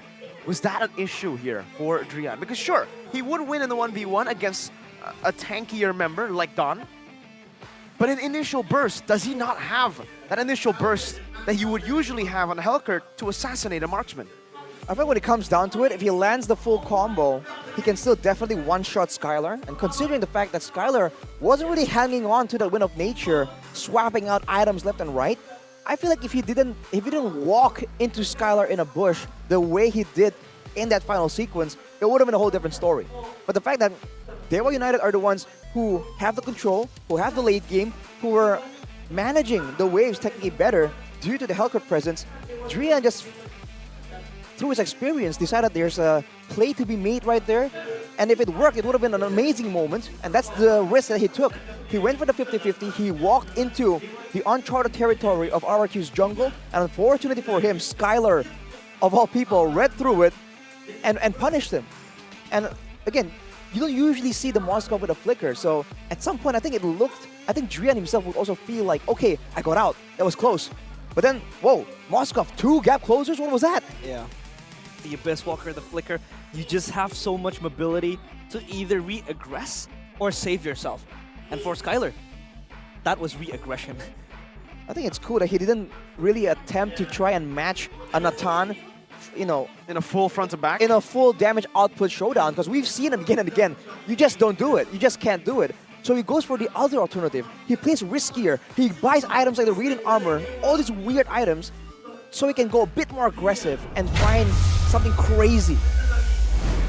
And when all was lost, even hope as well, at one point with Watts slaying Skylar to Heartbreak, the kingdom still prevails and hope is still in the air. The last hope remains for RRQ, but it isn't just a one-game victory type of deal for them. It's an uphill battle where they need to win all their matches and preferably for them all their games. Even if they will get one game, it gets tough for them.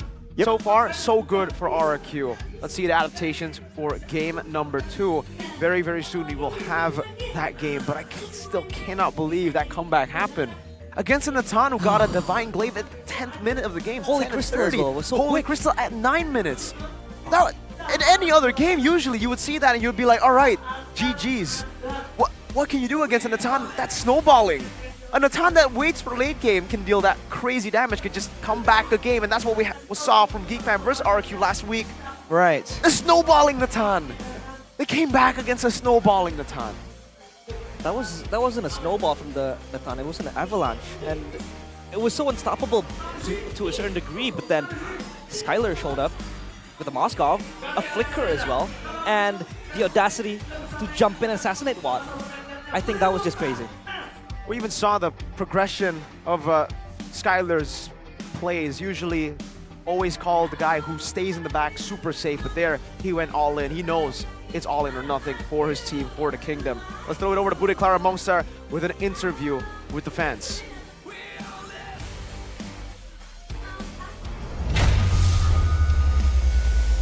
Kalian lagi ngomongin apa tentang kemenangan ini, tentang minggu ini? Banyak banget sih kalau misalnya kalian join WhatsApp channelnya RRQ, di situ tuh kita ada kayak spesial foto yang kalian gak bisa dapetin dari tempat lain gitu. Khusus dari tim RRQ-nya. Yang gak dipublish di sosmed? Gak dipublish di sosmed. Jadi kayak ada foto-foto player, video player gitu. Selain itu juga ada random question sama ada giveaway eksklusif. Wih. Bentar, ada banyak nih ya. Tapi Bude mau penasaran sama random question. Oke. Itu semuanya bisa ikut dong? Semuanya bisa ikutan. Kapan tuh?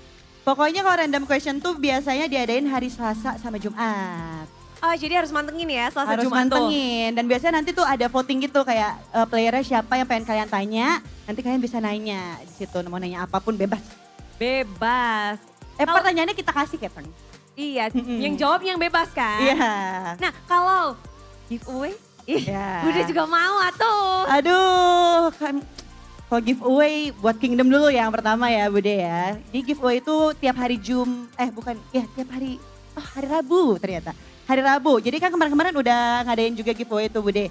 Nah nanti hari Rabu tanggal 22 Mei juga bakal ada giveaway eksklusif buat 5 orang pemenang. Jadi harus dipantengin terus tuh WhatsApp channelnya RRQ. Biasanya giveaway-nya ada apa aja tuh? Merchandise Bude, merchandise eksklusif RRQ. Ih banyak banget ya. Kalau foto-fotonya berarti foto-foto di backstage ada nih? Ada. Foto- Dari turun mobil juga ada fotonya. Foto player lagi selfie ada nggak? Ada. Ada? Ada. Pokoknya Bude dicek mau. aja. Bude selalu mau, tapi cara joinnya gimana? Oh, cara joinnya gampang banget. Jadi kalian masuk ke WhatsApp yang pertama, terus kan ada tab updates tuh.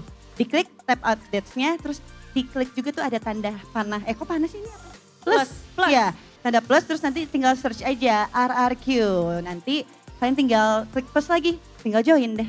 Wah, enak banget di situ. Kingdom udah pada ngumpul ya. Udah pada ngumpul, udah banyak banget Bude di sana. Jadi update-annya selalu terupdate, info-info juga ada di situ. Foto-foto player talent juga ada dong.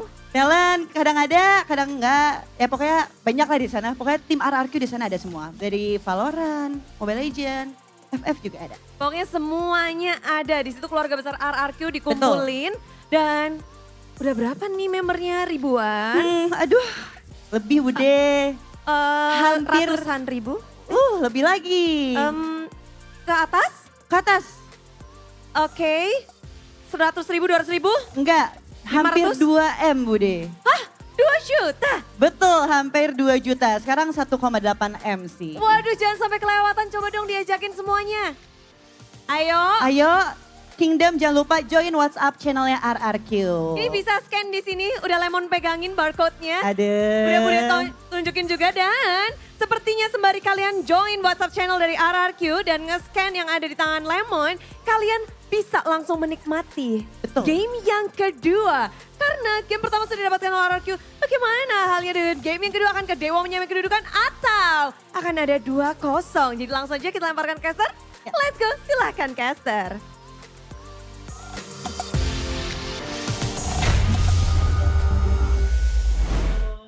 For those of you who want to join the kingdom, there you go. There was a WhatsApp group where you guys can join and, mingle with the rest of the kingdom. I think after that win especially, there's going to be a lot of new fans of RRQ supporting RRQ. But we'll have to see the outcome of game number 2 first. Whew, what a game. Oh, what do you think, Realize, of that game, man? Game number 2 in the horizon. Very, very close. But I have to tell you something, though, before we get into game number 2. What's that? That game was gold. It was MLBB gold. It was MLBB gold and UBS gold, Arashi. And for you, Arashi actually got the previous collaboration. You guys can get the new one. Coming soon, epic collaboration limited series, UBS Gold X MPL Season 13. Stay tuned in May 2024 on at ubs.gold and at ubs.lifestyle. And it's also available for you guys to check at ubslifestyle.com or any UBS Lifestyle e-commerce. I mean, this collaboration is not just golden, it's epic. It's very epic. It's legendary. It's godlike. But I don't know if mythical you want to be immortal. godlike, because what was godlike in that game? He was. And you lost. So perhaps you might want to just stay humble, Like you don't need those titles. Maybe what you need is just an amazing device so you guys can enjoy your life and also get all the benefits. Look at these people, the couple. Love Team Galaxy Zone. They're in the Galaxy Zone because they got that Samsung phone. All of them have the Samsung phone. And if you guys want to join in the Galaxy Zone, come join us in the MPL Arena with your Galaxies. That's privilege. I mean, coming to MPL Arena, you have your Samsung Galaxy phone. You'll just become a VIP, man. Yeah, Arashi, that's why he is the VIP here. He is the VVIP. VIP, because, his team just won, game number 1, and he has a Samsung S24. Always puts me in the front row with all the cool people, all the other cool kids, like you nerds. So are we cool kids or are we nerds? You gotta choose, man. Yeah. Well, I'm with the cool kids. Y'all nerds, because you ain't using. If you ain't using the Samsung. But I am. Oh, you are? Oh, then we are all part of the cool kids club. And whoa. Just Speaking like about them. the club, Speaking newcomers. of the cool kids, we got Vivian, Cindy, Chell, Vival and Fumi just recently welcomed them to Team Vitality. An acquisition from Bigatron Era to now Vitality. And we're really excited to welcome Team Vitality as a major international esports organization. A team with so much history from different games, man. FPS titles, I've been following them. And even MOBA titles on PC. It's been really fun to see their journey. And now to see them in MLBB, in the Indonesian MLBB esports scene, it's amazing. They're well known for their kind of like French type of it's a like French organization lineups, but now they're branching away globally, so I feel like this could herald something great for MPL Indonesia. A lot of people are asking though, like, this is a team with an unbroken streak. Now that they're having a new identity, is the streak technically still active? I feel like it should be, right? It should, right? But technically, it'll be kind of different, right? Because it won't be with the same org. I think the org still has that. So they need to find their new, achievements. And in MWI, they definitely have a shot at that. This roster has been absolutely phenomenal. I believe 27 win streak with Team Vitality. We'll see if they can achieve the same and maybe even more than that. But let's get back into the game, ladies and gentlemen, as Budeklar Monster, wow, taking a few pictures there with the Kingdom. Oh, okay. We all know that she is also one of the Kingdom's army people, men. No, army people, men?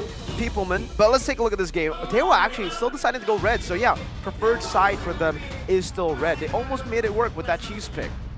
They do want to have that final last cheese pick. It worked once before. When it comes to the drafting phase, what's to say it can't happen again, so they're doubling down on it. But RRQ, now they let go of the Nathan right here. You have to wonder, for Dewa, they went with the Angela, but now they're forced to pick between the Angela and the Matilda. It was Angela last game, so we'll have to see what gets left open. Take up the Nathan, out of respect, of course, for Dewa. I mean, for what? He's a very versatile gold laner and marksman user as well. So I don't think that a Nathan ban will really blow him out of the water. But then again, Dewa, they have to kind of constitute a different approach. Maybe re-pick the health card if it's not bad, but again, RRQ, they have the first pick, so they could also pick it up for themselves, but we have not really seen either Vin or Rod play this health card. Yeah, I wonder if Dewa are also kind of unconsciously locked into a Claude right here. With an Nathan not available, the second best similar pick that operates about the same way is usually the Claude, and Watt is known to play that, and if it's left open, it's like RRQ will definitely try and go for it, so they might be kind of indirectly forced into that pick. And here we have a comment from the big boss, Bigatron Alpha, Go Edwin. RRQ, there's still hope for playoffs for them, so Tupa Ape, don't give up via his Instagram story. BTR star list from a Bigatron, CEO to an RRQ CEO, from a Bigatron fan to the Kingdoms. Good luck, good luck. There's still hope, Arashi, don't give up. I'll say the same thing here, as RRQ do the same thing too. The Angela is left up for grabs, by the way. Unlike game number 1, and they've actually ignored it. They've gone for the Fredrin instead, so Dewa, Angela pickup, very possible. A very possible one for Dewa to just take this Angela. It either goes to Case or to Brian, but I don't really think Brian really wants to play the Angela, but maybe that could just provide them with another layer of support and kind of like the sustainability for the team fights where RRQ really wants to crawl out later on. If they draft accordingly to that need, but they will pick up the Angela and a Claude. A comfort pick for what? And also taking away Skylar's potential hero. Global presence, Arashi. Do they try to go for again. Instant Moskov? This is a new favorite for Skylar here. Going up against the old signature pick for Skylar, the Claude. But it's a great move from Dewa here to go for the Angela and Claude instead. And now, with the Fredrin already taken, there's no way RRQ goes for a Barats. So they can still secure that Barats-Angela combo. And it means for RRQ, in the previous game, they can afford to let Skylar have a bit more of a quirky build. But now they're going to really require him if they want to really burst down through that massive front line that tanked Barats in the jungle. Wow. And technically now for RRQ, they're really thinking about their last pick there. It's going to be the same chip over. Turns out it's a Valentina. Wanting to copy that IMU, giving Skylar even more sustain. I mean, technically for Fredrin too in the early game. So trying to just stay adaptable in this first phase. Dewa, do they secure the same pick here that they had in game number 1? Baratz up for grabs. We know the combo of Angela Baratz. It's nasty in the early game. It's already such a tanky pick to utilize. Imagine that with a hard guard with full big guy stacks. Well, turns out the Baxia. Angela Baxia. Another good combo. I guess they want that fast-moving, rolling ball of death in the Baxia. And the passive from the Baxia, keep in mind, lowers sustain. So even if they both now go for the hard guard, there's a chance that Dewa can come out on top due to the fact that they have this Baxia pick that can also work well against the Fredrin and can also outclear the Fredrin technically. So now looking at at least the early game pressure, Dewa has a really good combination locked in already. So far, pretty solid. They have that magic damage from the Baxia as well, technically, so they can still flex that Angela as a roam to mid. Now on the bans, Dewa take away the Terizla. They want to have the control over RRQ when it comes towards those neutral objective setups. That's just denying Don another good pick, as well as kind of like an initiator that could just rattle the backline of Dewa, because they have a very, very strong front line just with the Baxia and the Angela equipped to it. You have so much sustain to be able to just withstand the power of RRQ, especially when you have the Moskov just pinning you down and the Valentina as well. And the Yuzong ban taken away from Dixon. Again, just disables Dewa United to execute that rolling ball of death. You have the Baxia just dive to you with the hard guard equipped, and also like a Black Dragon with the Black Dragon form just diving into you. That is just going to spell trouble for RRQ. And from Dewa, banning away the Terizla, I think it's a great move. They want to be mobile here. They want to move in and out of fights and force RRQ to overextend, overchase, and punish them afterwards. Without the Terizla, that's a great frontline tool that can tank some damage and can also keep them in areas they want to move away from. So that will no longer be available for RRQ, and neither will the chip. So no global gameplay coming in, unlike in game 1. That will be a big factor for RRQ to try and strategize around. But it also means that there's a potential for Vin to come out with something a lot more aggressive. Speaking of aggressive, speaking of morale, the Kingdom are feeling it here in the building. Hopes are high as RRQ came back from that gold deficit in game number 1. And RRQ, the players here definitely feel that support that is growing and growing as they keep on drafting with the CC ban, trying to limit the carry potential and the flex potential of that Angela. Having a Baxia, having a Claude, and then a CC as well. Comboed in with the Angela would be quite disgusting, so they take away 2 picks that are really good to combo together with the Angela, the Yuzong and the CC. Dewa, do they go back to a normal Lapu for Dixon, or possibly an X-Borg could come through as well? I don't know if you want to risk giving that ultimate though to the Valentina. That is something that they can probably consider right here, and they want to show this EXP first so they can remain elusive with that roamer pick. Turns out it's going to be the Edith. They're going to try and go for team fights, long drawn-out fights. The Edith is a great selection right here, and with everyone being so close together, there's a chance that Dixon can make a big play happen. Now for RRQ, understanding that they are outmatched when it comes to damage output, you have to wonder if they're trying to go for more crowd control or more damage. Let's take a look at the comment here from Fluffy. Maybe because of the frequent roster changes, RRQ haven't found their formula yet. And I have to agree, for RRQ, they've been shifting rosters back and forth. A lot of members is going back and forth, and it just feels like it's kind of what EVO suffered through in Season 10 and then Season 12 as well, with their constant roster changes. Right now, RRQ do look pretty solid. Maybe this is the lineup that will grant them that victory. Rock for Captain Vin, and the Lapu from game number 1 returns in game number 2 for Don. Again, this is a strong lineup to just match the dueling potential in the hands of Dewa United, team fighting potential as well, because you have to Edith again for an extra layer of CC, and also just moving forward as the front line. alongside the Baxia. So now how does Dewa respond? Mind you, this Angela can still be flexed, so they could either pick out a mage or just roll out with an XP pick of their own. But yeah, up in the cards for Dewa now to dictate what they want to pick. Technically, the Edith could be using XP too. That's another possibility that Dewa might be able to utilize. Super flex in their draft so far. I mean, looking at the way it's being played here, I would actually expect the Edith to go roam, and it does go roam, but I did not expect the Khalid of all picks to make its way onto the scene. Khalid, not a popular hero. I think it's only been picked up once by Luke, and that was also a loss for Luke. And also Pai, I think. Oh, Pai. Yeah, Pai. And it was also a loss for Pai loss. up against Onyx, I remember now. Yeah. So 2 times it's been picked, 100% losses, 0% win. Do you think it's a desperate pick? Do you think it's a desperate measure from Dewa Arashi?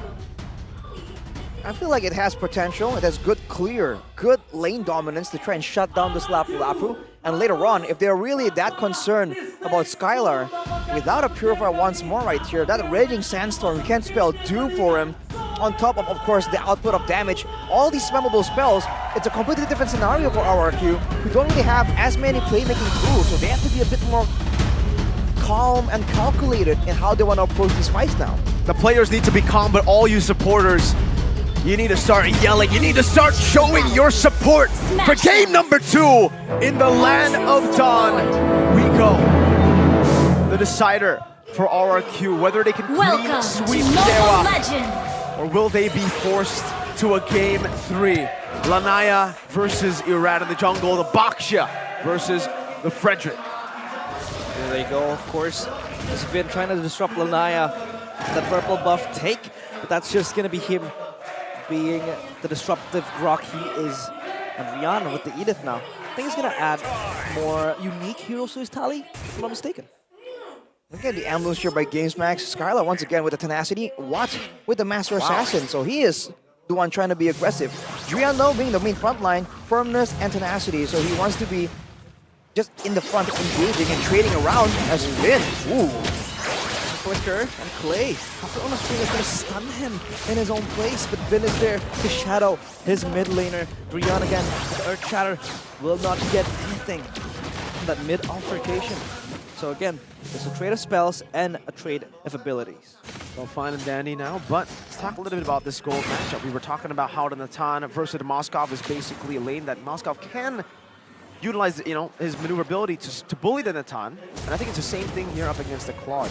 You can use that second skill to deny a lot of these minion takes from the Claude, and it should be a win for Moskov early on. And even, I think, later, because you can technically say whatever you want to back away. Sphere of Misery, whenever he goes in with the BMI, and even a possible stun and a lot of kill pressure from this Moskov. Look at the emblems, by the way. Well, I got Skylar and Watt just dueling it out right here. Whoa. There's a fist fight in the gold lane as on top the teams are both setting up. And you look at Dixon, he does have the concussive blast, so there's a lot more extra burst damage he has when it comes to wave clear as well. And with the level advantage, they're already making their first move right here, even though RRQ are the ones aggroing the turtle, trying to maintain control over it.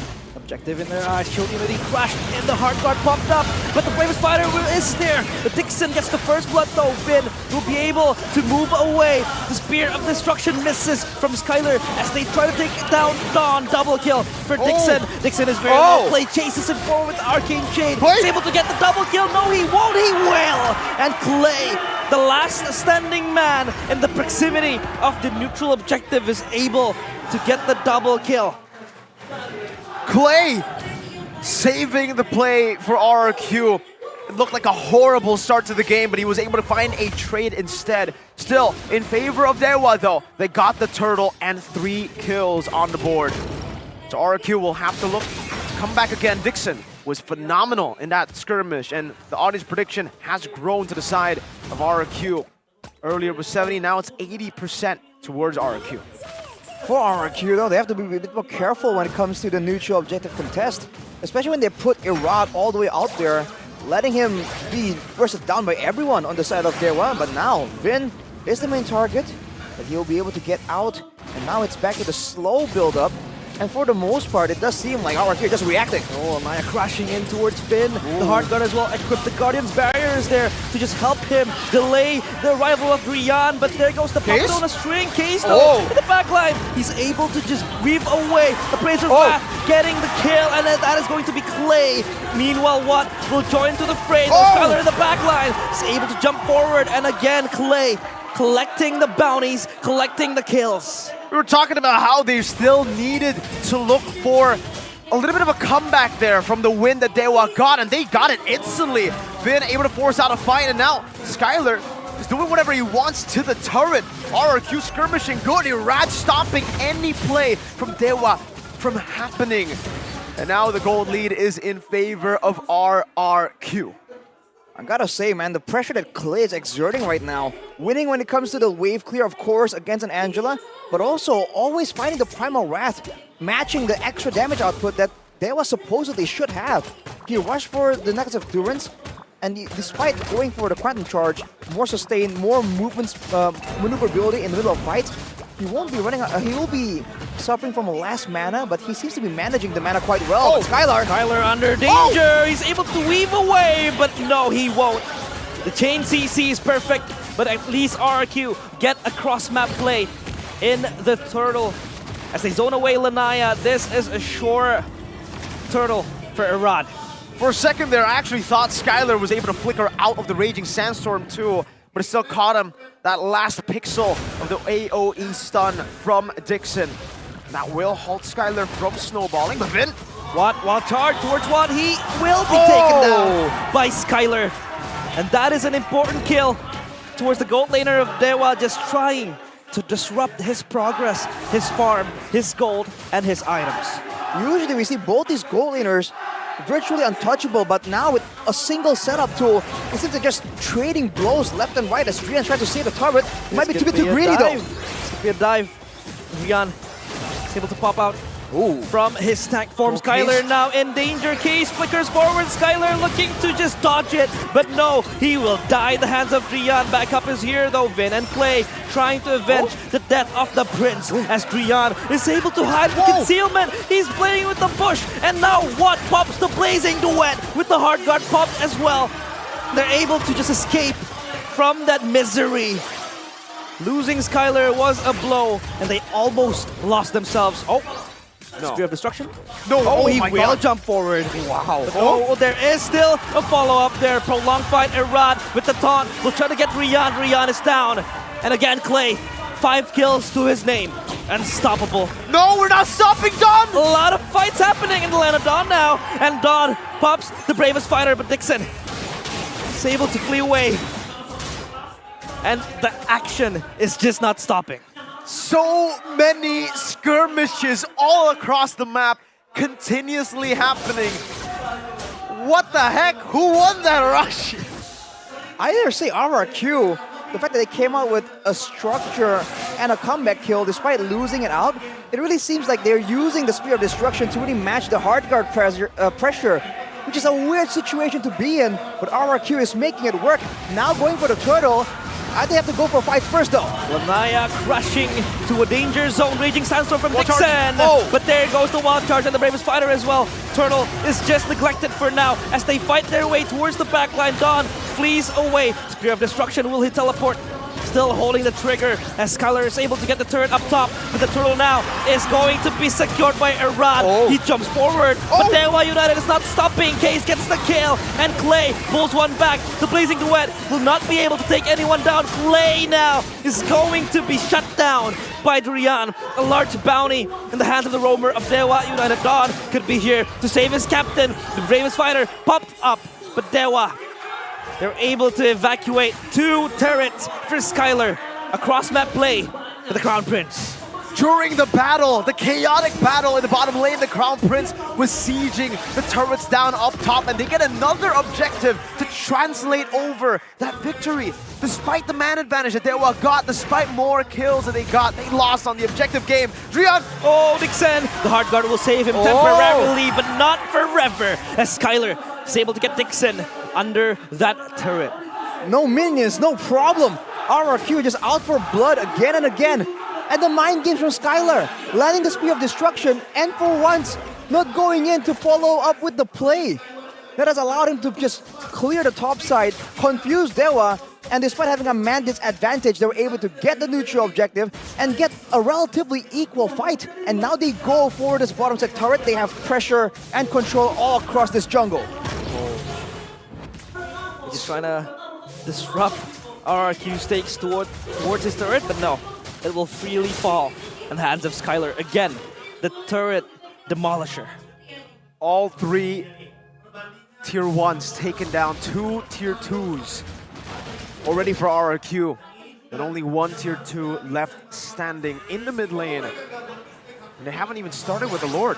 4,000 gold lead for RRQ, and Irad, oh, a big item power spike there with the Sky Guardian helmet.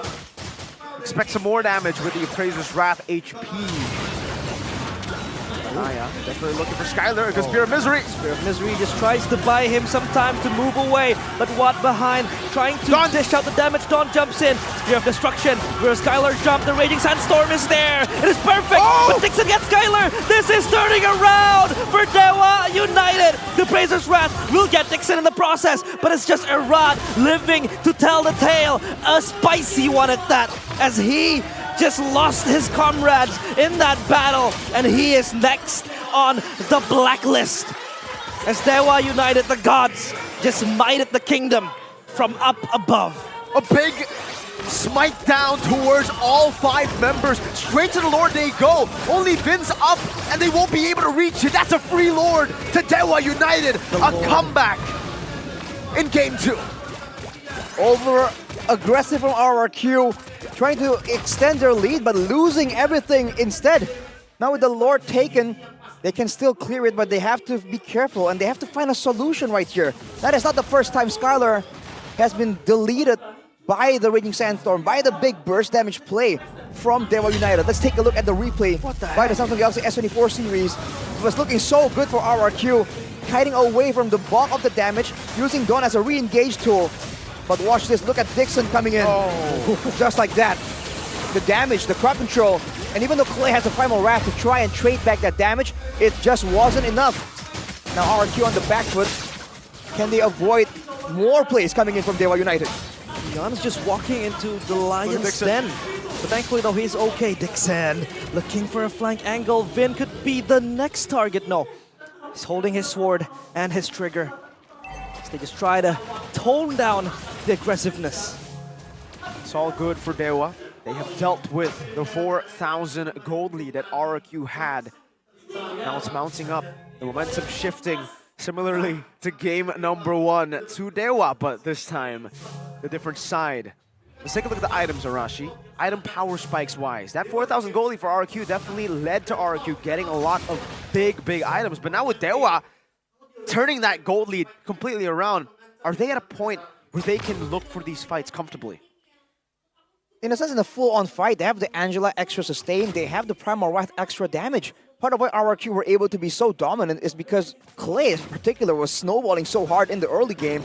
But this is like the second fight where he is left alone, trying to salvage the fight, and it just wasn't enough.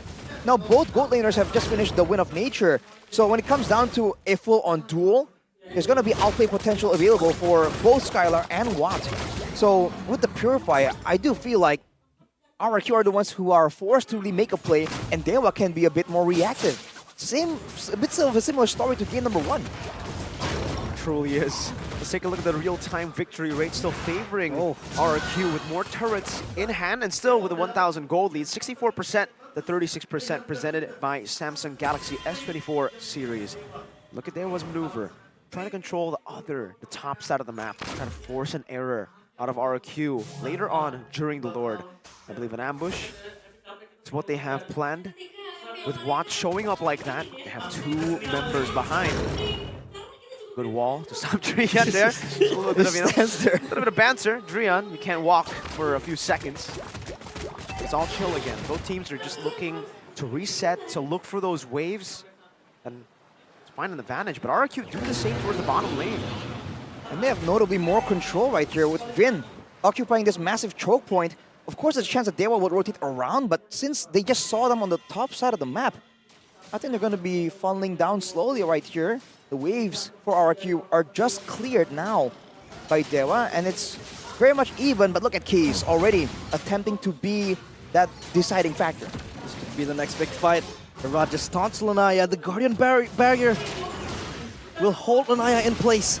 He's not able to relocate to his teammates. That's just gonna be fine, because their main focus is the Lord. As Watt blitzes forward, tries to chop down and chunk down Vin. Lanaya, Shield Unity just trying to roll around, but no further action taken. Not yet. Still waiting, trying to reset, but now they pull the trigger! They will go forward. Now Lanaya leads the charge, but the backline, no, Irad! He gets the Lord, but the blazing duet from Watt is enough to take down Vin. Their captain is gone, but now this could be the time where Skylar will run from the flank. The Raging Sandstorm is perfect. Watt gets done. Where is Skylar? Where's the Crown Prince? There he is! He gets Nixon, but so much damage given. Real Nature for Skylar is able to bomb in wave one. Is just stunned down, but the hard card is there. He gets the unstoppable Skylar forward, but he is just not enough. It is not enough for RRQ, but Irad with a double kill will be able to tone down the pressure case. 1v1, a dogfight in the jungle, and it is won by Irad. The Eradicator, with 5 dead gods under his feet, is able to stabilize the condition. A fatal mistake from the Crown Prince, a flicker forward to an onward. But the Eradicator, the executioner of the kingdom, survives, saves the day for the team, now utilizing the waves to come crashing down to siege the turrets. It's Irad versus the world! Irad trying to siege everything in his hands! The Brazer's Wrath will deny Dixon of that fight. And as his name suggests, he is the Eradicator. Oh wow, what a sequence of events from a lost fight salvaged by Irad. But a great call from RRQ to secure that Lord, and without Dixon, less threat for Skylar. RRQ are going to look for something. Is it the base turret, or is it possibly the end? 10 seconds. On the death timers. This could be the end for everything. Crystal, it's in their eyes. They want to bring the prosperity back to the kingdom. But it is going to be postponed, at least for now. If all else fails, the Eradicator, the executioner of the kingdom, comes into the fray. A moment that looked to be RRQ's demise, a possible full comeback, but now fully back again to where RRQ started. A 4,000 gold lead and a massive turret advantage. Item check, Arashi. In-game equipment by Dunia Games. Gold laners at full items already. Clay though, going for the Lightning Truncheon. I thought he was gonna itemize to try and take advantage of the Primal Wrath possibility, but no, he's just going for the regular damage. So even if he does not get the Primal Wrath, he is still gonna be relevant in this game. Drian though, on a Edith, more tankiness means more damage. He went straight for the Immortal after the Blade Armor and the Reading Armor, so he's in here for the long run. He's not trying to mitigate burst damage, he's here to stay in the front as long as possible, as Vin already feeling that late game claw damage. Again, full items including the Malefic Roar. But Skylar has sold his boots. Watt hasn't. That is the single. Now he has. Now he has. Never mind. RGM, right as you say it, Arashi. Oh! On cue. They're trying to burst it down. They might be able to do it. Yes! Free Lord for RRQ. Shrouded in secrecy. And not even the gods took notice. Blink and you'll miss it, quite literally. Just like that, 5k gold lead secured again by the mutual objectives and by all the turrets. Now for Dewa, they're trying to mount some kind of ambush right here. That's about the best they can get. Oh, Drian with onwards now, trying to lock down, but the winner of Winter Truncheon will save Clay. Oh, he misses the Spear of Destruction, and Clay has to be the victim of that take. Dawn jumps forward, but Watt is just equipped with the hard guard. He's able to blink forward. Skylar! He will dish out the damage, but is it enough? Case will be able to be pushed back. Skylar again, hitting, free hitting. Look at the base! Free enough for him, but the base now, Crystal for RRQ! The kingdom! The kingdom has stood bravely. They will not go down.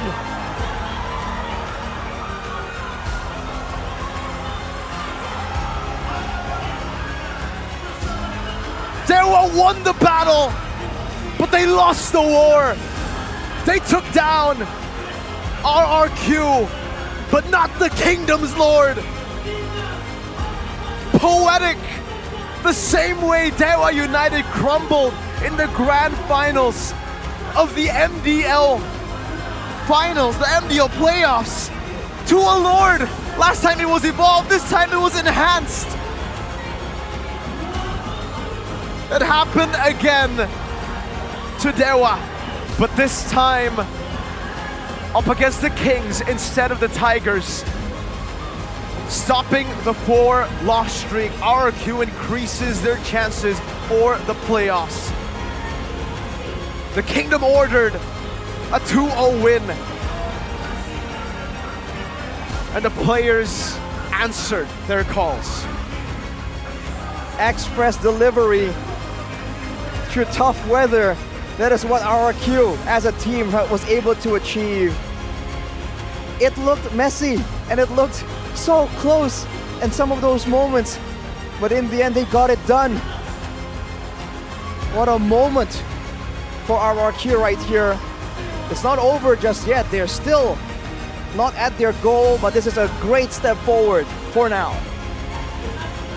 Their hopes of playoffs still alive. Better than ever with a 2-0 victory against Dewa United. Their next match, Alter Ego Esports. Another win that they need to get up against the 3-faced masks. But today, it is a day of celebration for the Kingdom of its glory against Dewa United. We'll throw it over to the stage for Dewa United. Dan pada akhirnya perjalanan dari Dewa United harus berakhir di hari ini. Inilah dia perjalanan mereka dari awal season hingga akhir ini.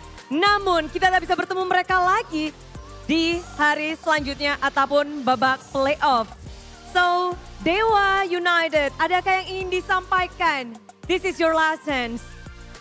Sebenarnya nggak ada yang mau disampaikan. sorry. Pertama buat semua anak Dewa, mau itu internal atau eksternal, terima kasih banyak udah dukung kita sepanjang musim.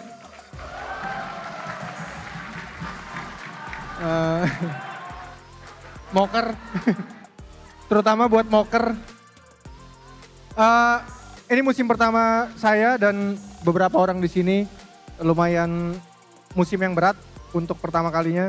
Tantangan yang makin besar karena ya seperti yang kalian lihat di MPL persaingannya sekarang makin ketat. Jadi makin seru harusnya ya tiap musim. Ya sekali lagi terima kasih buat MPL dan para krunya juga buat musim ini. Nggak ada lagi sih yang mau disampaikan, mungkin itu aja. Pengen nambahin satu aja sih. Buat yang udah nonton hari ini ya kita kasih match lumayan seru lah ya. Ada perang-perang terus lah ya. Daripada biasa kita main pasif-pasif gitu ya. Terutama buat anak-anak Dewa, buat Om David juga, buat semua. Sorry belum bisa bawa lolos playoff lagi kayak season lalu. Terutama buat Moker tuh yang di sana tuh. Datang tiap hari, setiap ada match Dewa ya. Jangan kapoker. Ya. Terutama buat semua lah ya, buat teman-teman gua nih yang udah try hard, yang mau belajar bareng juga sama kita-kita ya, cuma bisa bilang sorry. See you next season 14. See you next season. Mari kita beri tepuk tangan. Apresiasi terakhir untuk tim Dewa United Esports. Come back stronger. Dan sampai berjumpa di season selanjutnya. Ini adalah season kedua mereka. Season pertama mereka berhasil masuk babak playoff. Tapi season kali ini memang betul-betul season yang penuh dramatis. Dan tentu saja kemenangan dramatis baru saja didapatkan oleh tim RRQ Hosi. Mari kita sambut sang pemenang dari match kita yang kedua. Tim RRQ Hosi, silakan.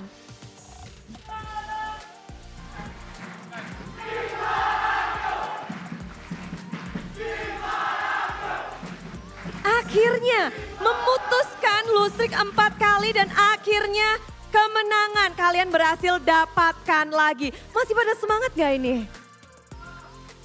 Still strong? Semangat. Semangat. Dan kita melihat bahwa tim RRQ juga tadi menangnya dramatis banget tuh. Momen Lord yang memang kalian sudah prediksi, kalian sudah rencanakan. Kemenangan tadi di game kedua, apakah sudah sesuai dengan yang kalian memang buat seperti itu? Atau sih kita lagi ngomong mengeplan tiba-tiba Deden kaget. Kena trap. Oke. Lalu tapi Lordnya di tengah-tengah sendiri. Iya, jadi kita tolong Deden juga pas war. Jadi Lordnya nggak ada yang clear juga. Wow, dan semuanya terupanya sibuk untuk berperang. Ya. Dan akhirnya Lord bebas di area tengah. Apa reaksi kalian ketika Lordnya yang jadi MVP tadi di game kedua? Coba ada yang ngerespon nggak tuh di situ? Vin? Apa respon kalian tadi? Ya senang menang. Senang menang. Tapi boleh kita bahas bahwa mungkin Vin dari season 2 kamu di RRQ menjalani banyak season. Kali ini menjadi season yang mungkin bisa dibilang terberatkah untuk tim RRQ? Ya kalau lihat dari hasil sampai sejauh ini ya emang ini paling berat. Apa yang terjadi? Mungkin ada, apakah sudah ditemukan? Ya kita do our best aja sih di sisa match. Do the best. Di match kali ini apakah sudah mungkin tersolve permasalahan yang terjadi? Ya sedikit demi sedikit lah. Perlahan. Namun kita tentu melihat bahwa chance mereka masuk playoff masih ada. Dan bahkan ini masih dilanjutkan dari 5 tim. 3 slot masih ada. Dan kalau ngelihat dari tim, mungkin Irat, how do you see in your first season, it's hard time for RRQ on your first season? I think this is a challenge to me. Also, when I came to Indonesia, tiba-tiba ada motivasi banyak ya gitu. Terus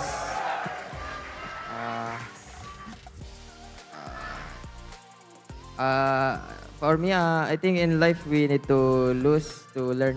Yeah. I mean, whatever happens to you, you deserve this. Yeah. Ya, jadi memang dari Irat sendiri, ini adalah challenge untuk dia ketika datang ke Indonesia. Banyak pelajaran yang bisa dia dapatkan pula. Dan terkadang memang ada kekalahan juga, ada pelajaran yang didapatkan. But how do you deal with this pressure being on the bottom of MPL Indonesia?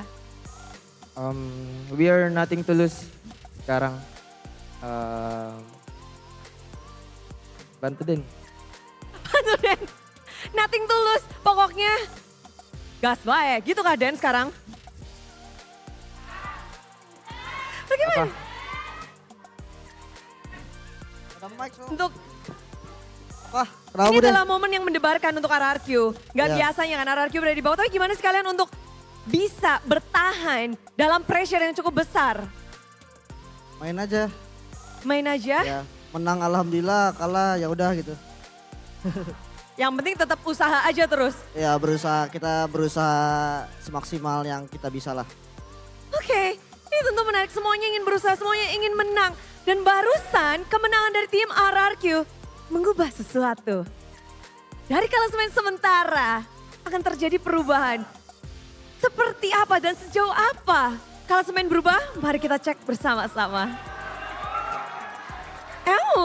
Naik 1 peringkat ke peringkat yang ke-7 dengan match win yang sama dengan posisi 6. Dan tim RRQ masih punya 1 match lagi esok hari melawan tim Alter Ego. Jadi nggak menutup kemungkinan RRQ bisa naik bahkan bisa aja ke posisi bahkan 4 kalau atas-atasnya juga tidak punya kemenangan.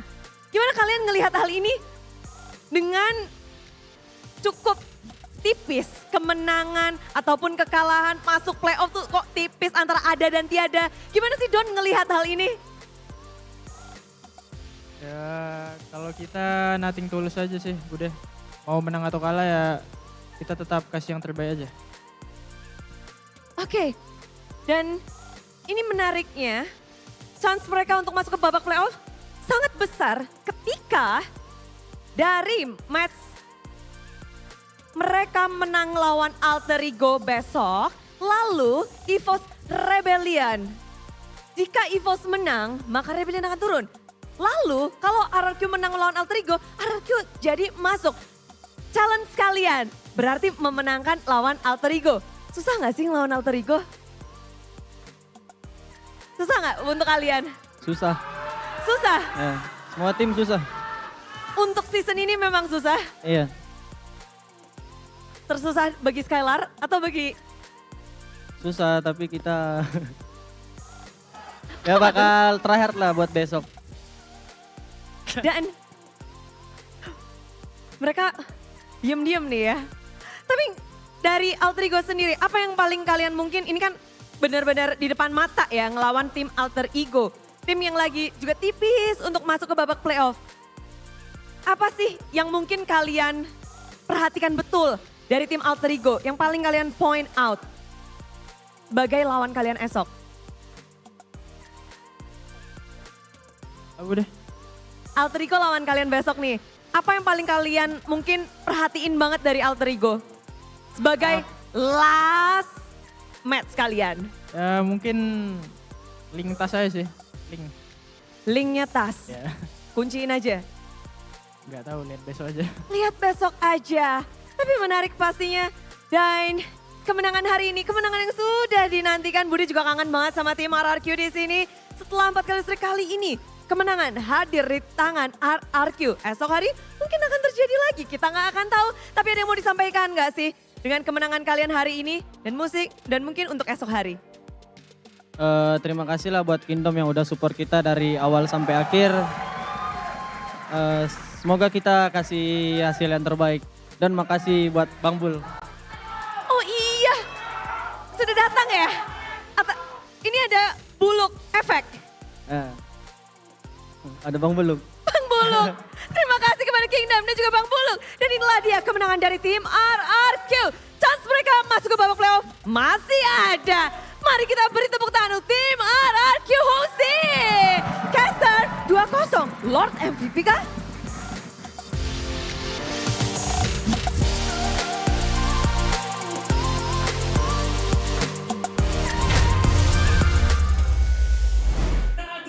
From the fall to the rise of the Kingdom now, 4 loss streak.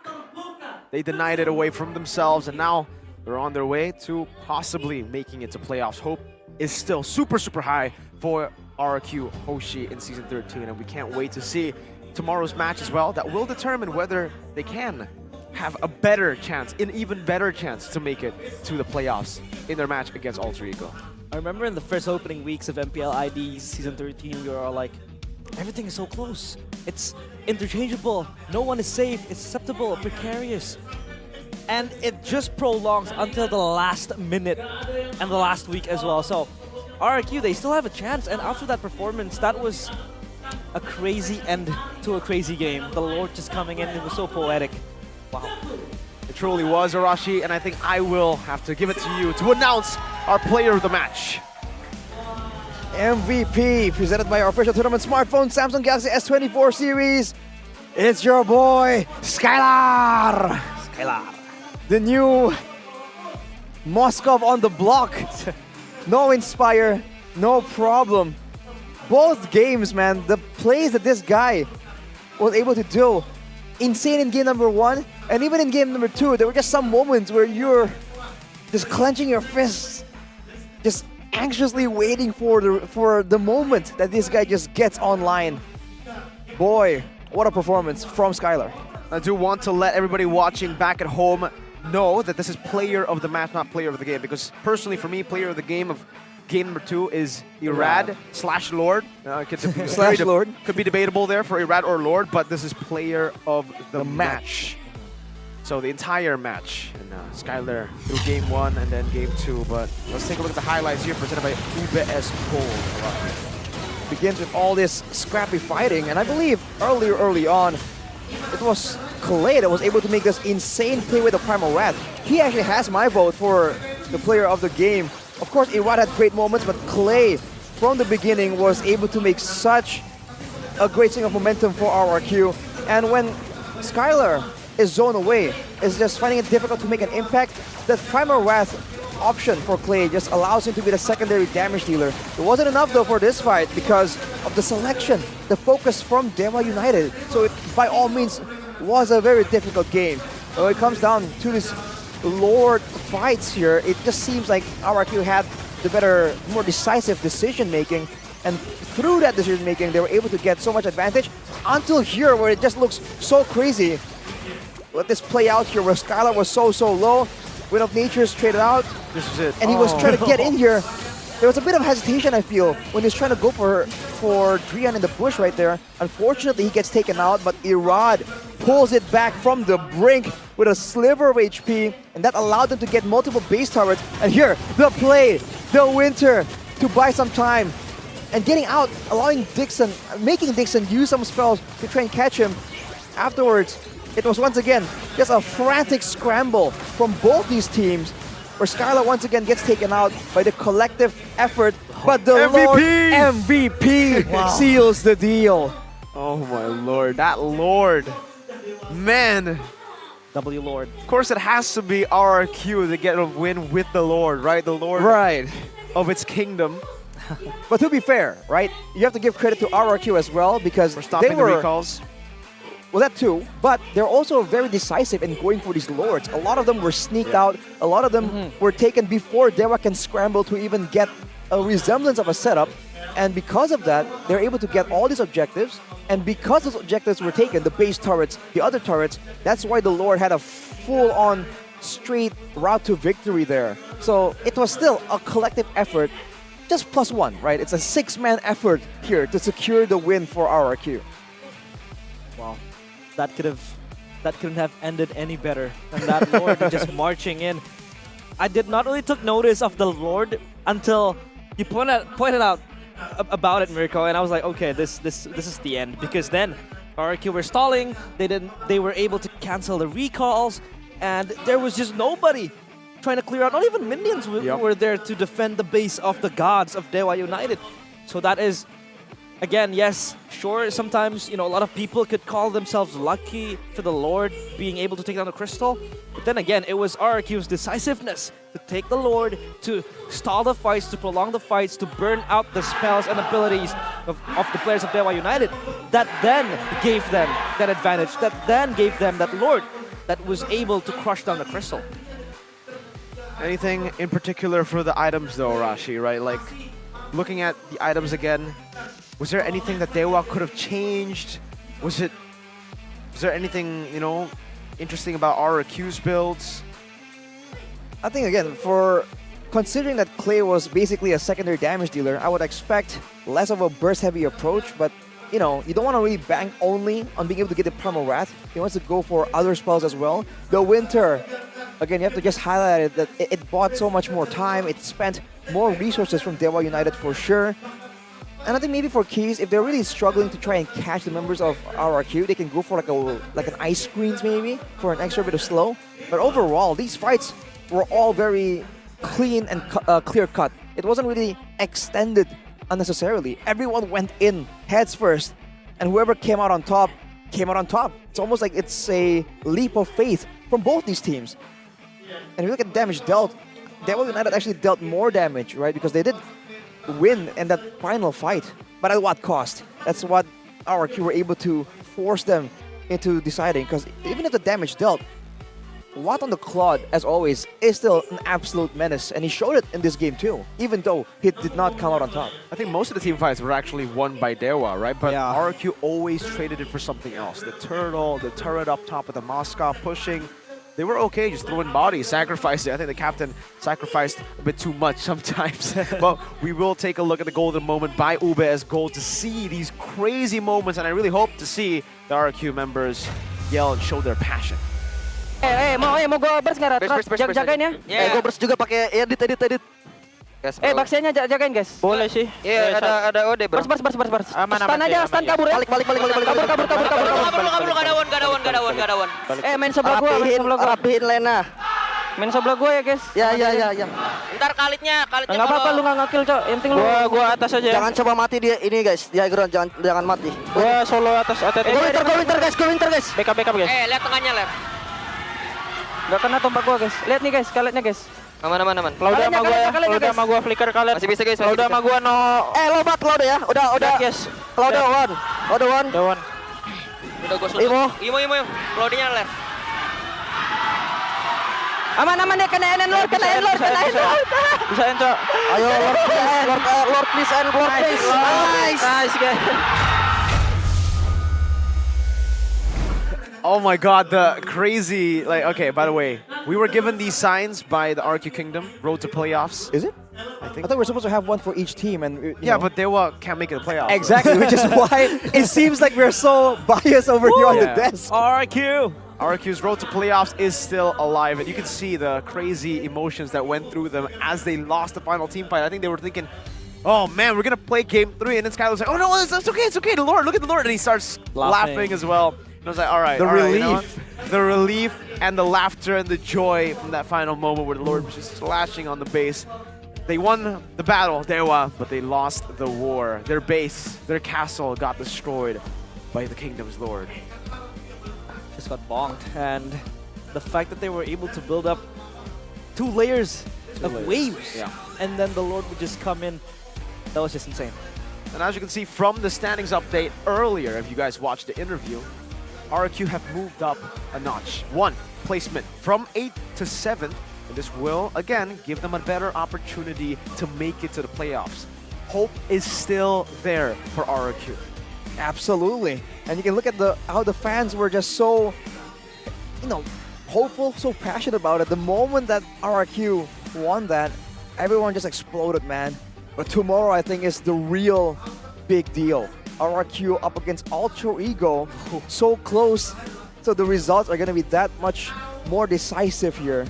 That is where everyone, today, of course, it's already a concern with RQ doing so poorly so far. But tomorrow, I think, is where a lot of even the most diehard RQ fans are quite concerned for their team. I think that was also a moment of worry for the Kingdoms as well, because RQ did not really win the match convincingly. Right. And game number 1 was also on the back of a comeback. Second game, it was the way they played the macro, the cross maps that they were able to execute was just so good, even if they were losing the team fights left and right. But again, that was the fruit of their labor at the end of the game. So I think RQ, they should be able to deliver something great tomorrow, hopefully against Alter Ego and the Kingdoms. They're going to be clenching their fists and be on the edge of their seats. I think now we have to think about all the other possibilities, because again, even if RQ win both their matches, they do not secure playoffs just like that. They will still have to hope that Rebellion loses, that EVOS. Oh my god, there's so many ways, by the way, for RQ to make it or to not make it. So we'll leave it to tomorrow. Or you guys can just watch videos online that show you, or even the Instagram posts from MPL ID that show you the exact scenario of how these teams make it to playoffs. But let's take a look at tomorrow's schedule. The Rebellion will be facing off against the White Tigers. EVOS Glory versus Rebellion. And there you go, the match that we were talking about. The last hope for RQ and also the last hope for Alter Ego. That should just be the last battle, technically, but it's not the last battle. Alter Ego versus RQ, and then, last but definitely not least, my personal most hyped up matchup, though it doesn't affect the standings. Onyx can win 2-0, and Bigachan will still be number 1. That's the battle of number 1 and number 2. That's the battle 69. of the top. That's match 69 and it's a as match well. 69. That's nice. All right, man.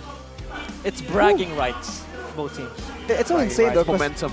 If you go online and you look at people who are making lists of possibilities for each team, there's 4 different bullet points explaining the possibilities for each team. So there's just so many possibilities right now. We can't possibly highlight everything for you guys at home. I will let you know my personal favorite possibility. Evos loses twice, Rebellion lose once, and win once, RQ wins twice. That'll put them at a point of a 3-way tiebreaker. So I'm just waiting for that. You guys should be waiting for that as well, because when you go and fight for that crazy slot of playoffs in a 3-way tie, you'll need the best connection possible. And Realize will help you realize. You have to realize that the fastest connection you can get is from Games Max Booster.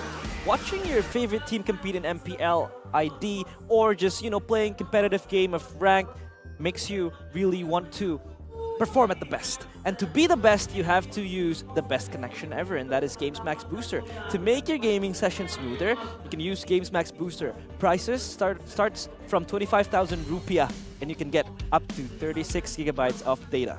Wow. That's all. And you get so much 35 gigs. Value out of that. Hurry up and buy the package. Activate the booster in the Dunia Games app for all you people who are looking for stable connection while you game. Well, honestly, you might have the stable connection. You might also have a good device with the Samsung S24. You still need some audio, right? You need some buds. And Mr. Arashiman here knows the product to recommend to you guys. It is called Oraimo. Oraimo, right? Because you have to check out their FreePods right now. The FreePods Lite, it's just so comfortable. And it's because it's an exclusive Edith edition. The ultimate choice for gamers with Edith's distinctive sound and gaming mode that'll take your gaming experience to the next level. And it's an official partner of MPL, man. The quality is absolutely guaranteed. And you can get a 10% discount at the Oraimo official store or at the Orange store with the code Oraimo MPL. Very simple. Oraimo MPL, no space. Simply enter the code in the coupon section before your checkout and unleash that unstoppable sound that can just allow you to just get that much more performance. You can listen to the audio cues. It's a big deal. And while you're at it as well, you've already enhanced your audio, enhanced your gaming experience with the phone, the device, and also the crazy connection. Well, invest in yourself, man. Looks, it could be looks, it could also be getting a prescribed sunglasses. Prescribed sunglasses or glasses, it really depends. But if you guys want to look swagger, like I've been looking the whole day with these Saturdays. Shout out Saturdays. Wow, I love it. Did those cure your eyesight? Because you were doing fine without the glasses. That's insane. Absolutely, it definitely did. For you guys who can gear up for the launch of Saturdays and MPL ID collaboration on the 4th of March. That was already 2 months ago, so what are you doing? Go and buy yours today. This eyewear is the secret weapon for dominating in the battlefield. For us, it's dominating on the desk. Through cast? How do you dominate casting? I don't know, but hey, it's available at www.saturdays.com and all Saturday stores. For more information, follow at saturdays.lifestyle on Instagram and TikTok. Wow. I mean, you look very professional and classy with that. And in Indonesia, it's actually kind of sunny now. It is. It is been very sunny. It's almost approaching summer, so the sunglasses help from Saturdays.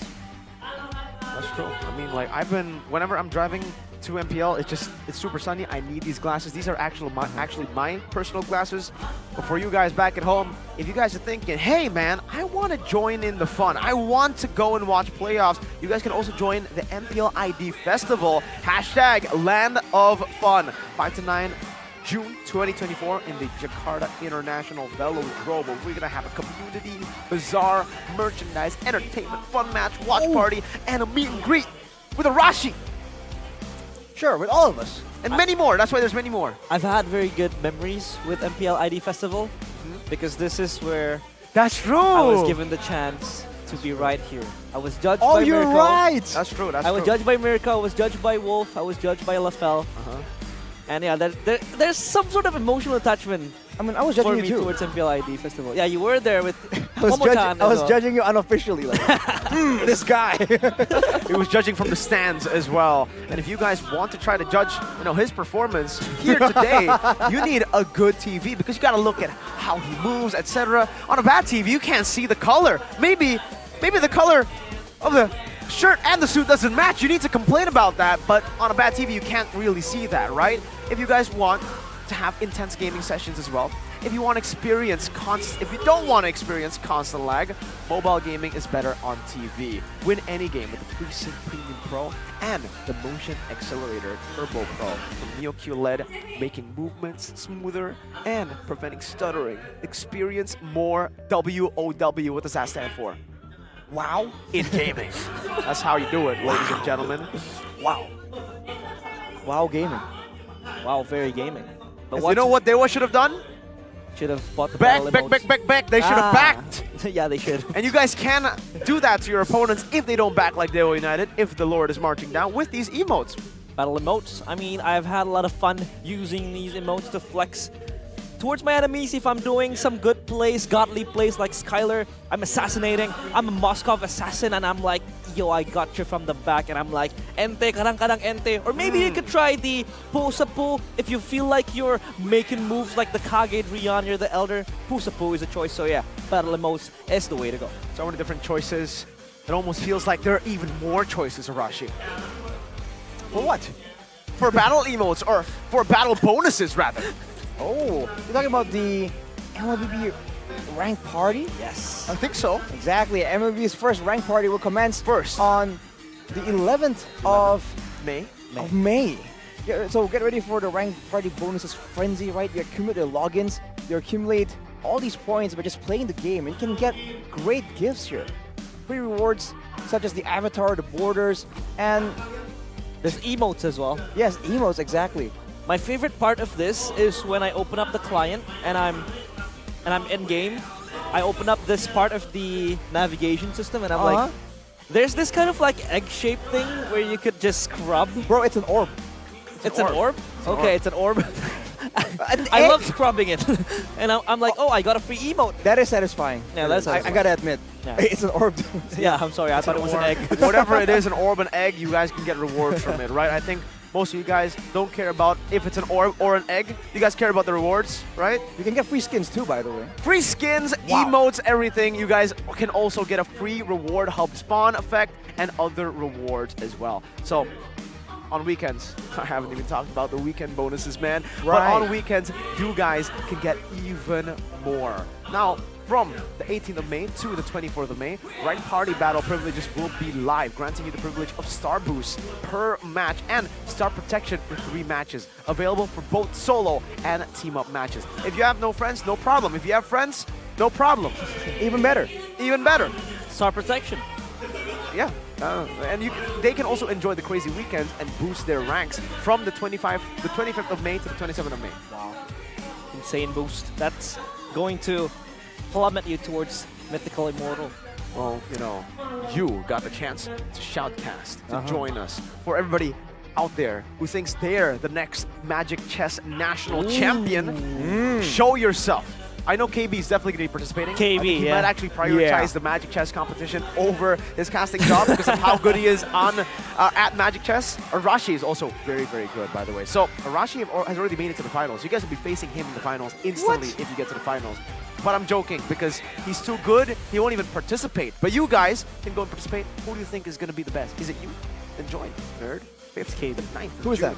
In the Jakarta International Double Draw. Who's that? Yeah, who is that? That's Jason. Jason. Who's Jason? That's Jackson.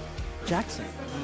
And for Jason and Jackson and everybody watching back at home, if they're students, what can they do, realize? They can jump in and plummet their career in esports. They can do just that through MDLCSR. For students who are interested in esports, let's register now for the MDLCSR program 2024. Get the opportunity for mentorship with expert mentors in esports and also internship opportunities in select companies. That is the MLBB esports partner. So of course, you can jump in, hands-on, work experience, and also join the internship in MDLCSR 2024. And all you need to do is scan the QR code earlier. That was on the Rashi's side, I believe. So Over go tap somewhere on your Samsung phone backwards twice, or 4 times. 10 Technically, times. depends on how long ago you missed it. Or if you already scanned it, then you're probably not here anymore. But still, we're still gonna be talking to you. Yeah. Marashi, you want to tell me something right now? You want to tell me a prediction right now of how tomorrow is gonna go? Well, see, I believe, with full faith, Wait, are you talking about a particular match or? You can go for all of it. Evo's RBL, RQ Alter Ego, Bigatron Onyx. See, I was thinking that if Rebellion wins against Evos, then Evos will be in a showdown for survival against Onyx, which is going to be hype, right? And then That's true. I believe RQ got what it takes to go up against Alter Ego. The final one, I think I'll have to copy your move and go like this. What about you, Realize? Someone's gonna win tomorrow. Wow! Wow, really? I thought Someone's everybody gonna, someone's gonna make an edit. Mirko Starboy edit with the sunglasses. I'm waiting for that to show up. I'm waiting for that, and I'm waiting for his prediction to come true. If it comes true, we'll never know. But if you guys want to know, catch us tomorrow. For today, though, unfortunately, we will be ending the show here on the English Desk. Thank you so much for watching, and stay tuned to see the results of who makes it to the playoffs. It's been me, Mirko. Realize. Arashi. MPL Indonesia Season 13. We own this!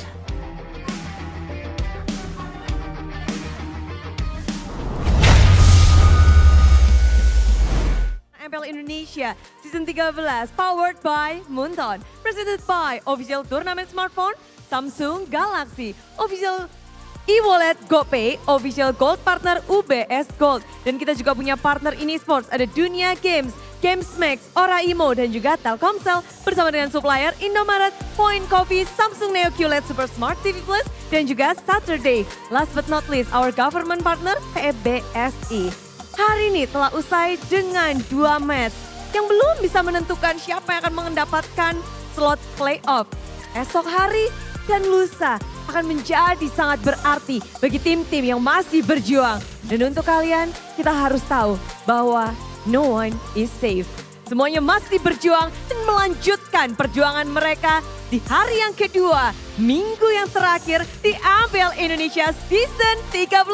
We own this. See you tomorrow.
terus ke arah puncak tertinggi.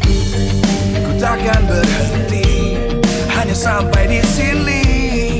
Kemenangan abadi menanti. You know we won't miss if we unite our focus. And if you haven't noticed, we all live. Nyalakan apimu, hadapi semua tantangan. Hadang semua serangan, jatuh bukan halangan.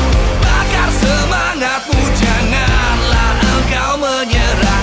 Kita akan buat sejarah. We all this, we won't miss. We all this, we won't miss.